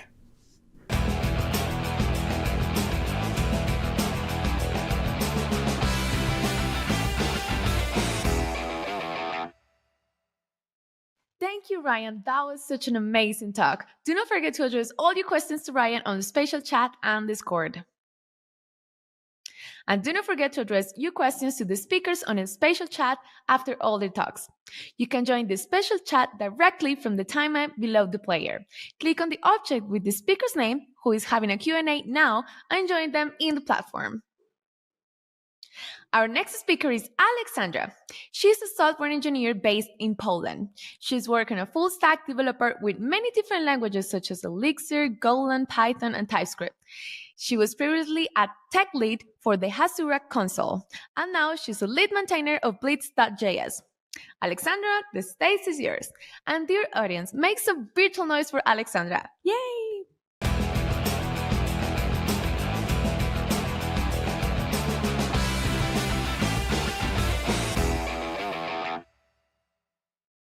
Hey everyone, thanks everyone who's joining. Today we're going to talk about TypeScript performance. So a few words about me before we begin. I work on open source at the Guild, primarily in the GraphQL ecosystem, and I also co-organize a TypeScript meetup in Poland. You can find me on Twitter as Alexandra Says or Biros on GitHub, and also feel free to check out my personal website, alexandra.codes. So this talk will have 3 main parts: an introduction to the topic of performance, ways to debug performance, and what to do to improve it. It will be like an overview of the existing tools and how you can use them to help you deal with different performance issues in TypeScript. So I will start with the introduction. At this conference, we all probably know already what TypeScript is and why we are using it, so I will go straight to the point. So what do I mean by performance today? Usually when we talk about performance in computing, we talk about the runtime performance, like how fast are thanks to our users. But today we're going to focus on the developer's experience and on our tooling. And I wanted to talk about it because whenever we are building a feature or fixing a bug in production, we would like to be like this Formula One driver. Our tooling should get us up to speed, and it shouldn't slow us down, because the better our process, the more value we can deliver to the end users. And I think that this is an important topic because like slow compilation time and lagging editor can be quite annoying. And what's also important, it can be quite time consuming. So we'd like to avoid that. So because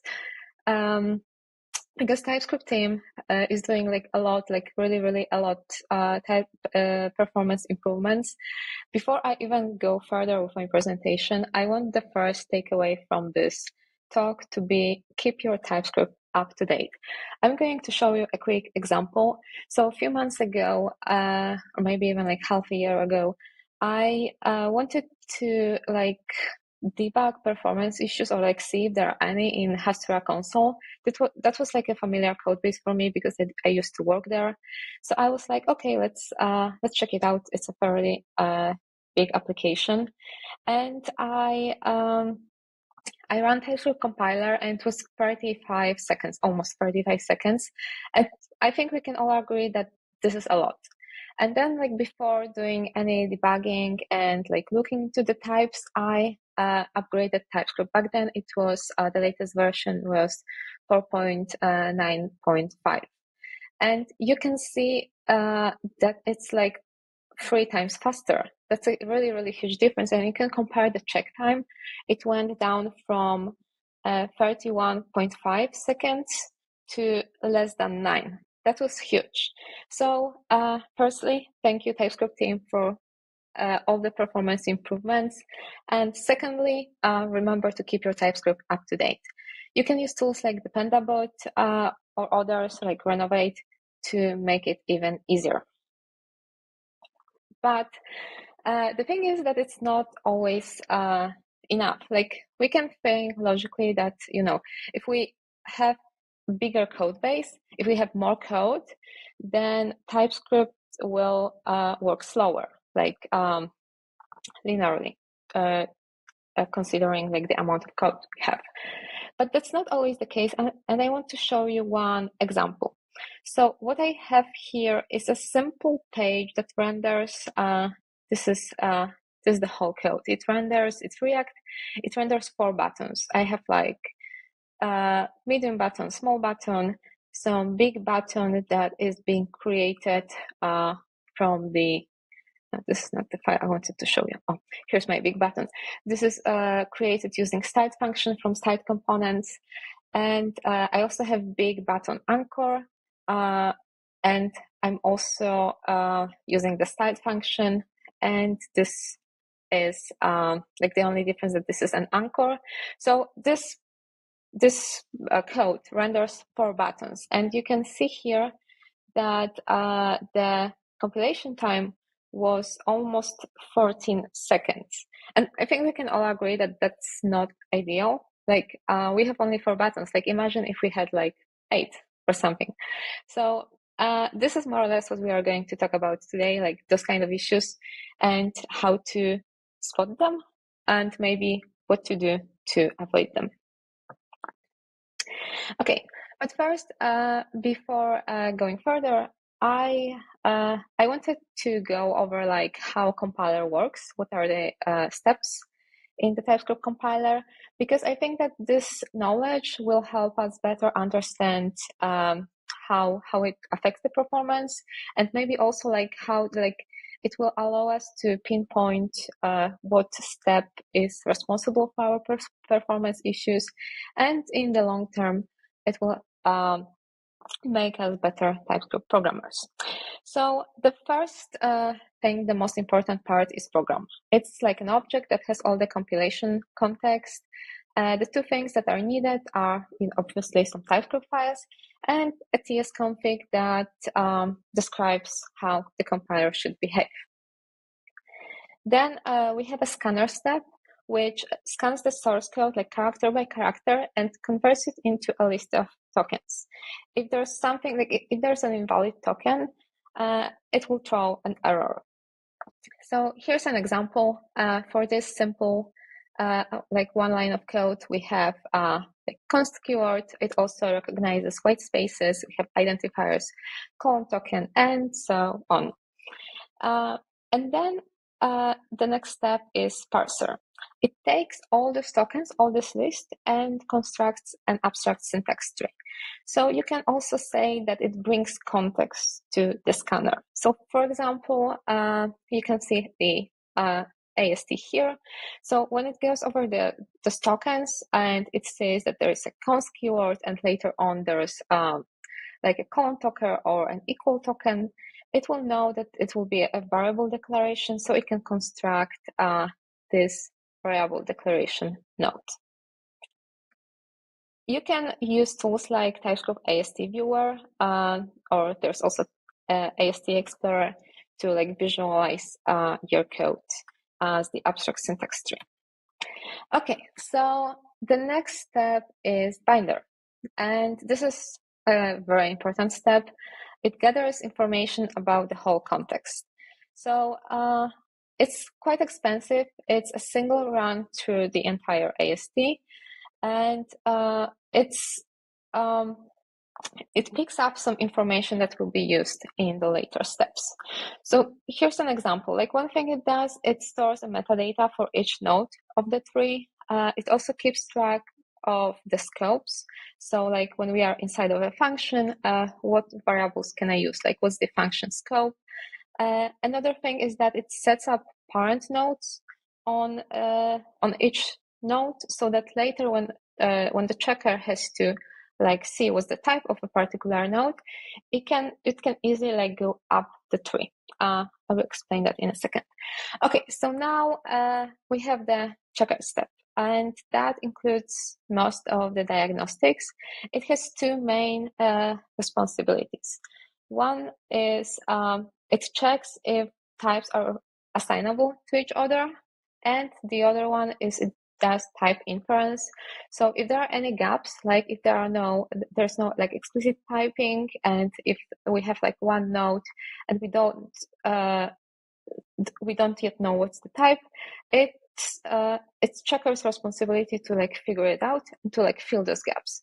So this is why this parent like information about parents is important, because like let's say the checker is on one node and there's no type information. So maybe it needs to go up the tree because maybe somewhere higher there was like an explicit type declaration, or maybe somewhere higher it already figured out the type. So this is why it needs to be done fast. And then once it figures out that, for example, maybe there was explicit type declaration for the function and we are somewhere inside of the function, we have the type down the tree to fill the gap. Okay, and then we have transformers. So to put it shortly, this step takes the AST, and if we want to have the JavaScript code, it strips all the information about the types. And if we want to have declaration files, it strips all the things related to JavaScript and leaves only the types. And finally, we are getting the files that we requested. That is, if you requested any, because you can also run TSC with no emit flag to only do the type checking bit. So this is more or less what happens. In reality, it's not that straightforward. Then there can be like a lot of back and forth between the steps, but I just wanted to give you an overview of the important bits. So you can also try it out in TypeScript Playground. There's a scanner plugin. There's also AST plugin, transformers. So you can like visualize some of those steps. Okay, so we saw what's going on, and like obviously with a larger code base and more complex code, that can be slow. All that like traversing through the AST and like all the tokenizing of the code, that can take a lot of time. And what's the easiest way to be faster? And you can think about this question in terms of like not only TypeScript compiler, but like in general, if you have a long to-do list and you want to be done for the day and like enjoy your evening, like what can you do to be done faster? Well, the answer could be do less stuff. And well, the thing is with TypeScript compiler that we can't eliminate some of those steps, but we can make it do less work. And we're going to see how later. So the first part is debugging, because without knowing what exactly we should improve, we can't really improve anything. So the question is that my build takes forever, my IDE is lagging, and now what can I do? So the first thing that I usually do is run diagnostics or extended diagnostics. This will give us like some basic information about what's going on in the code base. So this is an output from the diagnostics flag. You can see how it maps to different compiler steps. We have this parse time, bind time, check time, emit time. And if you want something that makes it easier, like something that automates it without you having to run it on your code base every now and then, I created this very minimalistic GitHub action. It's called tsc-diagnostics action. And basically for every PR, it gives you this diagnostics comparison. You can kind of like configure it to have different outputs. But going back to the output of the diagnostics flag. So the first question you can ask yourself is, do these numbers, the number of files, lines of TypeScript, JavaScript, JSON, and so on, do these numbers roughly correspond to the number of files in your project? Because if not, then maybe TypeScript is picking up too many files. And maybe that means that your TypeScript configuration is not correct. So one thing that you can do is you can run a list files, like this tsc list files with list files flag, and see what exactly are all the files that TypeScript is picking up. While the output from this flag is not very like user-friendly and not very easy to read, you can use this WebTreeMap CLI tool to visualize it. It will give you it will open this HTML in your browser with all your like everything that is important visualized. So you can see like what's taking, what files are significantly huge, and so on. It will help you like spot that maybe you are compiling something that you don't really want to. Okay, another thing is high program or write time. So that also can indicate that the configuration is not correct. And I wanted to show you another flag. There is show config. It's especially useful when you have like you use extends in your config, and you extend one config after another. So sometimes it's quite difficult to know what's actually the final configuration, and that show config flag can help you with that, because this will print like the actual configuration that TypeScript is using for your project. Okay, and now the most important part, and I think the most interesting part, high check time. So for that, I'm usually using generate trace flag, and I'm going to show you a quick demo. I have one project here. This is like, I just picked a random project from the GitHub Explorer page. Basically, I just wanted to play with different projects, and I run the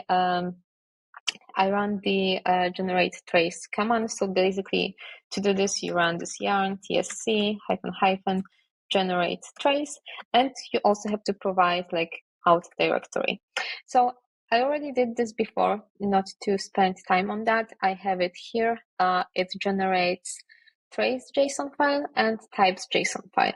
And now what can I do with this trace.json? Because you can also probably see that it's not very user-friendly to read. I'm loading it in the browser. So I have it here. So you can open, like if you're using Chrome, you can open like about tracing, or you can go to, like, you can open developer tools and go to performance tab and load it there. There's a button, you click it, and then you pick the trace file that you just generated, and you're gonna see something like this. So now when I open this file, I can see that maybe there's something going wrong. So I can, in this example, one thing I noticed is that around here, there seems to be a lot going on. And if I click on this check source file, I can also learn what is the file that is being problematic. And well, that gives me already some information. I know where to look for my issues. And then if I go down with this check expressions, you can see that the metadata here is slightly different. I also have the path, but I have the position and end. With this check source file, I only had the path. So basically, you can pinpoint where is like what like type checking, where the type checking is slow.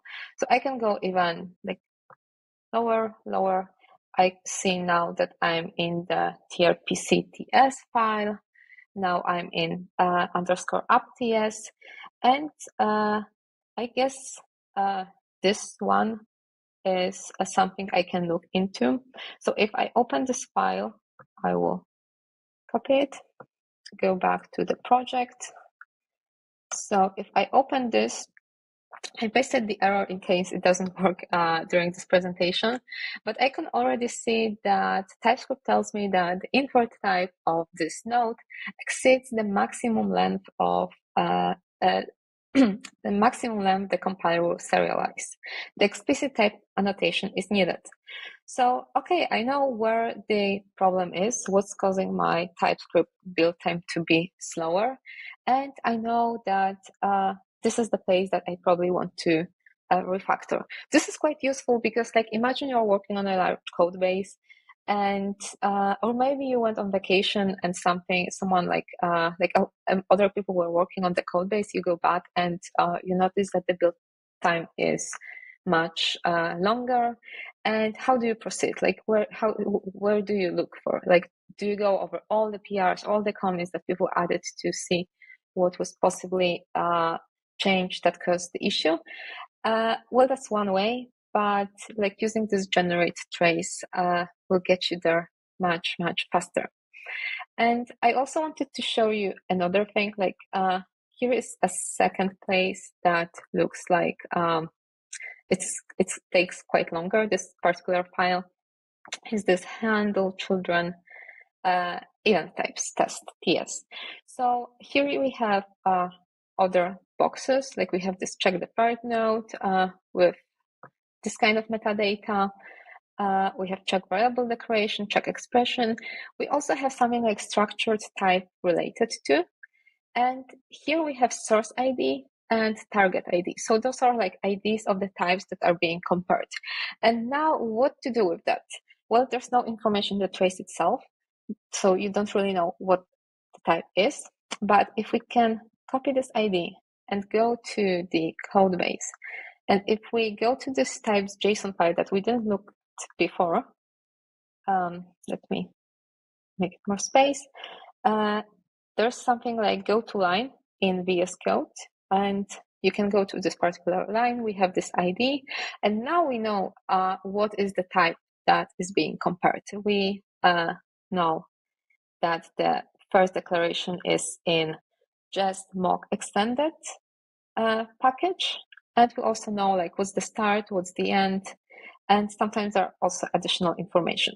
So we know that this is our source that is being compared to, and the target, I will go to line again, and the target is Prisma client we also know like what are the type arguments. This is a generic type.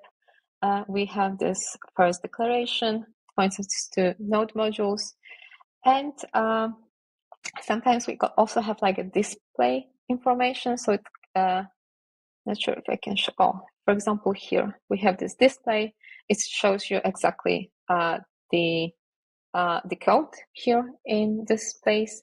And now, if we go to this file that we are now debugging, we can see that there is in fact something like Prisma mock, and this is where this just mock extended is being used. So this is more or less how you work with the trace JSON and the types JSON file that was generated. Okay, now let's go back to the slides. This one.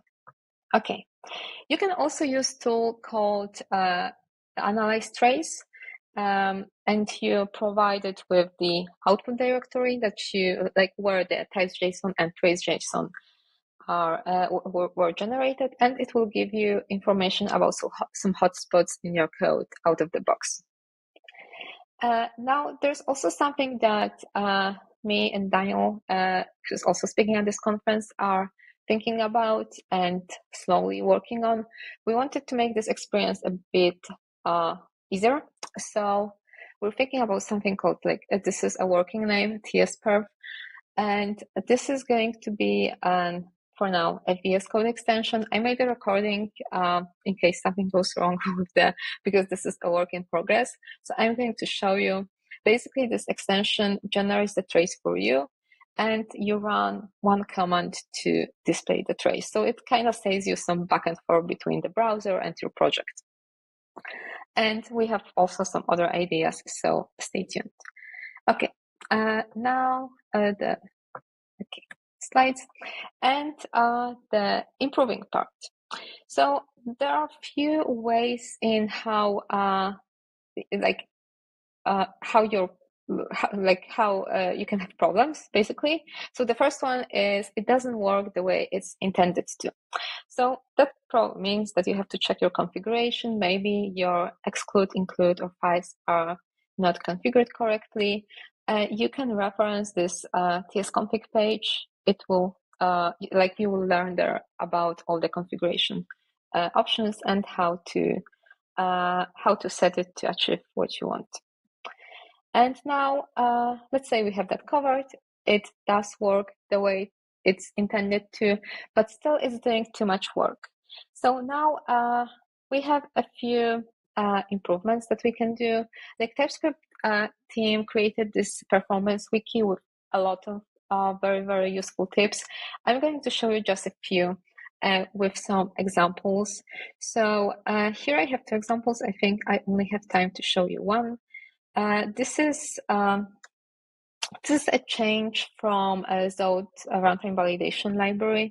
So basically what happened here, you can see that this Zode, I'll make it slightly bigger. Okay, you can see that the Zode formatted error was quite complex. Like there was a lot going on. We have conditional types, and we can guess that TypeScript probably has a lot of work to do there. So basically what the author of the PR did was to extract the complex part, the one with conditional typings, to a separate type alias and use it for Zode formatted error. And I think in this description, you can see how what was the improvement. So you can see that the check time went from 31 to 20 seconds. I would say that's a lot. And why that happened? It's because TypeScript can now cache this type alias, so it doesn't have to recalculate that every time this Zode formatted error is used. And that caused this improvement. Okay, so this is the first tip, like name complex types, extract them to separate type aliases. Another thing is to make your types simpler I showed you this demo with style components, right? So the reason why it's taking like that much time is because I'm using like a lot of complex higher level functions from side components, this style, this memo. So this is actually from React, not side components, but this one is from side components. So that's like the TypeScript has to do like a lot of inference to figure out the props. So in that case, there's like no easy fix. Like there's no like one line fix for the typings. Like something I needed to do here was to actually like refactor my code. And I have it here. I created new components without using this site. I provided the props. I typed them explicitly, so I have it. I have it here. I have those types, and here my basic button looks like this. So now, if I run the extended diagnostics to see the difference, I think it will be PNP. Good. Yes. Yes, you can see that this is much faster. It's only 2 seconds. Okay, so that was another example. And the takeaway from here is to like not show off. Sometimes simpler means better, and simpler also can mean more performant. And another quite interesting example, it's something I found in one of the projects I was working on, GraphQL code generator. You can sometimes help TypeScript, but there is, I added this if you really need to. Like, you can rely on TypeScript inference for most of the time, but I wanted to share this particular example because I found it interesting. So, I start by showing you the trace.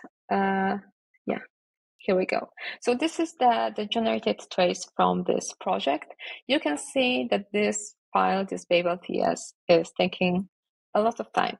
So I went, I debugged it. It turned out to be around this declare function, and particularly about inferring this first parameter, the options here.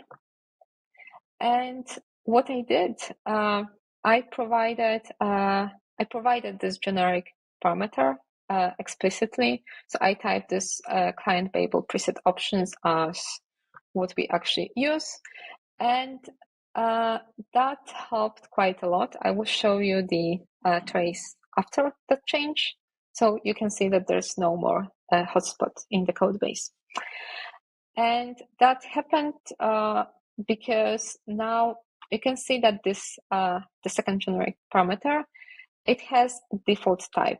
There's this Babel.plugin object, but because the first one doesn't, TypeScript had it always needed to run the inference for this.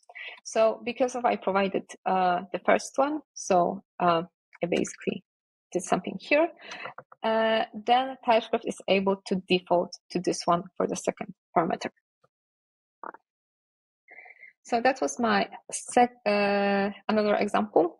And the difference was that the check time went from 1.5 seconds to 0.88. And I think the last example I wanted to show you is to be reasonable. So TypeScript has a lot of really, really amazing features. And one of them are, I will slowly close this, template string literals. So you can you can do a lot of that. But sometimes maybe you want to ask yourself how much you want to do, because this is an example from one of the issues reported in TypeScript. So basically, we have this type full date string, and the year, the month, and the day is all being being declared with templates. And you can see, if I hover it, that there are more than 74,000 elements in this union. And that's quite a lot. So even though I have a really, really short code here, like it's 30 lines of code, 29, if I count correctly. This takes, what is that? Almost 2 minutes to compile. That's a lot. And the check time is, it's slightly less than the total time. So it's almost like, also almost like 2 minutes. So the takeaway here is also to be reasonable. Don't overdo it, and don't skateboard on rake. So now let's say that we did some improvements. So, and we also fixed the config if there were any issues. So it works the way it's intended to. It's doing the minimal required work, but it's still slow. So now what you can do is you can use the incremental flag. You can set it in the compiler options. So that will let TypeScript cache some information about the compilation. So whenever you recompile the project, TypeScript will calculate like what's the least possible effort to do so. So it won't compile files that weren't changed, for example. And if it's still bad, you can open a new issues. So some tips to do so. Firstly, make sure that you're using latest TypeScript. Maybe your issue is already solved. You also have to include extended diagnostics output, the trace from the generate trace usage, and a minimal reproduction, or maybe a link to the repository if that's possible. So to summarize, we saw some tools, and we saw how to debug performance issues with the generate trace output. I hope that it will be useful to you, and I really, really hope that you won't have to deal with any performance issues. But if you do, here you have like the overview of the steps that you can take to improve the code base. Okay, so that's all from me. All of that you can find on my website. If you go to alexandra.codes and to my speaking page, and if you find the TypeScript Congress entry, you will find the notes from this presentation. Thank you all.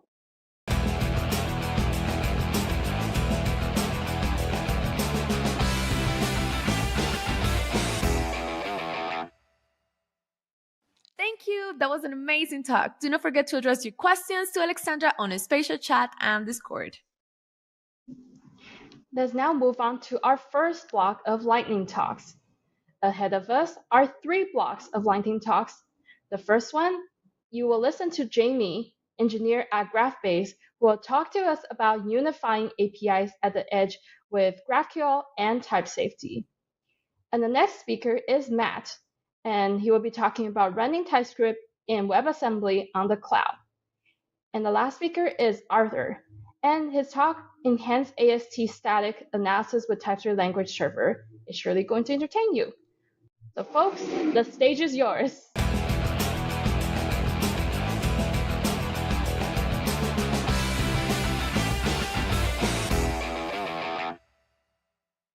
Hey everyone, I'm Jamie. I'm really excited to be here today at TS Congress, and I hope that you're all having a fantastic time so far. There are so many amazing speakers and talks lined up. I'm really excited to check those out and catch up, but obviously after this talk.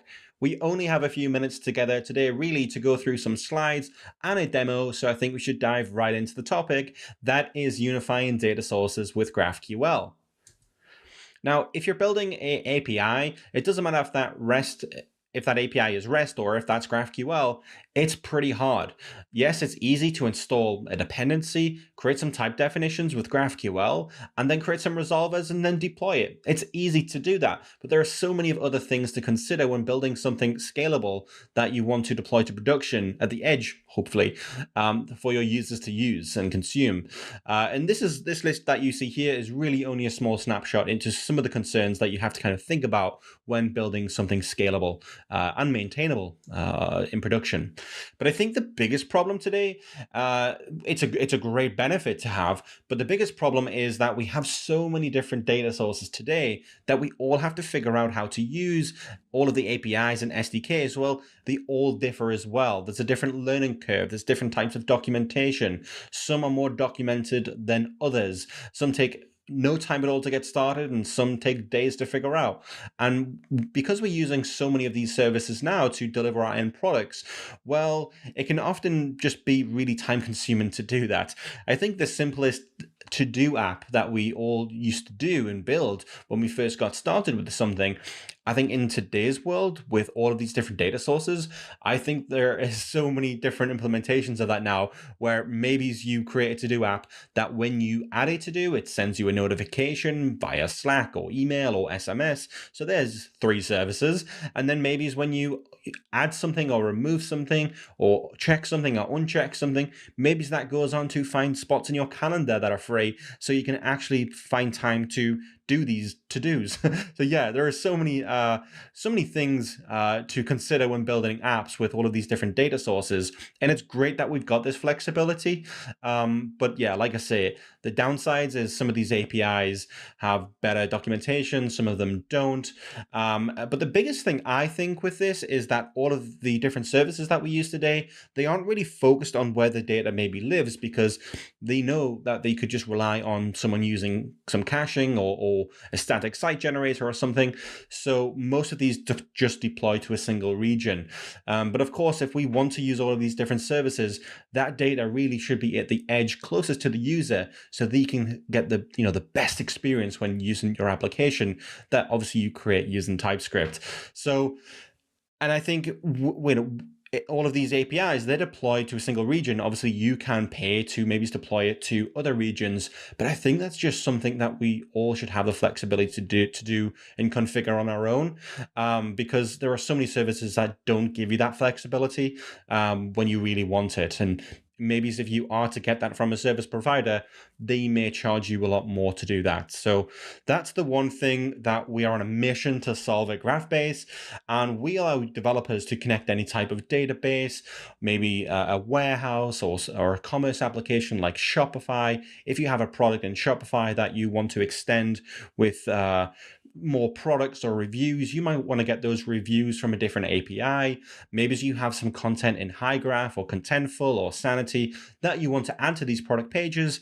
Well, we give you the ability to kind of add data sources, extend them, and add your own custom code and do other things. So we're on a mission to do that, to create a single GraphQL API that you can bring different data sources in with, and then your different front ends as well. And with all of this, you have full type safety on the back end, full type safety on the front end with that unified GraphQL API. And there's so many cool tools to do that. And the other thing that GraphBase does is obviously it has this unified GraphQL API where all of these data sources live. And then on top of that, you can add things like auth. So you can bring your own auth provider like Click or Auth0, and then you can say this user can update but can't delete, or they can read and not write. All of that can kind of be configured within the configuration, but the actual user management happens elsewhere. So you can bring your own users essentially to use the API and the connected databases as well. And then on top of that, we obviously mentioned previously about kind of how important it is to have data readily available at the edge close to the user.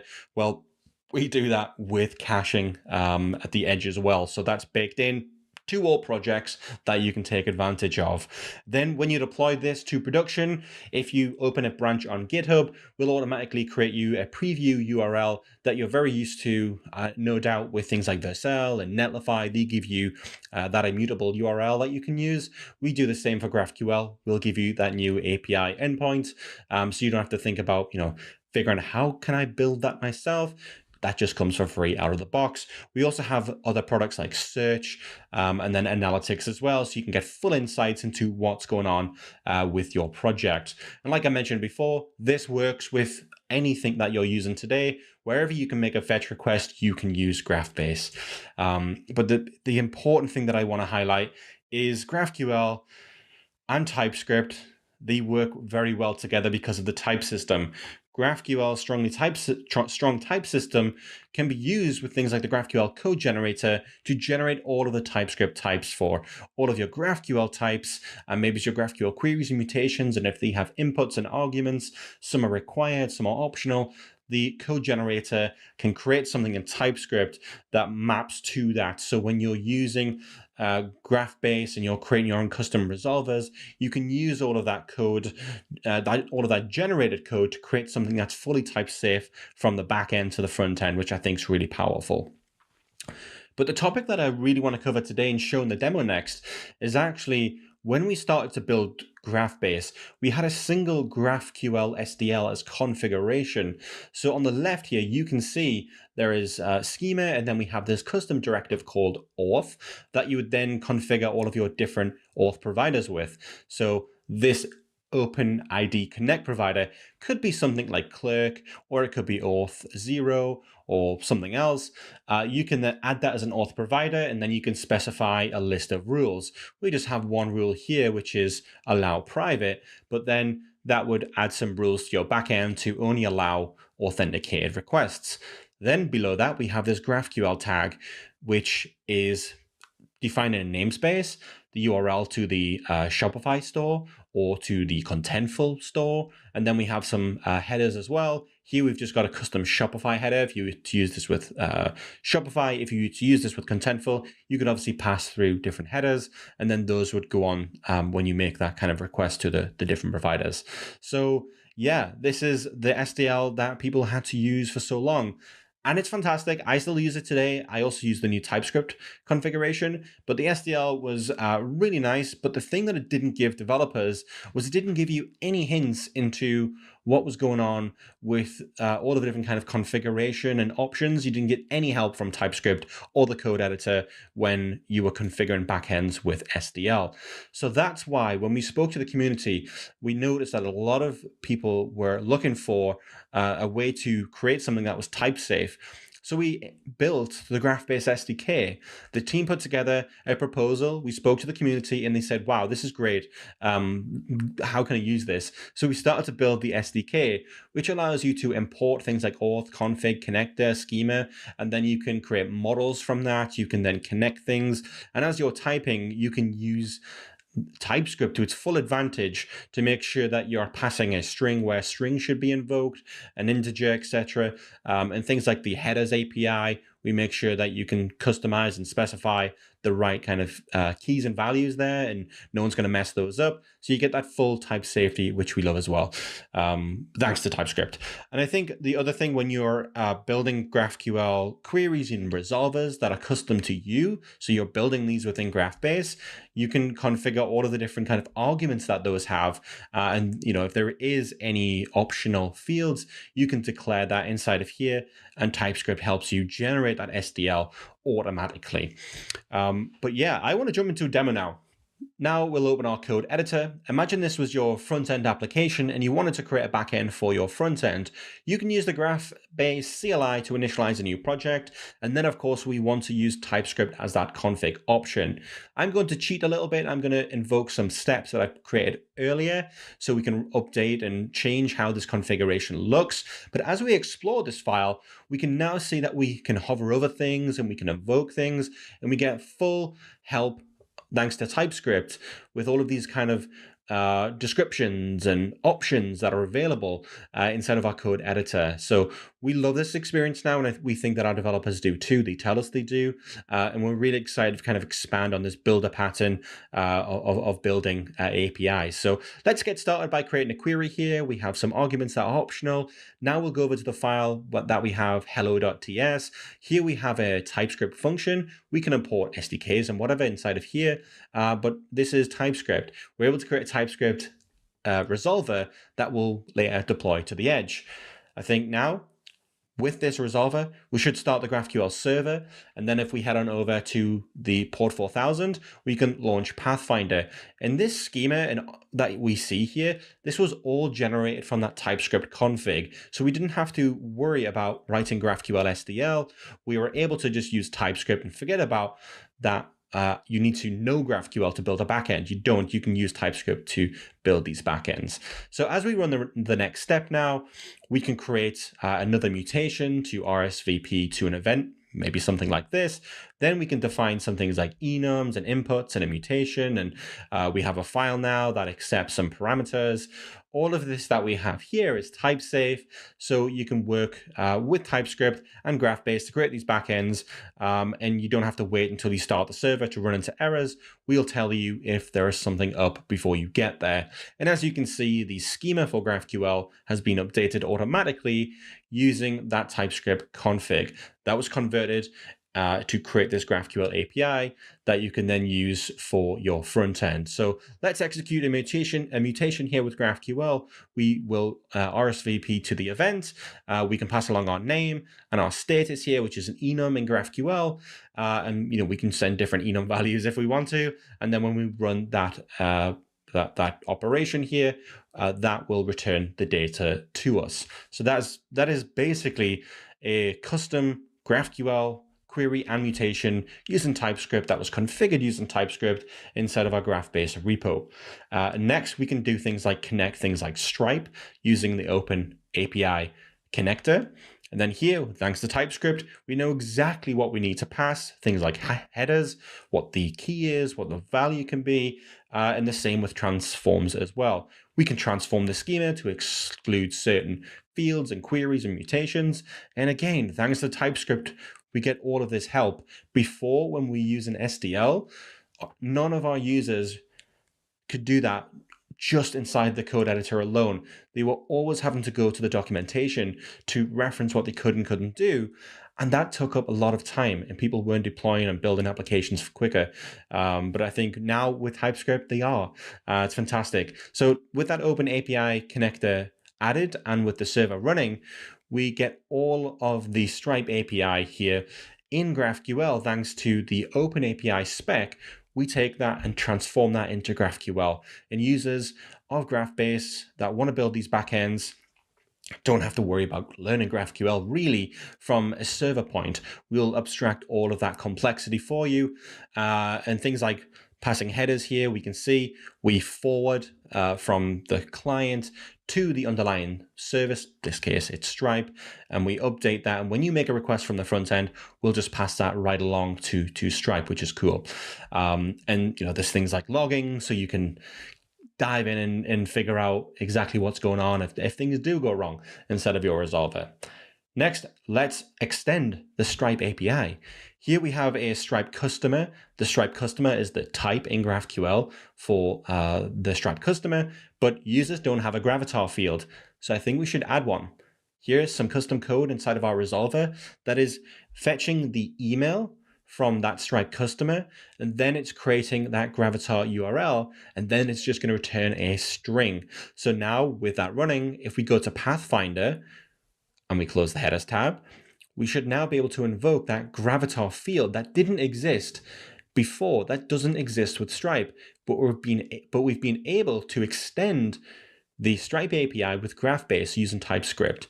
Now we can pass a different value in the arguments here, and we can get a different link to get a different image size.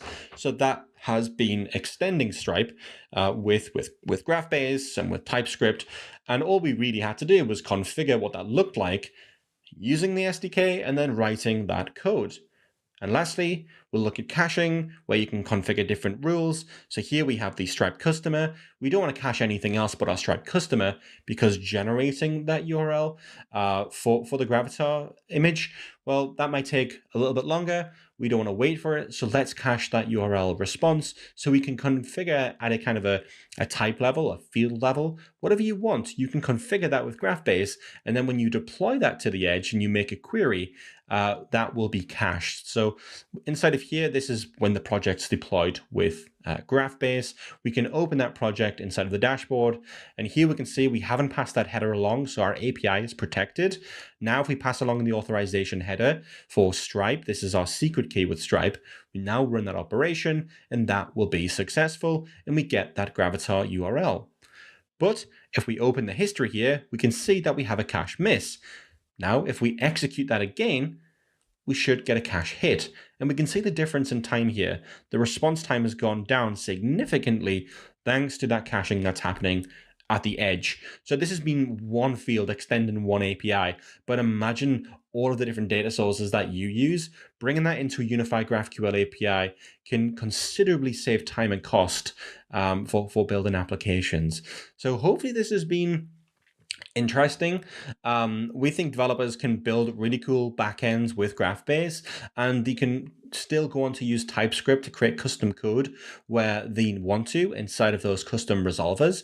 But then to configure all of this, you don't need to learn GraphQL on a server side. You can just use that TypeScript configuration and the SDK to build the backend for you, which is pretty powerful. And that's why we love TypeScript. So if you're interested to learn more about this, you can go to graphbase.com. And if you've got any questions, please feel free to reach out to me on Twitter. I'm at Notrab. That's just Barton backwards if anyone's wondering.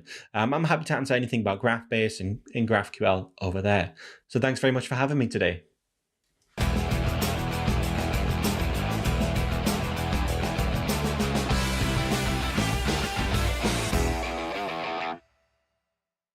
Hi, I'm Matt Butcher. I'm one of the founders of Fermyon Technologies, and today we're going to be talking about running TypeScript in WebAssembly on the cloud. So that's a lot of terms to unpack here. Let's start really quickly with WebAssembly. So you may be familiar with WebAssembly as a browser-based technology. The original idea was to build a runtime in a binary format in which you could compile lots of different languages to the same language-neutral runtime format and execute it inside the browser side by side with JavaScript.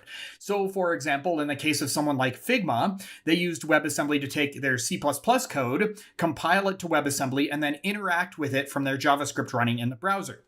Now, at Fermyon, we took a look at WebAssembly and went the runtime characteristics of WebAssembly are just right for the cloud. It has very fast startup times, very small binary sizes, the security sandboxing model is great, and of course, it supports cross-platform, cross-architecture, and cross-language. So we took the WebAssembly runtime, plucked it out of the browser, kind of popped a version into the cloud, and began building a cloud runtime.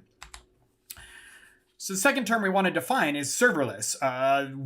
Fermyon is a serverless environment. Spin builds serverless applications, but serverless itself is a term that sometimes gets used in really unclear ways. So I want to make it really clear what I'm talking about when I talk about serverless. What is the server that we are doing without? Well, to me, it's the software server. If you're used to building microservices or other kinds of back-end technologies, you know that step one is usually setting up some kind of server, something that'll start a socket server, will open a port, will listen for inbound requests, will handle those requests. You end up writing all kinds of boilerplate code like interrupt handling and TLS certificate loading and all of that kind of stuff.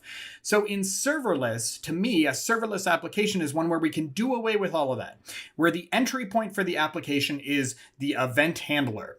So we'll talk primarily about HTTP, though this could equally apply to consuming something off a pub sub queue or dealing with a time-based trigger. But in HTTP, the event is an HTTP request that comes in. You get that request, you handle the request, you return an HTTP response, and you shut down. So there's no setting up a server, there's no setting up TLS certificates, none of that. The serverless environment says you just define an event handler that takes the request and returns a response.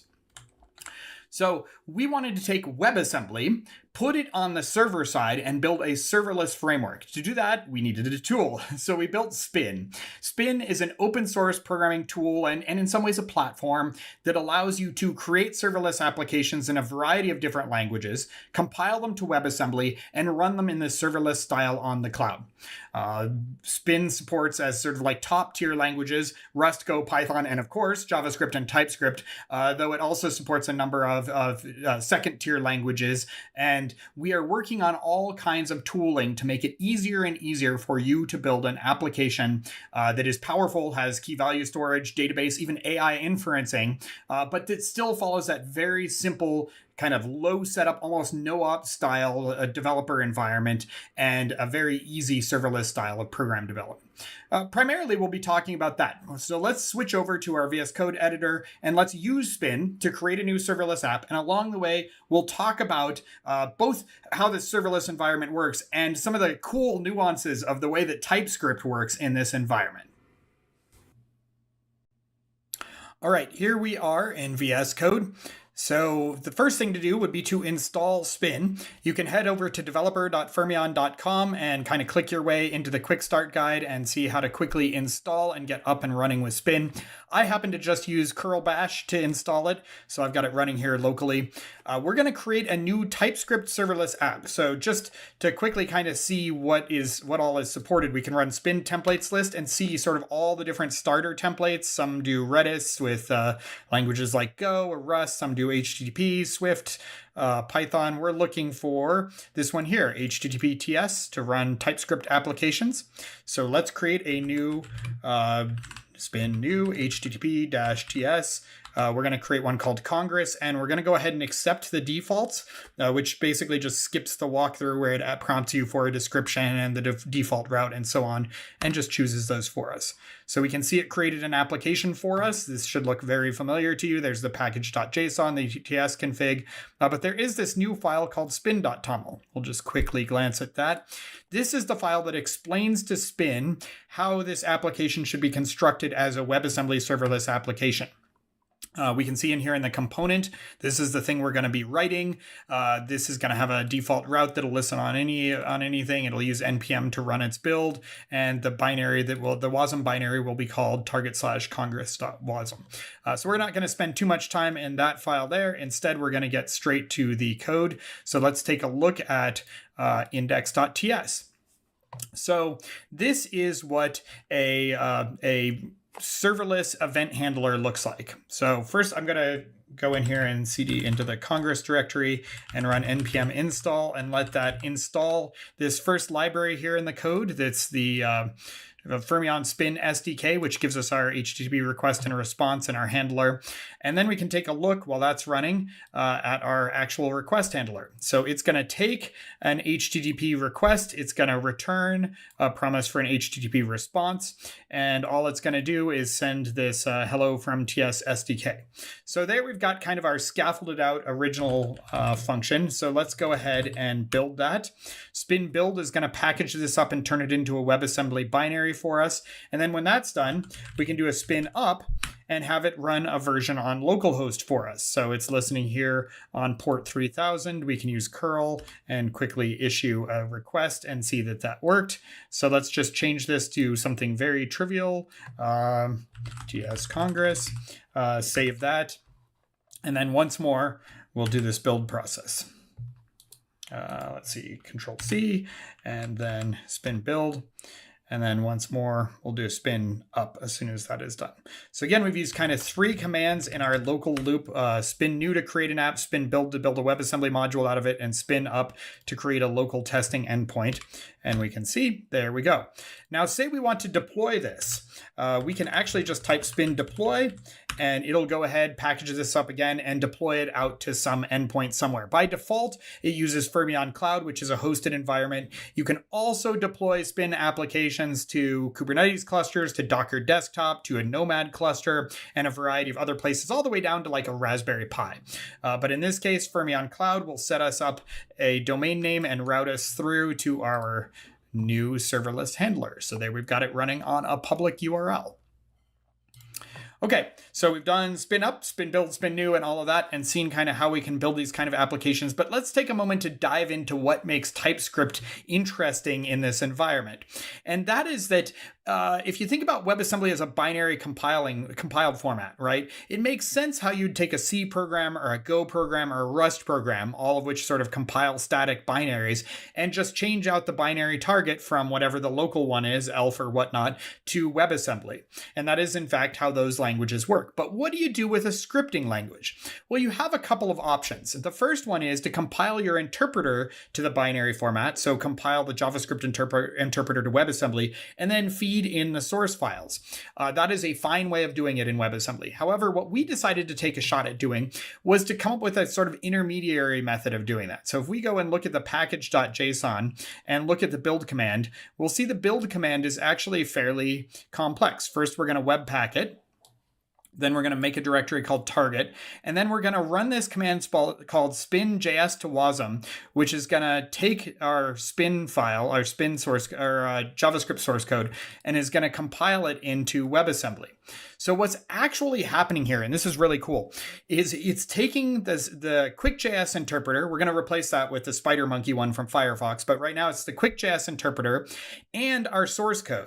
And it's running the QuickJS interpreter, loading our source code into the interpreter, and then freezing that loaded version and saving that out as a WebAssembly module. So essentially, we shave off all of the time necessary to do the JavaScript interpreter invocation, and we don't necessarily have to ship around all the scripting files because they're kind of preloaded into this. All of this is done by this awesome project from the Bytecode Alliance called Wiser, and we just kind of built the tool chain to make that part of the program. So that's it. That's how you do a TypeScript serverless-based application using WebAssembly and how you deploy it onto local with Spin and out into Fermyon Cloud.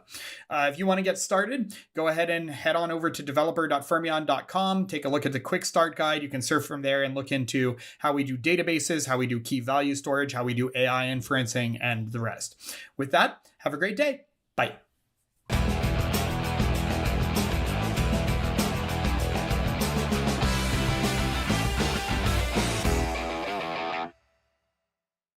Hi everyone, I'm Arthur, tech lead at Apps Platform team at a London-based company called Zoa. Today I'd like to talk about enhancing static code analysis using TypeScript language server. But first, let's discuss quickly what abstract syntax tree is and how can we use it for static analysis. Imagine we want to implement some automatic code transformation during compilation to remove all console log calls from the output.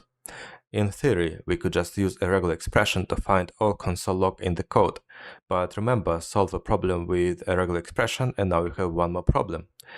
And actually, it will be quite tricky to write such a regular expression to handle all the different cases.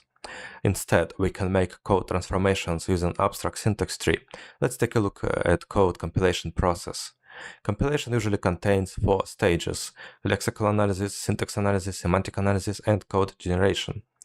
Today we will focus on semantic analysis with abstract syntax tree, and we'll implement our code transformation using AST, and most of the tools of our ecosystem are using AST for analysis and code changes. Let's take a look at our code again. We are going to use a tool called AST Explorer, and on the right side you can see how our code is represented by abstract syntax tree. The function call, which is console log in our case, is represented by call expression node in the tree, which contains other nodes like callee or arguments. This call expression is a part of the block statement body. Let's just remove it. Once we remove it, block statement wouldn't contain any other expressions in the body. So in the end, generating a code will get just an empty hello world function in this particular case. Going back to diagram, so what we did, we just transformed our abstract syntax tree, removing call expression node, and then we generated code from the new AST. Of course, we don't want to make these transformations manually, so let's implement a simple Babel plugin to remove all console log calls.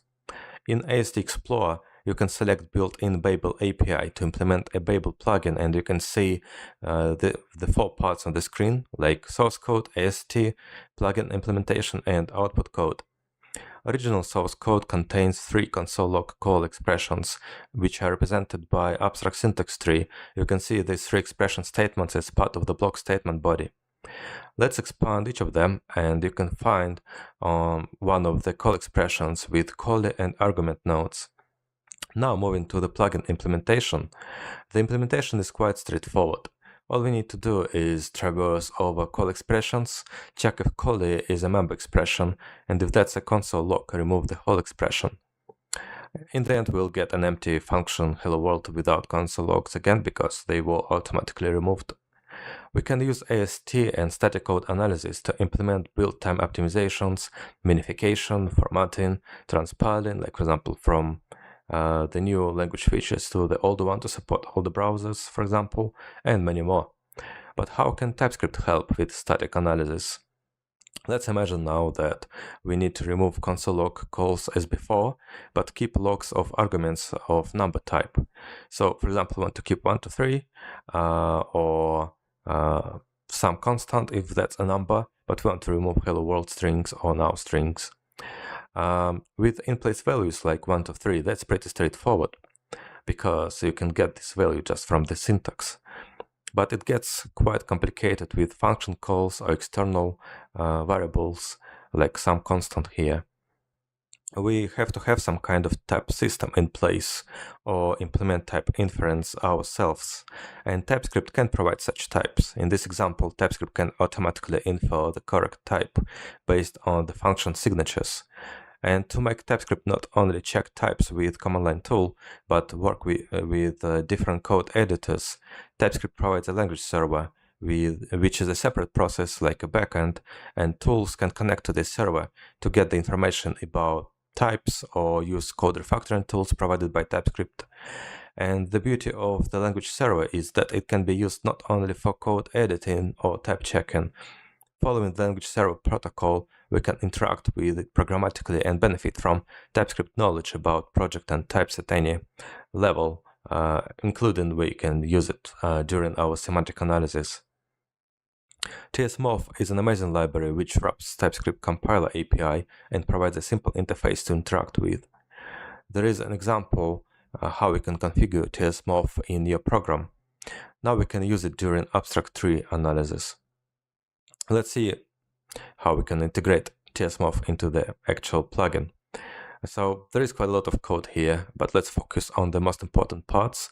So we want to have a getTypeAtPos function, which accepts file name, code, start and end of the position we are interested in. And then we can create a virtual source file based on the file name and code and read the type for this provided position using tsmorph. The idea is the same as, for example, in IDE. If we need to see the type in our editor, we select an expression we are interested in, and editor shows types for the specific cursor position. In this case, instead of cursor, we just have programmable interface, but the idea is mostly the same. And now let's integrate tsmorph with our Babel plugin. We need to initialize the defined previously TypeScript class for tsProcessor. Then we can define a helper called getTsType with the file name, source code, and path to the node in abstract syntax tree as arguments. Each path in abstract syntax tree contains nodes with information where the node is positioned from start to end. This way we can check the type for the specific node. And in the end, we just need to return the type representation provided by tsmorph. Having these simple helpers defined, let's see how our original Babel plugin can be enhanced with TypeScript support. To remind, this was the original plugin implementation. Let's integrate it with TypeScript language server. First of all, again, let's initialize our tsProcessor instance and define getTsType helper. Next, we can get code and file name from the Babel plugin state. And at this state, we already did all the checks, like we checked that this is console log expression. So we just need to go over console log arguments and check that each argument, we need to get the type for each argument and check that if that argument type is number or not. If that's not a number, we can just remove this argument completely. And if it is a number, we can just leave it. So in the end, we just need to check that there are any arguments left or not. If there are any, then we can keep this expression because it means that there are number arguments for this console log call. If not, we can remove the whole expression by path.remove. So yeah, this example is quite unrealistic. I don't think there is a real use case for console log and types of console log parameters, but there is a bit more practical example I've been working on with compile time CSS and JS library. I've been working on a library called Tidy, and the idea is that it can provide a simple functional interface with CSS function which accepts properties like inline styles. But the idea is that instead of generating the styles in the runtime, we can compile them during the build time and extract them into the separate style sheet. In this case, that's pretty straightforward because the blue value and the yellow value are static, so we can get them from just from the syntax tree. But what if our code is a bit more complicated and, for example, our styles depend on the runtime? In this case, color and font weight depend on the variant property and weight property, which are not known during the build time. But with TypeScript, we can get the actual type of each of the properties. Like, for example, for color, we can see that it can be either violet or purple. And for font weight, we can see that that's a union of lighter, normal, and bold values, which makes it possible for us to go over these values and pre-generate classes for each of the value. Thanks to the atomic representation of styles, we can compose these atoms in the end just as class name composition, and what all we need in the runtime is just to identify the right hash for the class name for this specific value. But there is no styles generation, and again, we can benefit from styles compilation during the build time and extracting it into the separate style sheet. If that sounds interesting to you, please check the tidy.dev website and tidy repository. It's still in a quite experimental state, but any feedback or ideas will be very much appreciated.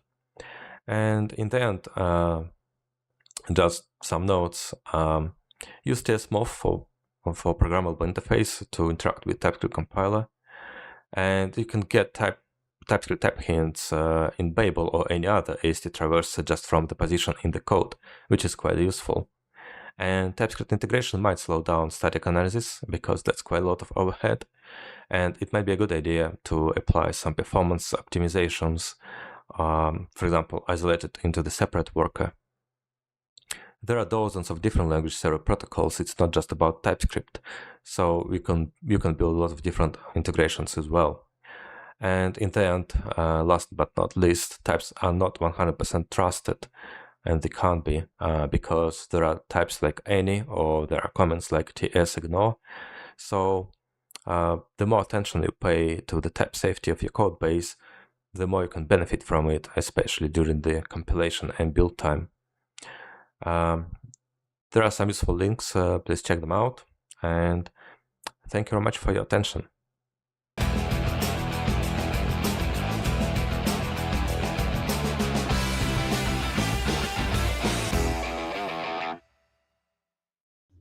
Thank you so much. Those were some amazing talks. You can similarly address your questions to Jamie, Matt, and Arthur on spatial.chat and Discord. Let's move on to our second block of lightning talks.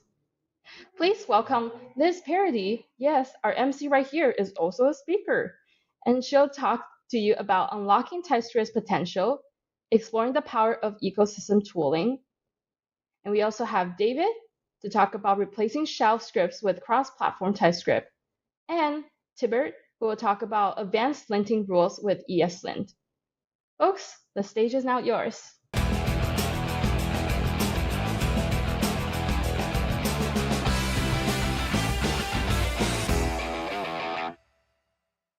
Hello everyone, I'm thrilled to be here today to talk about a topic that has been transforming the way we write and maintain JavaScript applications, TypeScript and its incredible ecosystem of tools. I am Liz Parody. I'm working on a very cool open source tool called RunMe that you can use with any TypeScript project, and I will show you very briefly later. TypeScript true powers lies not just in type system, but in the vast ecosystem of tools that surround it.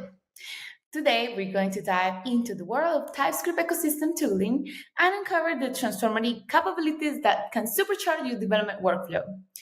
Whether you're just a seasoned TypeScript developer or starting to use it, you will leave here with a renewed sense of excitement and knowledge about the tools at your disposal.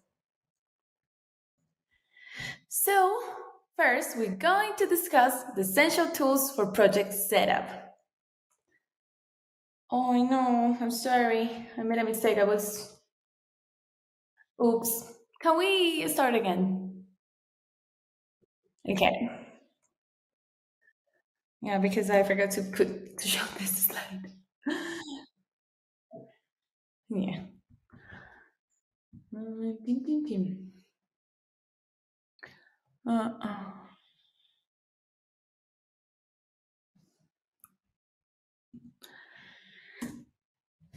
Hello, everyone. I'm thrilled to be here today to talk about a topic that has been transforming the way we write and maintain JavaScript applications, TypeScript and its incredible ecosystem of tools. I'm Liz Parody, and I'm working on a very cool open source tool called RunMe that you can use with any TypeScript project. I will show it briefly later. So let's begin. TypeScript true powers lie not just in its type system, but in the vast ecosystem of tools that surrounds it. Today, we're going to dive into the world of TypeScript ecosystem tooling and uncover the transformative capabilities that can supercharge the development workflow. So first one, we're going to focus on the project setup. We will discuss the essential tools for this. Setting up a TypeScript project can be daunting, but do not fear. We will explore the tools and techniques that can make this process smooth and painless. Setting up a TypeScript project efficiently is the first step towards a successful development journey. Here are some essential tools and techniques to streamline your project setup. The first one is Package Manager. Use popular package manager like npm or yarn to manage and install package easily. npm init or yarn init can initialize your project and create a package.json file. The second is project scaffolding. Instead of starting from scratch, consider using project scaffolding tools or templates like Create React App, Vue CLI, or Angular CLI.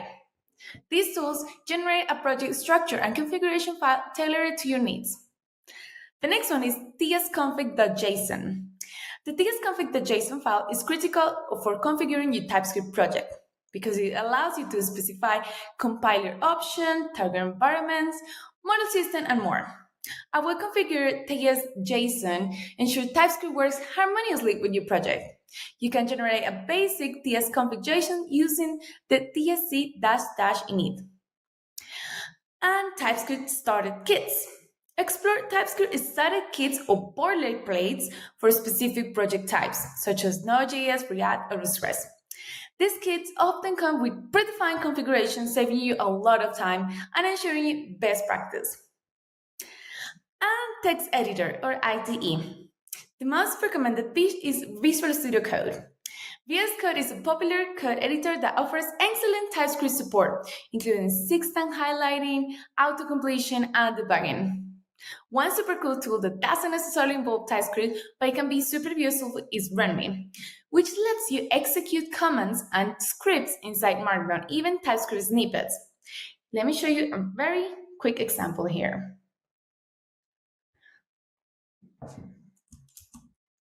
So with RunMe, you can just click a button and run any TypeScript code in your Markdown file. This is a TypeScript.md file. So if I click this, I'll be able to see the code. And also, it can show me TypeScript errors. Here, I put a string where it should be a number, so it tells me all the TypeScript errors inside my Markdown file. So if I correct this and just change it for a number, it will be correct. You can change any language around here in TypeScript.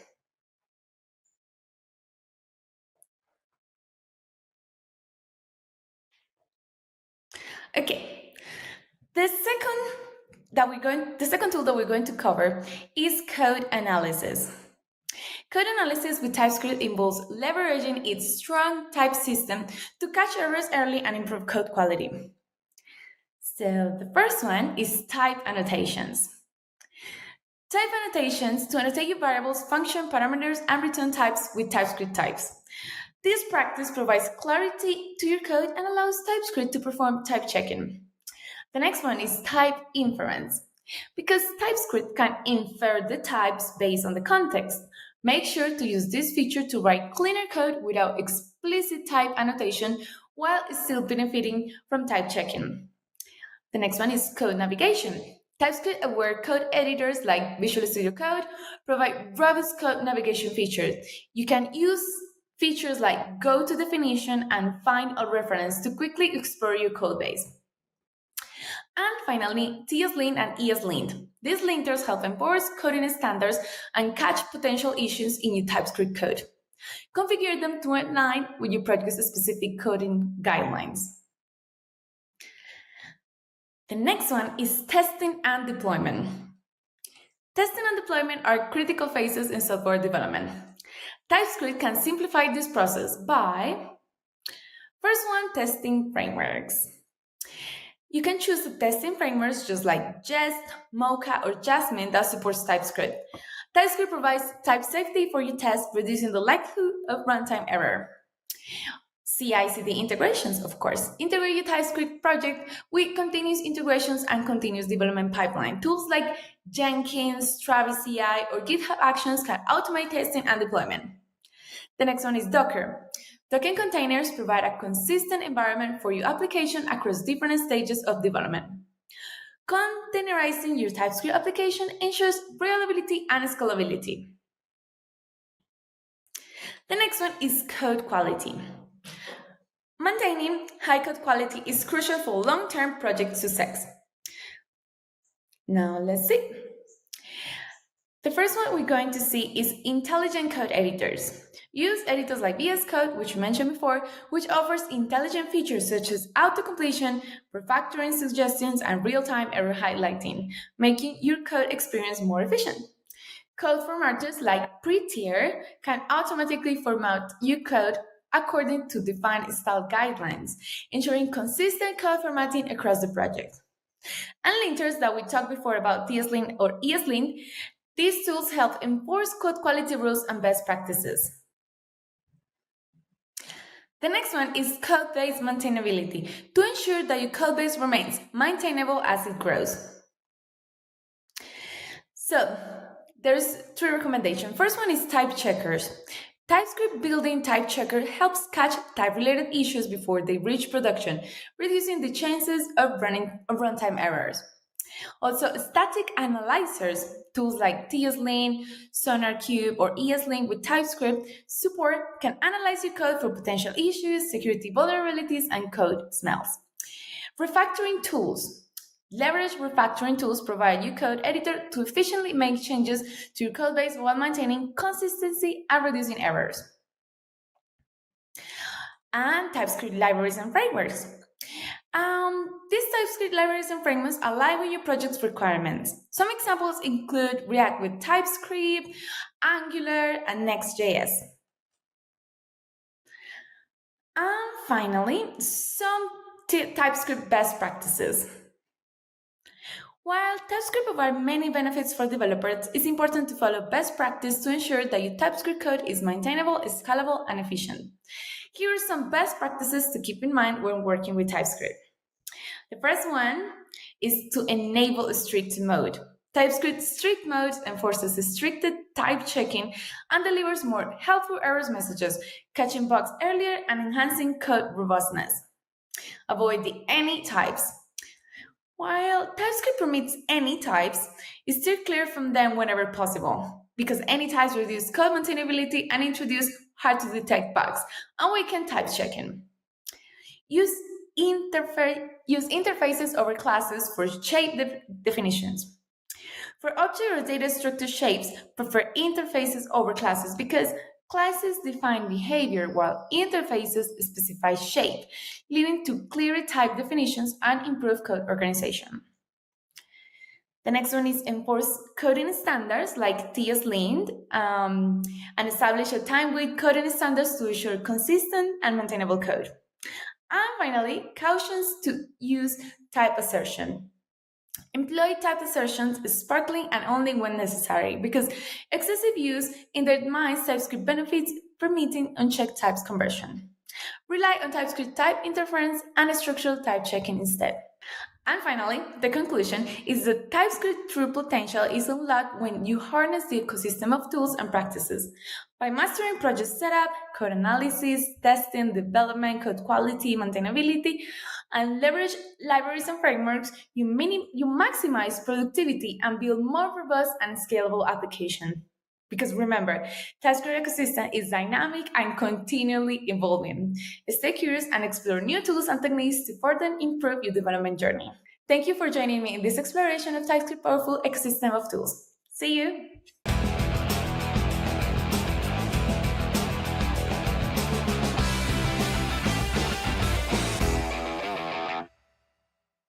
Hi everyone, I'm David Sherritt, a developer at Dino, and today I'm going to talk about why you should replace your shell scripts with cross-platform TypeScript. This is not a talk just for JavaScript developers, but for developers from any language and background.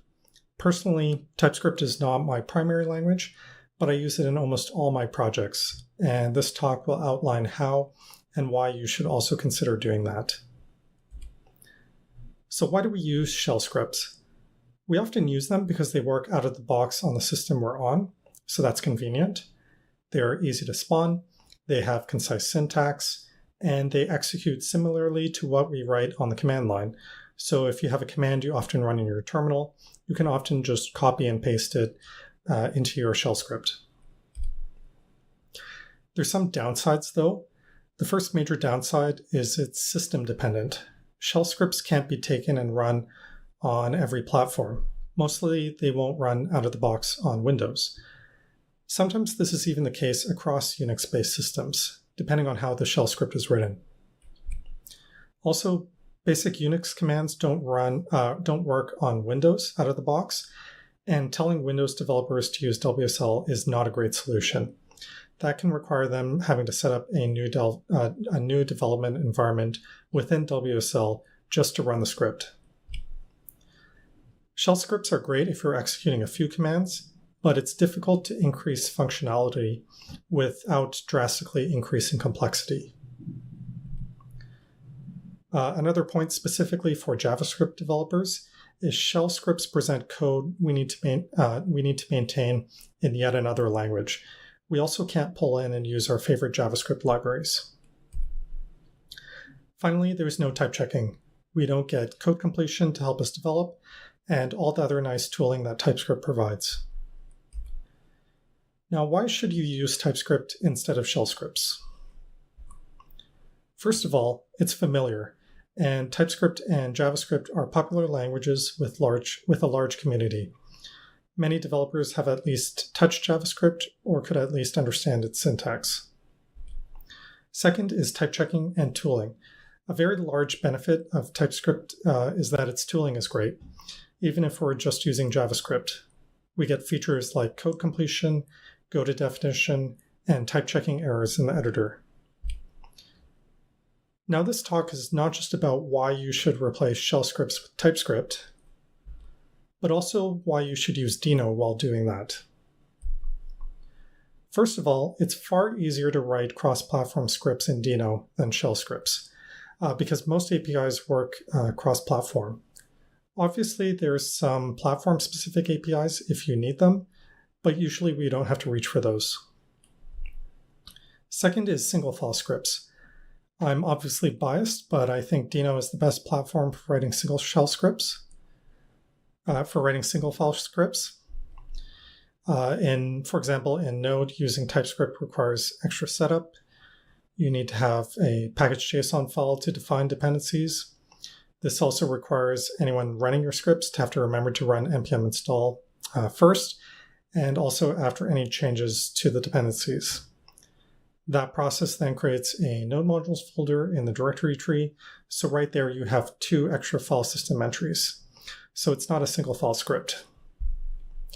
Whereas in Dino, TypeScript is supported out of the box, so you can execute TypeScript code directly. It's optional to use a config file to define your dependencies, and it's also optional to have a node modules folder for vendoring npm dependencies. It's important to note that you can still use that model if you want, but it's opt-in.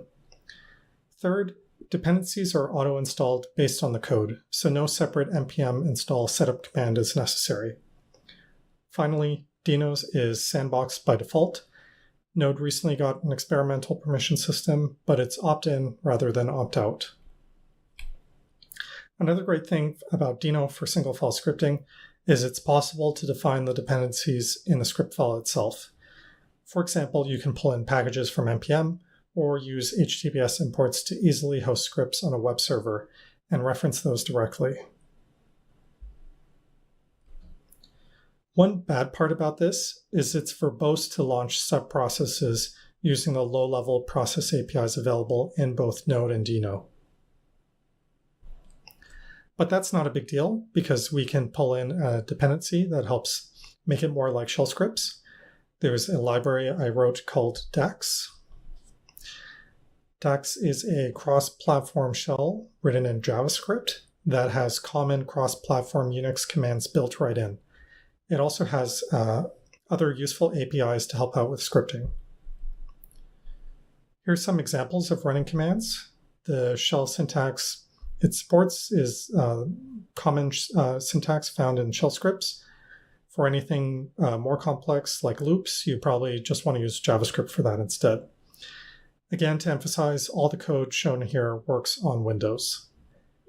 Launching commands is slightly more verbose than shell scripts for simple cases, but in my opinion, the advantages of being able to write these scripts mostly in JavaScript outweighs the slight extra verbosity when launching commands. Also, it could be argued that this is less verbose in complex cases. For example, as shown on the last line of this code, accessing properties on the JSON output of a command is quite easy. Finally, Dax has logging APIs, a path API.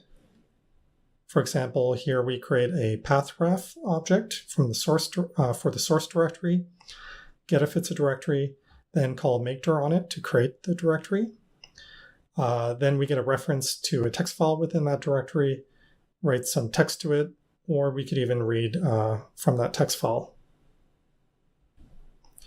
Or we could write some object as JSON to a file, or read from it deserializing to a JSON value. There's also APIs for doing prompts, making selections, and showing progress. Finally, there's a request API built in that's similar to the fetch API, but less error-prone, and with some additional helpers on it. Anyway, there's a lot more to this, and I'd recommend checking out the documentation for more details. Thanks for listening to my talk.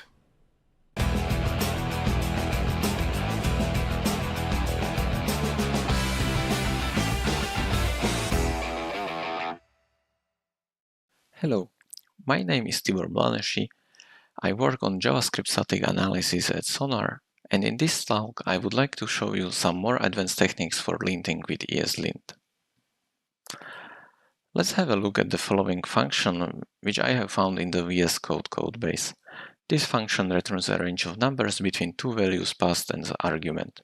If the argument is not provided, it will assume that the range should start from 0. When we use some static analysis tools such as SonarQube, it will quickly show us that there is an issue with this code.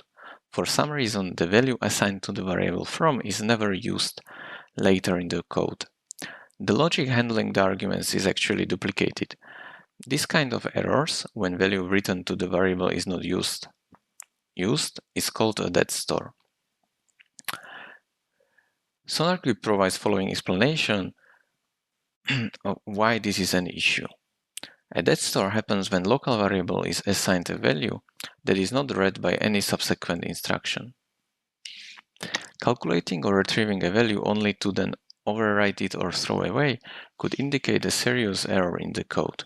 Even if it's not an issue, it is at best a waste of resources.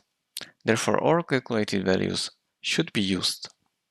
In the following couple of minutes, I will try to explain how this kind of errors can be detected with static analysis.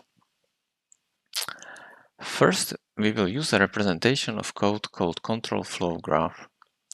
In this representation, nodes called basic blocks contains only statements which are executed sequentially. Jumps are represented as arrows between the blocks. So here we have a control flow graph for the function I showed earlier. We will only show part of the graph which is relevant for the issue, to keep it small. In the next slide, I have the same control flow graph annotated in red with events which are provided by ESLint when we write a custom rule.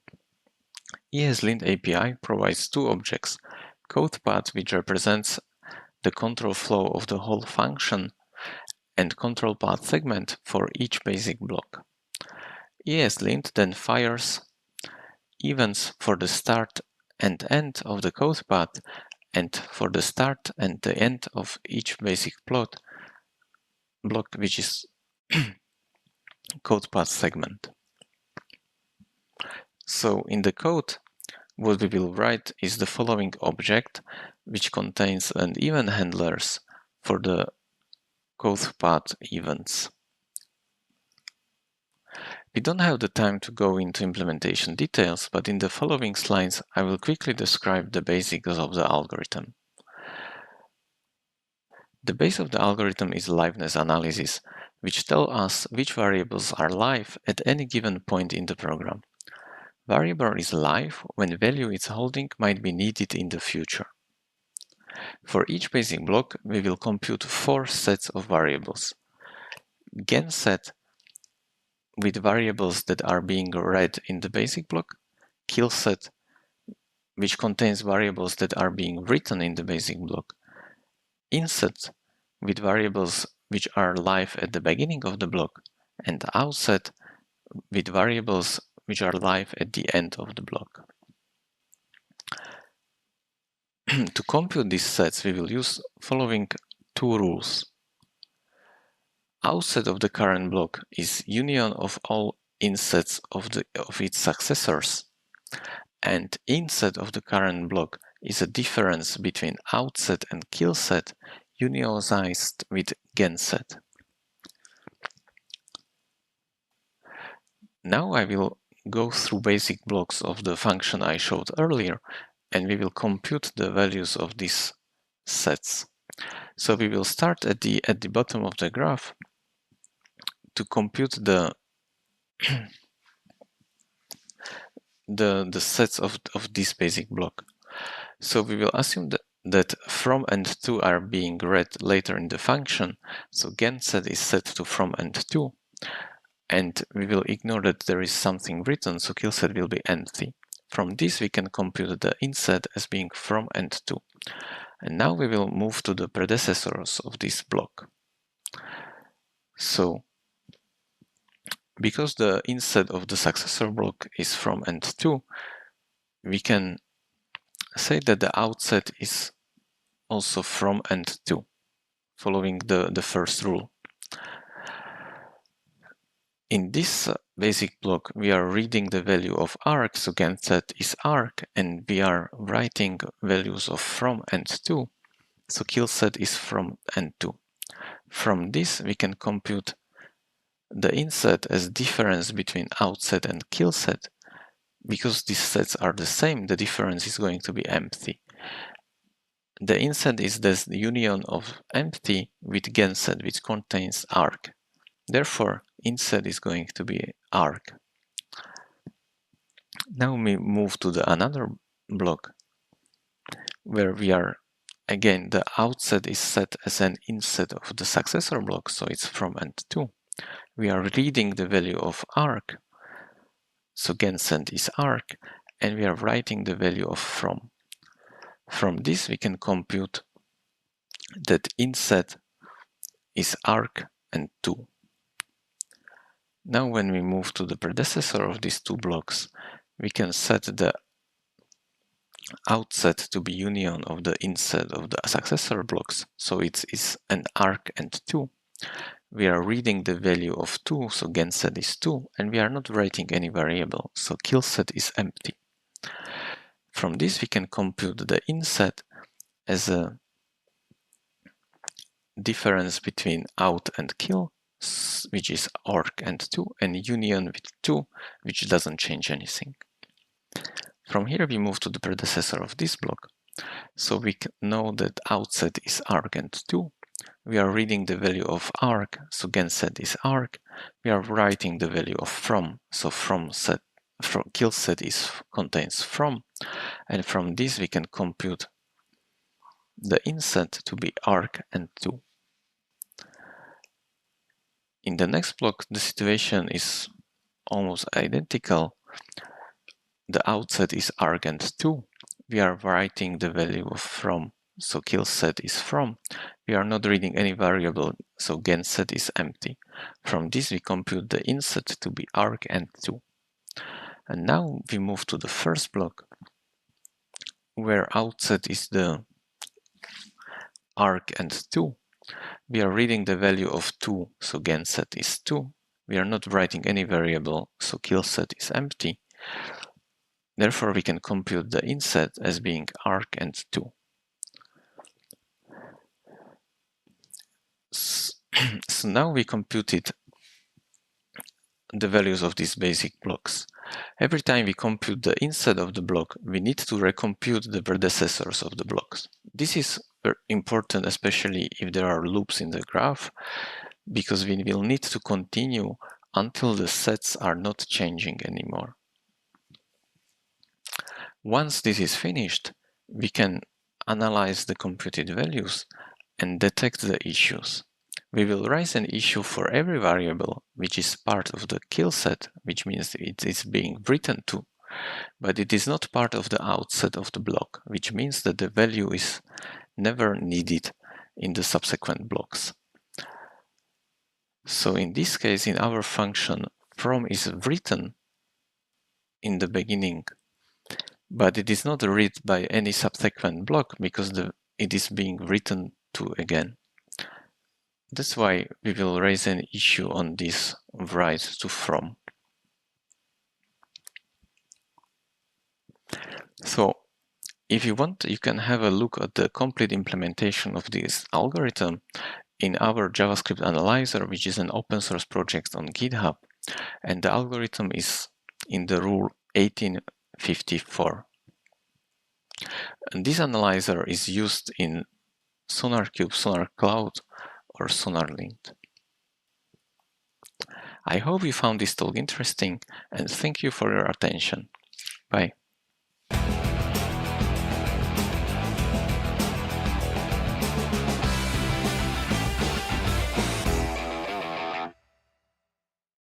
Thank you so much. I personally enjoy those talks so much. And do not forget to also address your questions to Liz, David, and Tibber on spatial.chat and Discord. And now the third block of lightning talks is not quite over yet. Please welcome the speakers from our last block. We have Michael, who will be talking to you about the potential of higher-kinded types for library semantics. Lucas, with TypeScript Survivor Guide, life-saving tips and techniques. I think I personally need that a lot. And lastly, Akash will be talking about unleashing object proxies, building type-safe wrappers for anything. Let's take it away.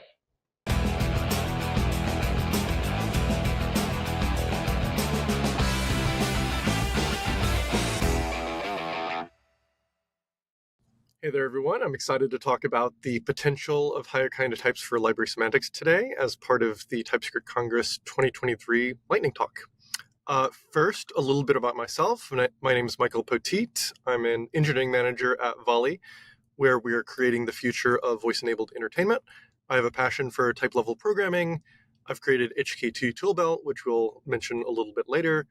You can read about my programming on my blog at code.lol. And I'm excited to talk about the flexibility of higher kind of types in TypeScript today. So, library semantics, what do we mean by this? So, we want the type system to infer as much about our code as possible.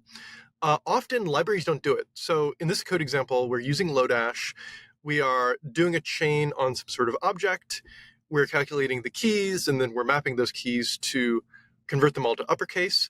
What we know the value to be is A, B, and C in uppercase, but Lodash just infers an array of strings. So this is sometimes very inconvenient and forces us to make explicit type declarations when we otherwise would not have to. So HK2s basically make better inference possible. we can use HKTs to represent type level operations, and we can compose types together using functional semantics. We can do this so well that end users never have to write any sort of custom types themselves. So what are higher kind of types? Basically, a kind is a type associated with a type constructor. In TypeScript, you would know this as like type foo of t equals t, right? So the simplest kind is just star. These are your base types. And the next simplest kind is star to star, which is your normal sort of one arity generic. So like capitalize of s or promise of t, etc. So TypeScript natively supports these two, but we want more. So we would like to support, for example, a type that takes in a type generic itself and a value which represents an array, and we want to loop over that array applying this type operation to each element. So the kind associated with this would be this sort of complicated expression, which we need to do clever things to support in the TypeScript system. So what are we actually trying to do? So what we want to do is we want to write code like this. So we want to use this operator or any sort of application operator and say, all right, we want to apply the operation capitalize to map so that we get map capitalize, which, converts capitalize into something that can be mapped over an array. And then we want to apply that to an array to get a result. So we're extracting out the logic intrinsic to looping over an array and applying a transformation to each element. This is surprisingly possible in TypeScript. So here's the minimum definition needed to create this rich set of higher kind of types. Basically, what's going on here is that we are exploiting the fact that on interfaces, the types of functions can be a function of attributes on the object. So basically what we're doing is we are filling in the parameter represented by the x element on line 2, and then extracting out the return type of f. And as we saw before, if I applied, like, for example, the identity function to 1, we would just get 1. Here's an example of the identity sort of higher kind of type. What we say, identity extends kind, and then we just return type of x for the underlying sort of transformation we are representing. So always the transformation is on the right-hand side. This is a slightly more complicated example. We don't need to understand or walk through all of this, but essentially on line 11 here, we are applying append to this bar string, which creates a function that appends the string bar to any string that it's given, and then we're passing in foo, so we get foo bar. So what you'll notice is that all arguments are curried in this sort of like new semantics. We can also do map, as I mentioned before. Again, we don't need to understand the entire logic here, but notably, what we're doing is we are taking this append function that we made earlier, we are sort of converting it to something that can be mapped over an array, and then we are running it over an array, so we get foobar and basbar. All right, so that was a lot of code listings. The question would be, how do we actually use this in real programming? So to do this, generally speaking, we want to use a process that I call kind reification, but basically we are bringing down a higher kind of type, and we are giving it a callable interface. So on line 2, we're saying the callable function is going to be a generic function that is an input of the kind associated with this type. When we're inferring what that literal constant is going to be, and then we're basically recursively executing that across all of the like arguments that this higher kind of type is returning. I'm not including the full implementation here, but it's not much more complicated than this. And essentially what this allows us to do is to create functions which behave like higher kind of types. So using this, we can create this reified map view, including the implementation. So we have a map here, very simple sort of curried map logic, and then we say as reify map, and then we have append, which is just as reify append, and then we can create this result expression where we are sort of mapping over an array with this append statement so that we get hello exclamation mark world exclamation mark. So we've created these composable functional utilities that are sort of that have intelligent type inference associated with them.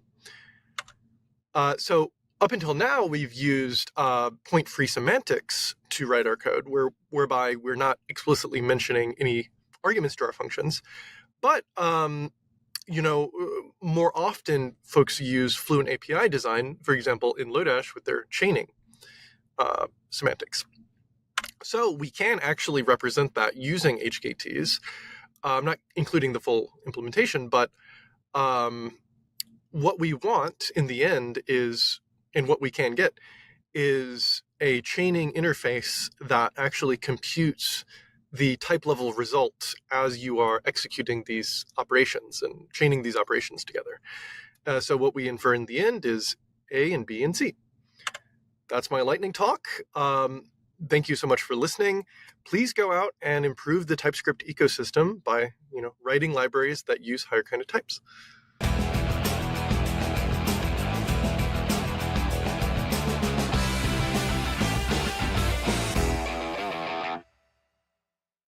Hello, I'm Lucas. I'm a software engineer here at Klarna in Sweden. I'm originally from Brazil and I've been coding for the past 11 years and sharing what I learned. So if you like this talk and have any feedback, please reach out to me in my socials. Just put the name of the network in lsantos.dev and you get there, or just lsantos.dev will also do the trick. But cutting to the chase, I will be presenting the best tips and tricks that I learned with TypeScript in these past years with you, and all of this in 10 minutes or less. So let's go. First thing, over the past few years, I lost how many times I have copied and pasted the same tsconfig over and over again until I discovered that I could just use tsconfig bases. It's an official repository that has several tsconfig bases for you to extend naturally, and tsconfig supports that through the extends property. So as you can see, we can use the extends and pass the name of the repo following the configuration that we want to extend. And if you don't like any of those configs, you can just override it by writing it again in the bottom. But this is not only for the tsconfig bases extension. So you can actually extend if you have local files, if you want to extend, like in a monorepo configuration where you need to extend the base file. So what you can do is you just need to put that path in that file in its magic, so you never have to copy a tsconfig again. And for the second tip, I wanted to something that took me some time to understand how powerful it actually was. I'm talking about branded types. Normally, you don't see a lot of those in TS Code. That's because they have a very specific use case, and those cases are massively helpful, like when you have different types of strings, but still strings, like a UID. You can brand your type to mark it as an ID, even though it's a string. But it's a string of a certain type, making it impossible to pass a name to an ID by mistake, for example, or even to pass the wrong type of ID to some function. However, branded types can only be converted through explicit typecasting, which is bad, so we can make a function to explicitly convert one type into another. But there is a better way to do this. And I present you the third survival tip, the type guards and assertion functions. So when you use branded types, they're usually followed by one of those two, because guards and assertion allows us to narrow down the type without having to explicitly cast it. It takes, like this example, I can explicitly cast anything to an ID and it's going to work, basically. The trick here is basically to add a new function that will guard that type, and this function is typed by saying that a type is of another type as a return annotation. This way, we can do an if check and actually check the ID is an ID with the regex. But this is not just adding noise, this if there, I don't like it. This is where we have assertion functions. They're declared by saying that the return annotation that the function asserts a parameter of a given type. So the main difference between one and the other is that the assertion functions don't return anything, they throw, while the guards return booleans. So this way, branded types can be more useful, and you can also create guards that are lightweight.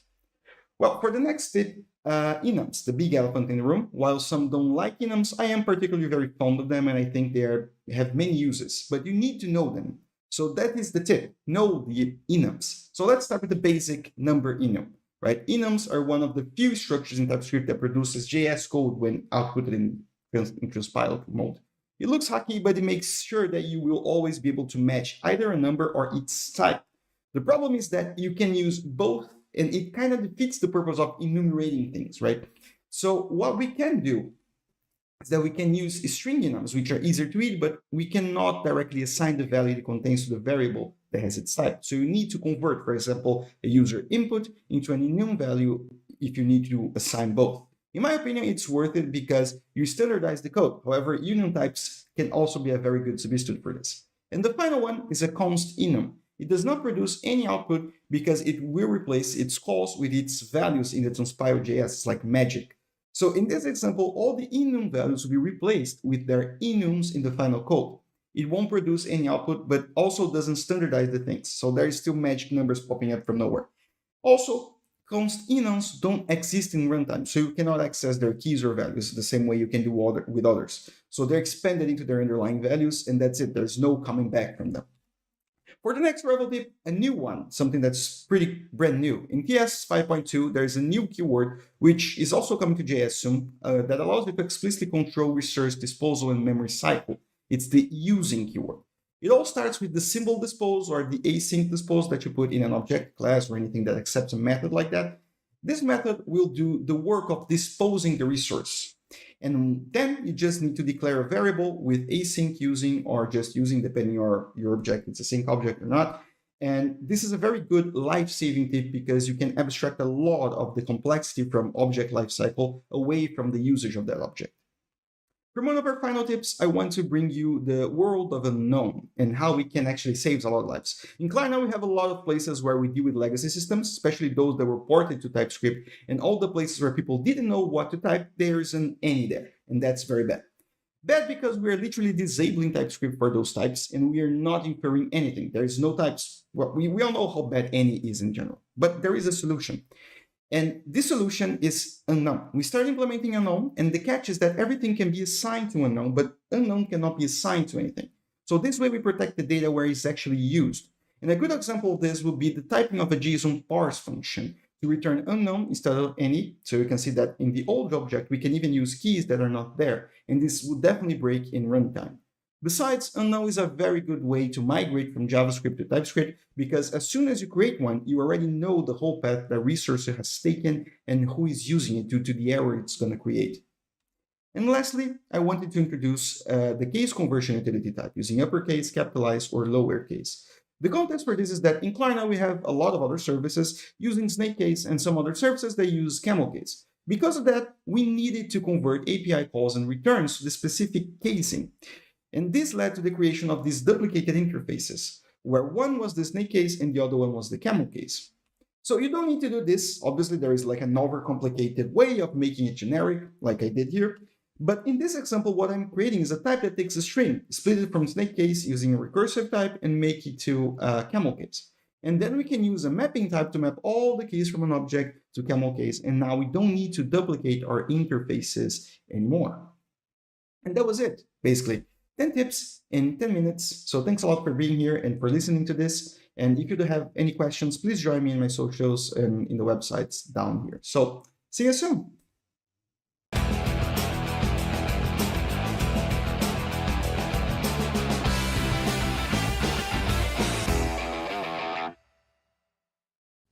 Hey guys, my name is Akash Joshi. I'm a software engineer at SigTech, and today I'm going to talk about unleashing object proxies, building type-safe wrappers for anything. So object proxies, they are an amazing tool which are severely underexplored, but are quite widely used in all of the libraries that we use in our day-to-day. So I'm going to explain how they work, what they are, and how you can use them as well. So what are object proxies? Object proxies are basically middleware for your objects. So think of them as a wrapper around your object with which you can control what input comes into the object and what you return from the object whenever a user tries to access a method or a property. So what are some of the use cases that we see with object proxies in the real life? So one of the first use cases that one can think of is controlling data access. So doing input validation or implementing an access control layer on any sort of object which can contain privileged properties. So for example, on a bank, if you want to create an object which contains a user's data, then based on whether a user has, one of your developers have access to that property or not, you can actually do input validation on it. So if the user or the developer has access to that property, then you return it. Otherwise, you can return an error or whatever you want to do instead. Similarly, you can add logging to your objects via object proxies.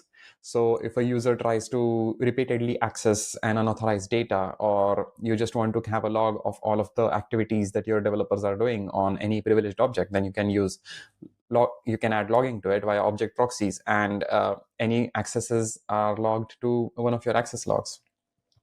But most importantly, what we use object proxies for is response handling. So this can involve returning something else based on what the user provides, or lazy loading certain objects. So for example, just continuing with the user case, let's say we have an object which contains a user's banking details, like their address history, their transaction history, anything, but you don't want to fetch all of it at runtime. So whenever someone tries to access their address history, then we make a network call to the address API, get all of that data, and then return it via the output. So on the developer side, it just looks like you've made a property call, like a dot call to an object. So that would be user.address. But in the backend, it will actually make an API call. And you can also implement caching and other things on top of it to actually make your object calls faster.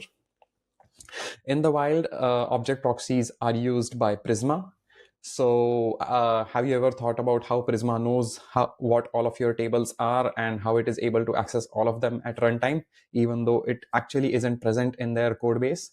What they do is they generate the types for all of your tables, and then they apply them to an object proxy. So whenever you are accessing your property by using the dot method, so like prisma.analytics, prisma.user, prisma.posts, what it actually does is it makes a network call via object proxies to the actual database, and then fetches those results and then returns them to your client. So of course, it isn't all hard-coded into the Prisma's code base, but they generate it at runtime via TypeScript, and then object proxies take care of the rest. Similarly, for TRPC, TRPC works on a similar concept where they allow you to make object calls, make method calls from your front end to your back end quite transparently. They use object proxies as well. They expose a router object on the back end and expose its types, and then use those types on the front end. So the actual proxying happens on the front end, where any call to one of their queries is actually transpiled by the object proxy into a network call, and then the network call executes on the back end to actually return you the result on the front end. So what we are going to do now is we are going to implement a very simple version of the TRPC library, or just try to implement a little bit of RPCing to the backend ourselves using object proxies. And I'm going to also explain how object proxies work. So this just involves a little bit of code. Firstly, let's look at what our server looks like. So this is a very simple Fastify server. If you go to Fastify's documentation page, this is similar to what you will see on the main page. In fact, this is what I've copied from there. The only route that I've added here is /RPC. It accepts a procedure name and a set of parameters for that procedure. And it then parses this data to string, and then it applies those parameters on those procedure, and then returns the response to the front end. Where are we getting the actual procedure from? So let's say we have an API object which the developer provides to the server, and this API object contains all of the APIs that the developer actually wants to expose to the client. In this case, we are exposing hello, which just returns world, and then another method called sum, which returns the summation of two numbers. And see how we have actually defined the types correctly here. This is because we are going to use the properties of TypeScript to actually pass that type to the client as well. On the client side, now what we are going to do is that we are going to define a very simple object proxy. Have a look at the main method here, where I will define a few lines of code which try to access some properties of the object proxy and try to get the results of it. So the first one is that we are trying to destruct a property called hello on object that doesn't exist yet. Next, we are checking for two properties, whether they exist on the object. And lastly, we are trying to make method calls on the object proxy and then console logging the result of it. So let's quickly define our object proxy here. The syntax for defining object proxies is to use new proxy to define them. The first parameter it takes is the target object that you want to build it upon. So the standard way would be to use a wrapper over an existing object. In this case, we are just going to use the properties of the wrapper, so we don't use any existing object. So I pass in an empty object. Next, we actually look at all of the properties that a proxy accepts. So they are primarily get, has, and apply. These are the properties that you will be mostly looking at while building object proxies. The get property is the dot method. So when you are destructing hello, or you are doing client proxy dot sum or client proxy dot anything else, then the get method is called, and you can return whatever you want from it.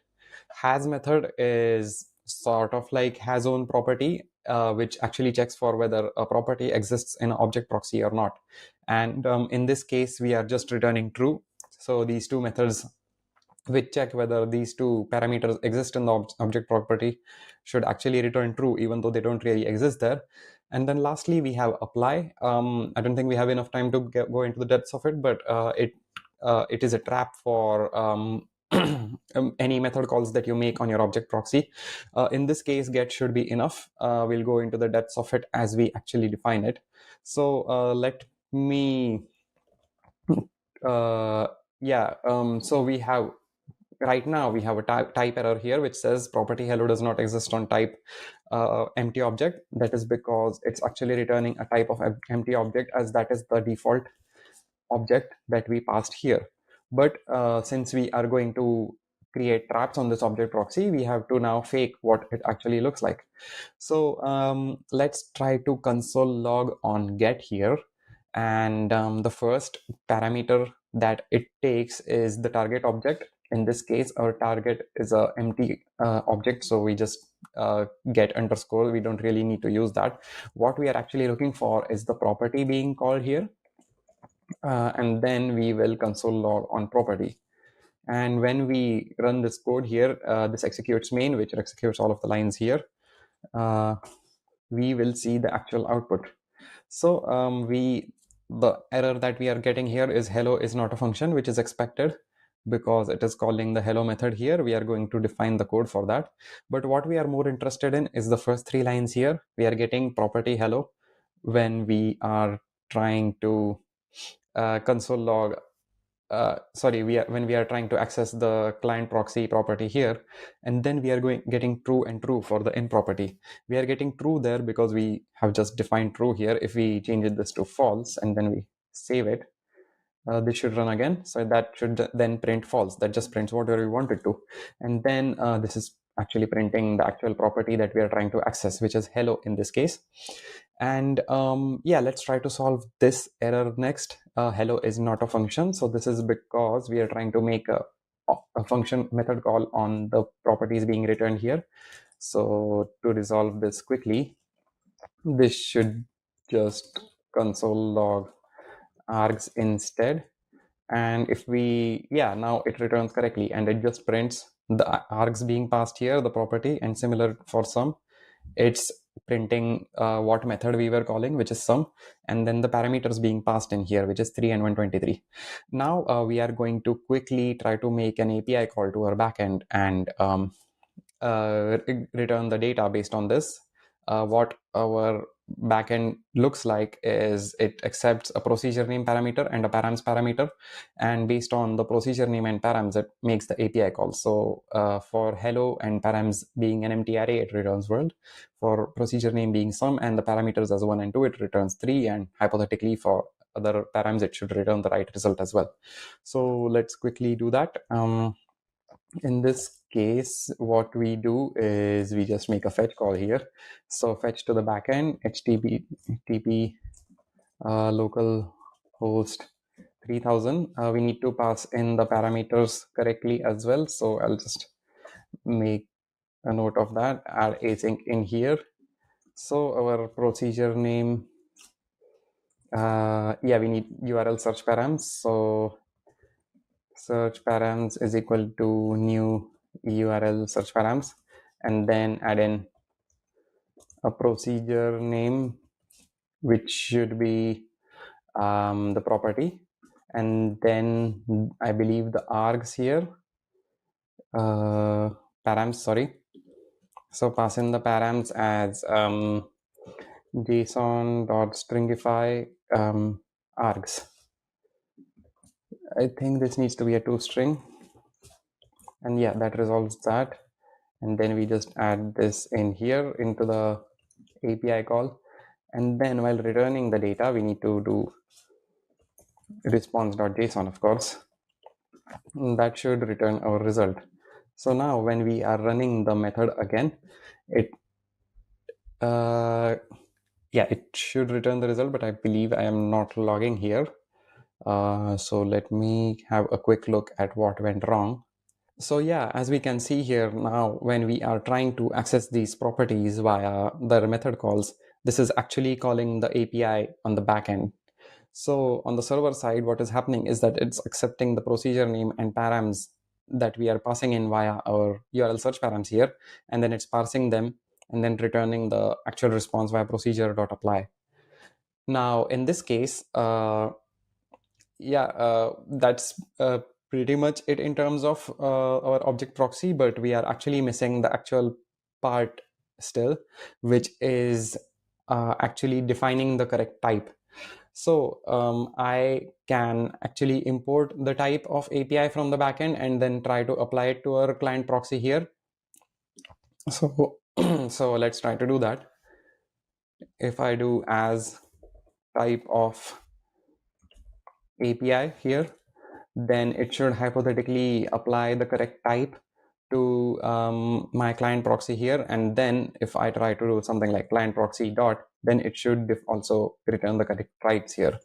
But what we are missing is that it doesn't return a promise. In our case, the client proxy actually returns a promise whenever you're making a method call, because it is actually making a fetch request. So we define a simple type here called promisify, which extends a record, and then based on the keys for that record, it just applies a promise to its return, to the return types of all of the existing methods. Now in this way, if we wrap our method in this generic that we have just defined, then what we get instead when we are trying to do client proxy dot is that all of the results actually return a promise instead, and so we get the correct type on this, and so we don't confuse our users anymore. So that is it for our object proxy. And what are the takeaways? The takeaways here for building your own object proxies are embrace, experiment, and explore. Firstly, embrace object proxies. Try to find out where you can find object proxies in the real world. You might be surprised to find that most ORMs might be using object proxies, and then a lot of RPC libraries use them as well. Experiment with object proxies. Try to create your own RPC libraries, share them on the internet, and just try to have fun with them. And then finally, explore. Try to push the edges of object proxies. TRPC or Rocket RPC, my library, wouldn't have been created if the people behind them wouldn't have tried to explore the edges of object proxies and what you can do with them. Same for Prisma and a lot of other libraries out there. So yeah, thank you. Thanks for this talk. Thanks for being a good audience, and happy coding. You can find me at my website, thewriting.dev, or on Twitter at thewritingdev.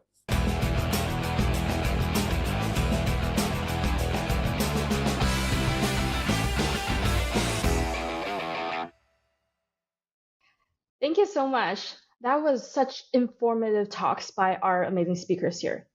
Do not forget to address your questions to Michael, Lucas, and Akash on spatial.chat and Discord. Wow, what a day, full of many learnings and amazing speakers, great talks. We would like to thank all of our speakers for sharing their experiences and knowledges with us. And also, thank you to our lovely audience for being with us, for watching and participating in our discussions and speakers QA rooms.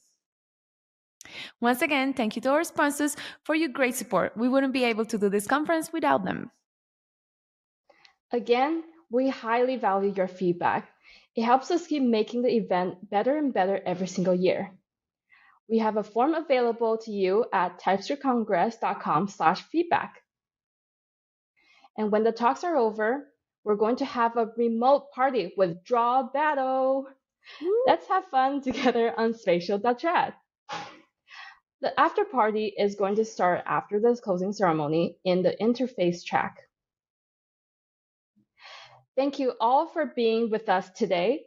See you all at the after party. Bye. Thank you all. See you.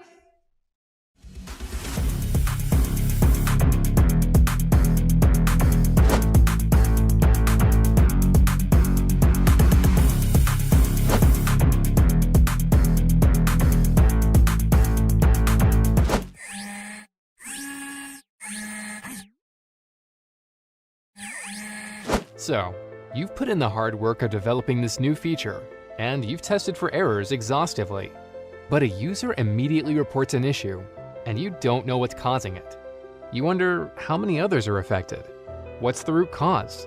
How long will fixing it take? There go more hours spent searching through logs.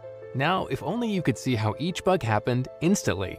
That way you could spend more time on your next project. Meet Rollbar, the continuous code improvement platform that helps developers discover errors in real time for faster resolutions.